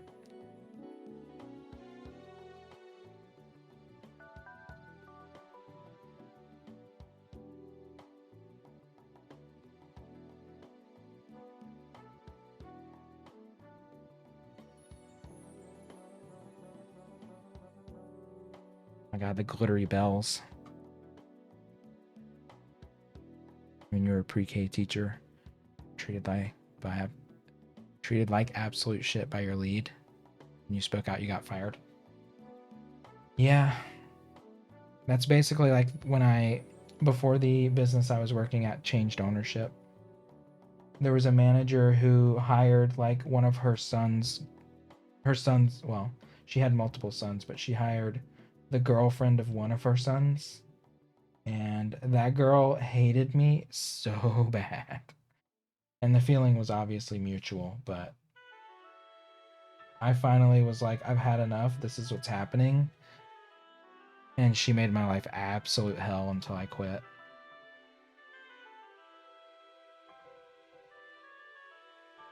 I didn't get fired outright, but she basically made it impossible for me to work there.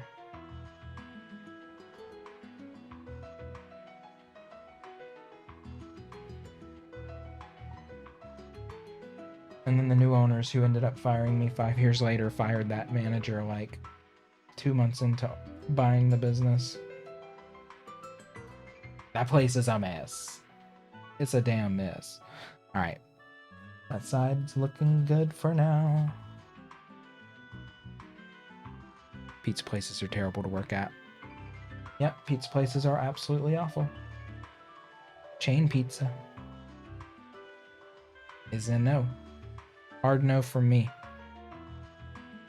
I will never go back to working at a chain pizza place. Nope.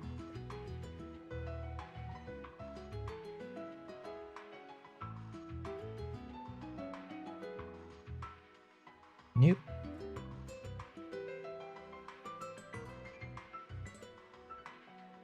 Alright. I'm getting here. I'm getting pretty close to stopping for the night. I want to do these mountains. I want to do these little tree lines here, and I want to do this cloud over here. And then I'm done, which that could take another 30 minutes, but I'm going to try and be fast. I'm going to try and be quite speedy about it.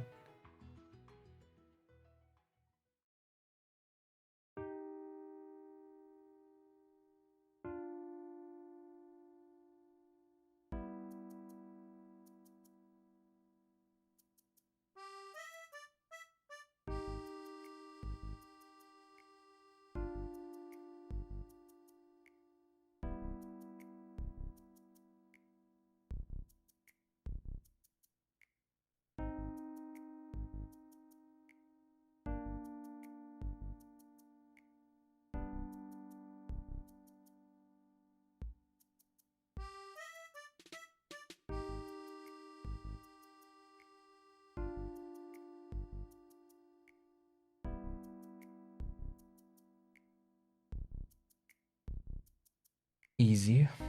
The mountains are actually pretty easy because the lines are straight and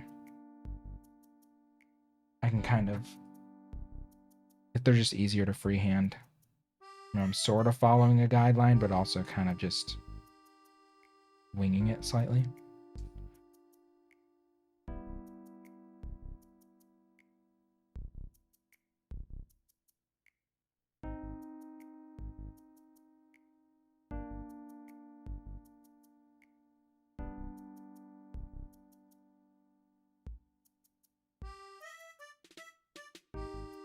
I gotta get a good angle on this one.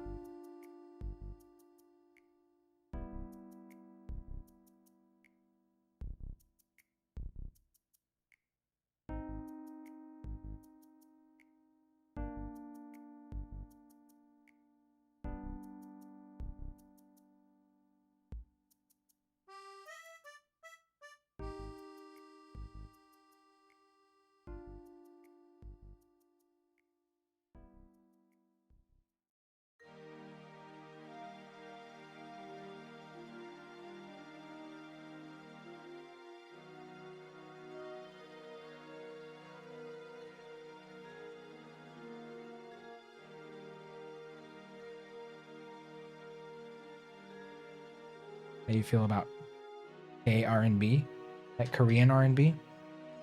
I honestly don't know much about it. I never got into like K-pop and stuff. So I don't know. I don't have opinions on it. And I definitely missed that question. I'm sorry. Oop. I mean, R&B music's good though. I don't have a problem with R&B music, so I'd probably like it.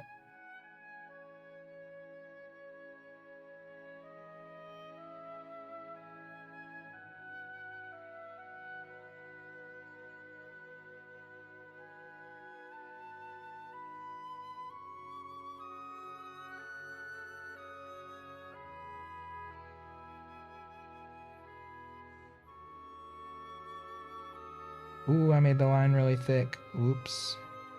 Whoops. Alright, it's fine.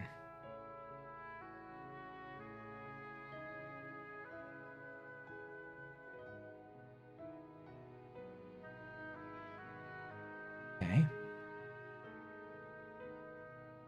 Show Dinah all the time weird, cool stuff you find, so she suffers through it all. She's not a big K-pop or K-R&B fan. Haley would not be happy with me if I said that I don't know much about K-pop. I know Haley loves K-pop, but she's already in bed, so I can speak my truth. I don't know much about it. That's the truth.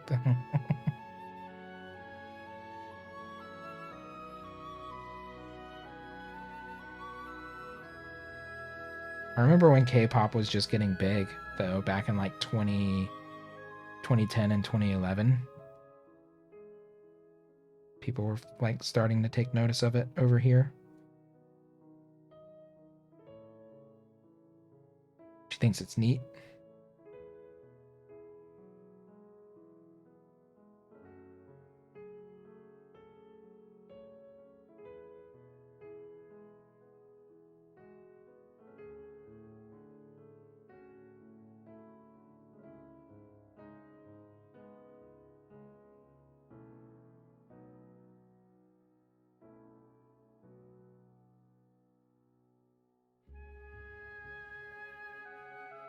Ooh, this little area is gonna look so good.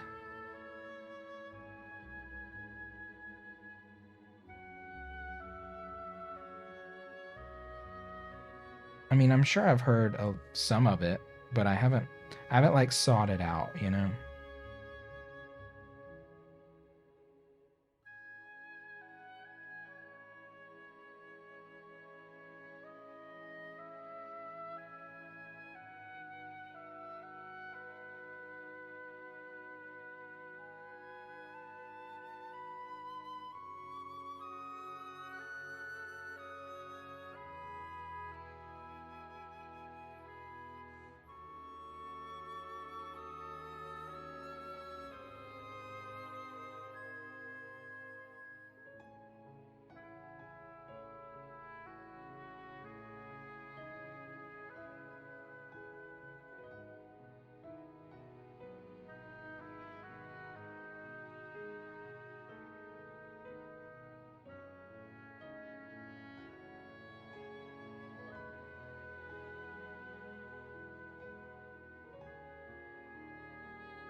Ooh, this area is a little stressful.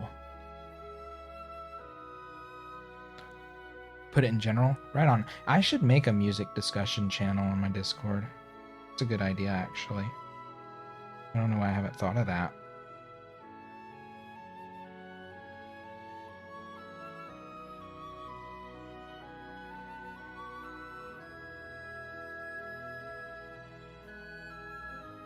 So one of my goals each month is to make a Spotify playlist, which I actually, well, it's more of an Apple Music playlist, and then I bring it over to Spotify.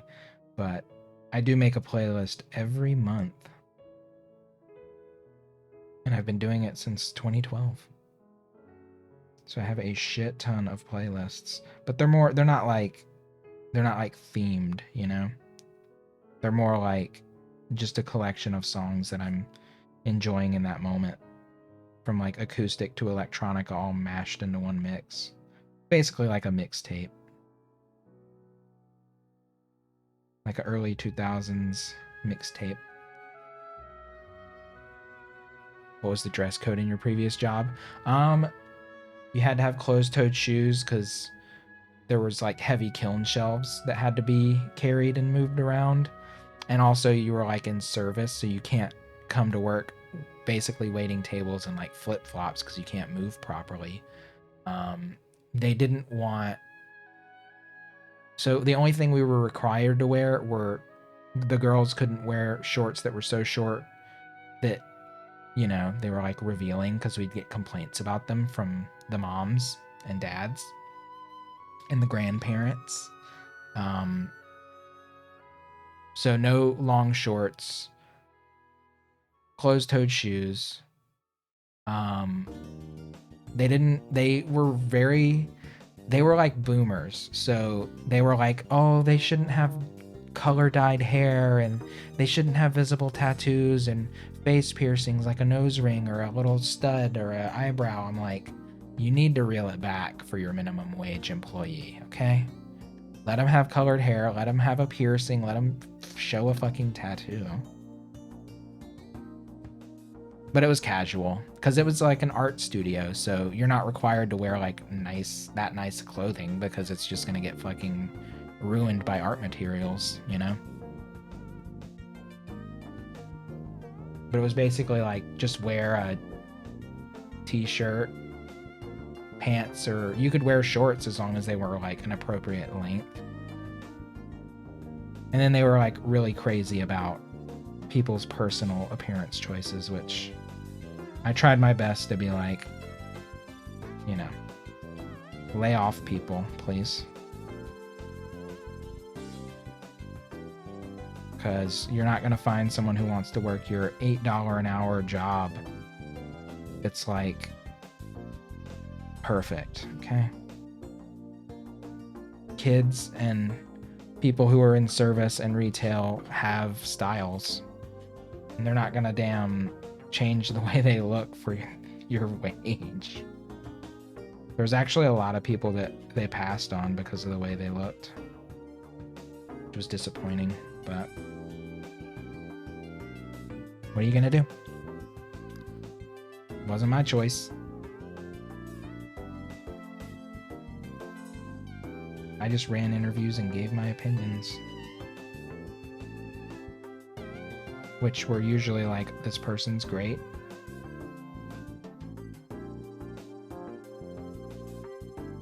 Because most of the people that applied there, it was like a certain type of person applies to a paint your own pottery studio, you know? Most people don't even know a business like that exists, so.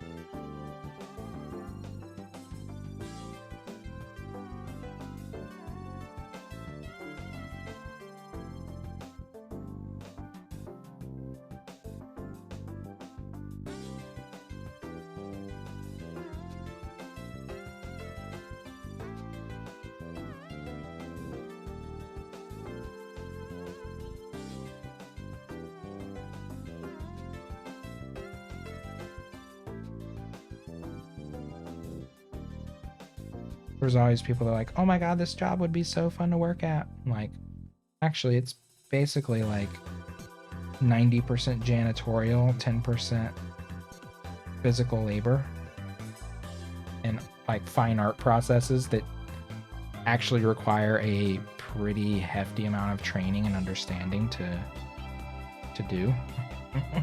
It's not just some like slap it together thing.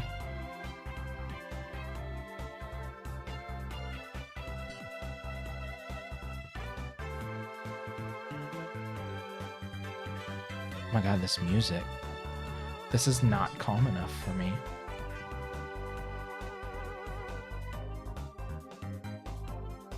Volume down. Cool it.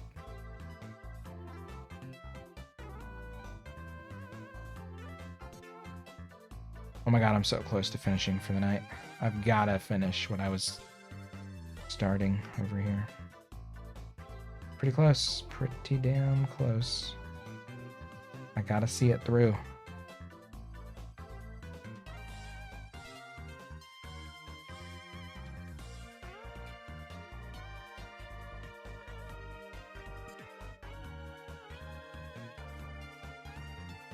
You sell these? I've sold a couple.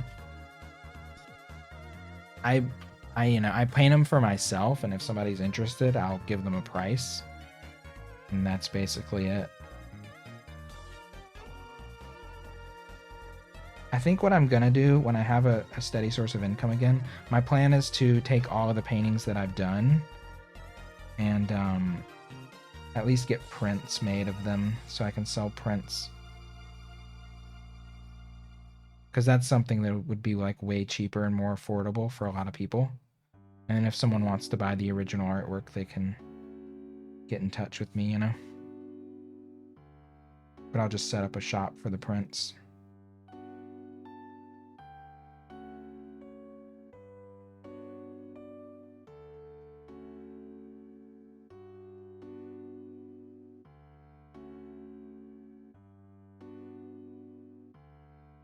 Remember when they had the shop closed for 1 week when the pandemic? It was 3 weeks. 3 whole weeks.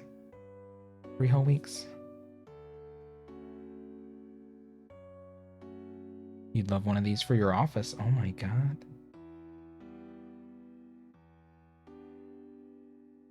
Well, I'll be doing more landscapes like this. I'm going to try and start cranking out lots of variations of the same thing. With different colors and, you know, like there's water here, there's mountains there, there's, you know, but different like color palettes, derivative of themselves.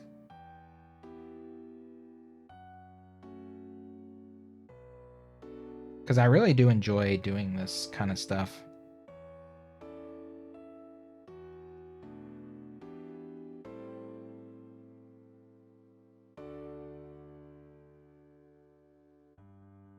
Because it's just stylized enough and it's like got enough detail to where that kind of makes it, and the emphasis isn't as much on like realistic representation. It's just like the stylization of.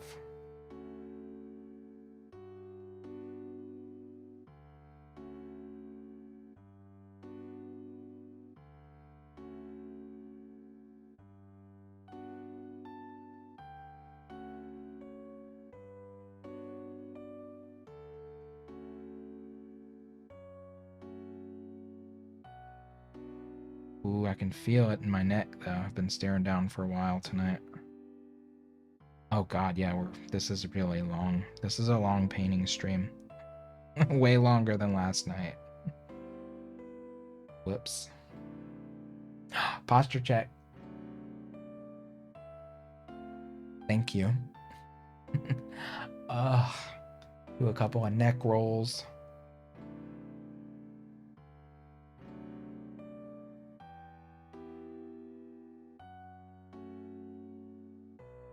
I'm so close though. So close. Oop, that was a shitty line. Whoops. Let's clean the brush. Gives me 80s Japan. I do kind of see that. It does have a... To me, I feel like a lot of my stuff is kind of inspired by like video game background art, you know? Very graphic, stylized representations of trees and clouds. This is like a Mario Brothers Super Mario World background on acid.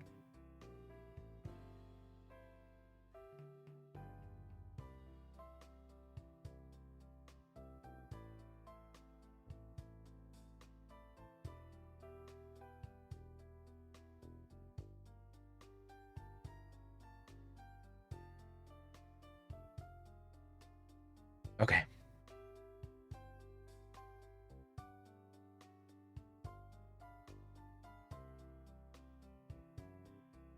All right. Last thing for the night is this cloud shape down here. I need to stir this paint for the last bit though. It's quite gummy.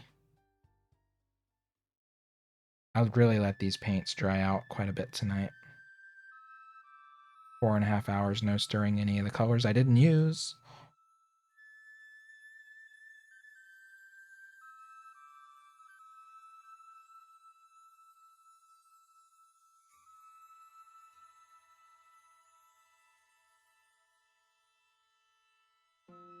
As long as I've been playing video games, it's something you enjoy immensely. As long as you can remember. 4-year-old recently has been playing Breath of the Wild. Oh my god, kids. I can't imagine a kid growing up playing Breath of the Wild. Like what they're gonna see and what I'll even see in 20 years. The evolution of video games is actually very amazing and inspiring.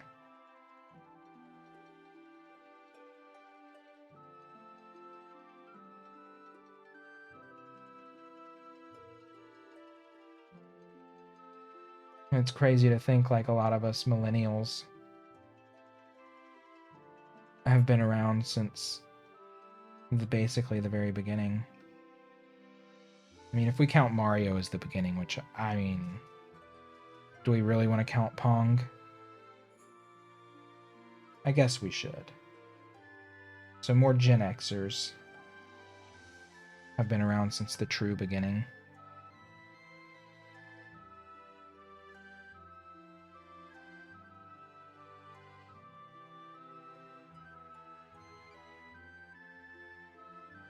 When you were his age, you played Mario Bros. 2 and Sonic. Yeah, when I was 4, I'm sure I was playing the original Mario. That would have been 1990, 4 years old. Probably Mario Brothers 2. I'm sure I played that too. I don't know exactly when that came out.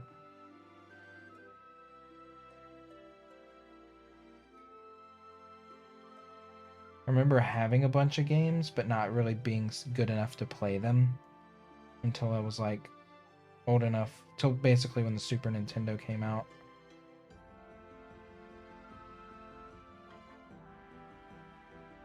He likes playing Mario and Mario Brothers 2 on the Switch. Those old games, honestly, they just like, I don't know, they're different as an adult than they are as a kid. It's like hard to compare the experience of playing it as like an adult to playing it as a child.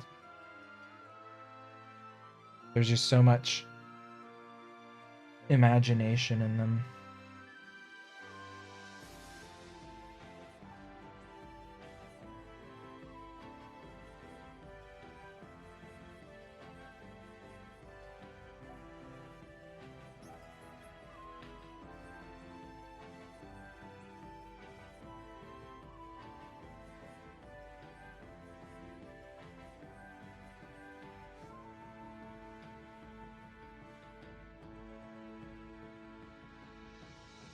Ooh. This line is rough. Not as rough as the one I did up there, but still pretty rough.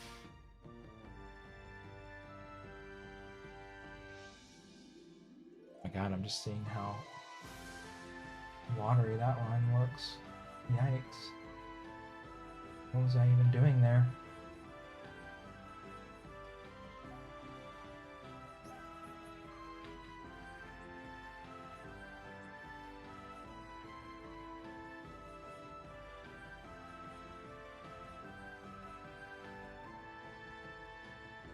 You have a Game Boy Color and Pokemon Red that you're gonna let him have when he's older.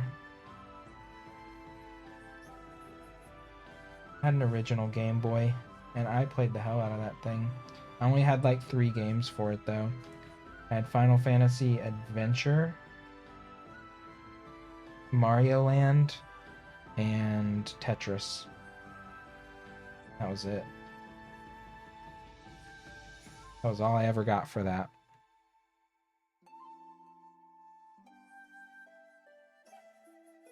It was, I mean, those were great games though. A lot of hours.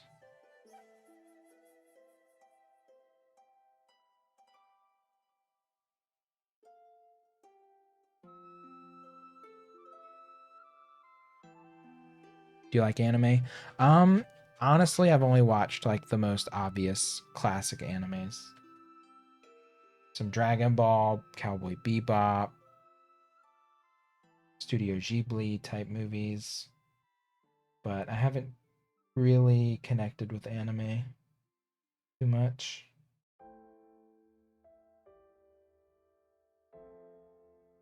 I enjoy the animation, but I don't know.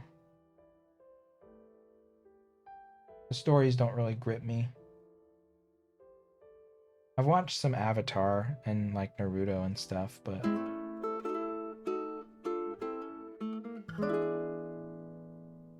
yo, whoa, word. Hopefully I said that right. Thank you so much for that follow. Very much appreciated. I am about to wrap up for the night. I'm like working on my actual last line here.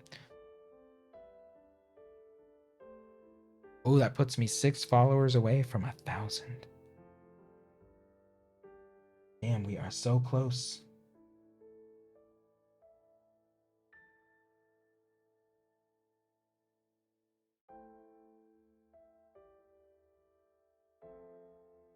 But thank you, a word. I hope you're enjoying the painting. I hope you think it's pretty, and if you lurk, enjoy the lurk.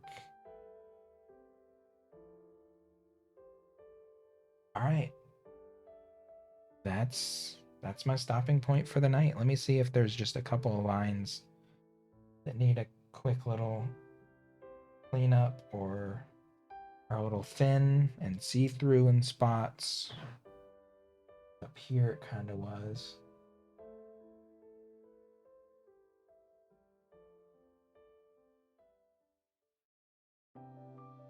You watched Porco Rosso with Dino the other night? I put that on the other night, but I fell asleep to it. I've seen it, but It was like a passive experience. I didn't really like pay attention to it very well.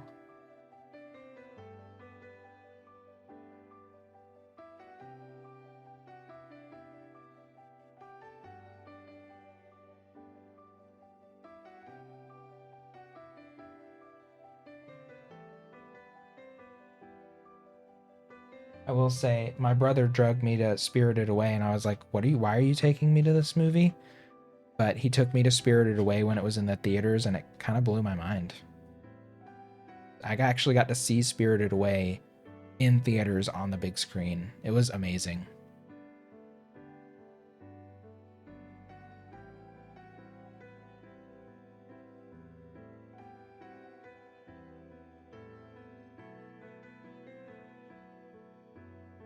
That movie has a bit of a soft spot for me.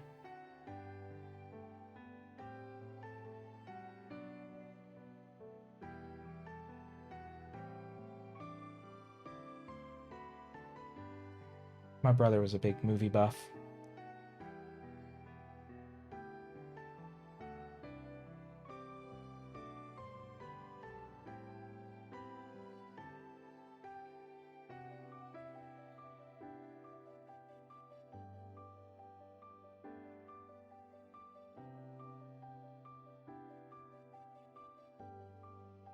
Spirited Away is your third favorite. It's probably my favorite from Miyazaki. I like Ponyo a lot too, even though Ponyo's basically The Little Mermaid. Or it feels like The Little Mermaid. But I just think Ponyo's like the prettiest. Visually, Ponyo blows my mind. It's just, there's so much. I love the water detailing. Grave of Fireflies made me cry harder than a lot of things in your life had. Yeah, that movie is kind of hard to watch. Knowing what's going to happen.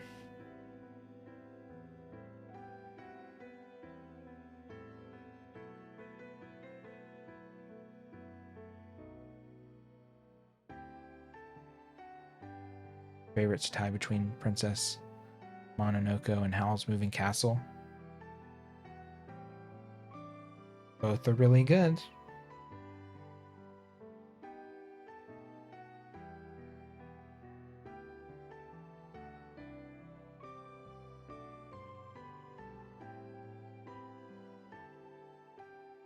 All right.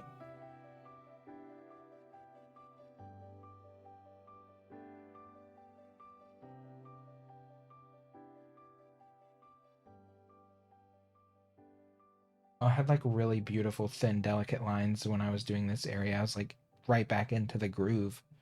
This area is very rough.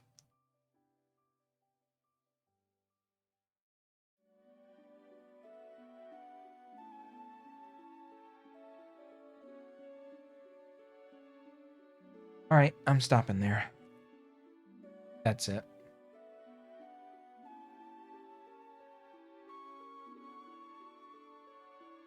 That's definitely it. My hand can take no more. My eyes are getting heavy, getting a little burny. My hand's crampy. And my neck is killing me. So that's it. That's all. I'm old. Watched Akira when you were 10. I remember watching a lot of Dragon Ball, the original Dragon Ball, when I would go over to my dad's on the weekends. Because he didn't have cable. It was like a morning cartoon on some non-cable channel. I don't even think it was Dragon Ball Z. I think it was just like the original Dragon Ball.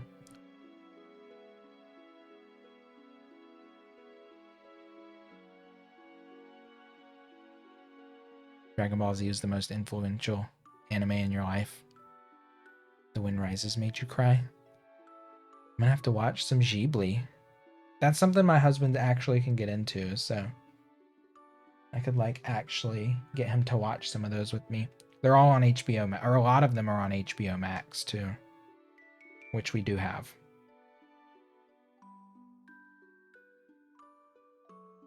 Oh man, yeah, my hand is like, ooh. Like right in the, between the thumb and the pointer. Very tender. Okay, who is online? Let's see who's around a raid tonight. Who's doing the thing? Zeb is still on. Kylie is on. Is Kylie still on? Oh no, Kylie must have. Oh no, Kylie is on. Oh my god, don't play sound. Okay, I didn't.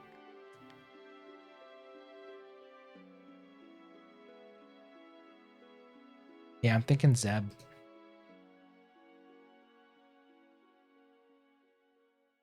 I gotta clean up. I can bullshit in Zeb's channel and then just disappear into the night. Oh my god, it's fucking 3:32. Oh my god. Yeah. Zeb is the best option for me, as I can just slink away like a ghost in the night. So when y'all go over to Zeb, heart emotes, less than 3s, virtual hugs. I always slink away when I raid. I'm around for 5 minutes and then basically go mute, go silent. Because I start cleaning up, and then when I'm done cleaning up, I basically just watch until I'm so tired I just have to get up and go to bed without thinking of it. So there's some heart emotes. If you are still out there and you want to raid, I would greatly appreciate it. Drop some heart emotes in Zeb's channel. When you get over there, refresh the page too. That way the refer raid thing goes away and he gets more views. Pinky raid. Yeah, you can do Pinky raid if you want. I would love that, of course. But thank you for everyone out there for the follows tonight. Everyone that came from Anamam's raid, thank you so much for the support in the raid and all of the follows. It was very sweet. That was a very sweet raid.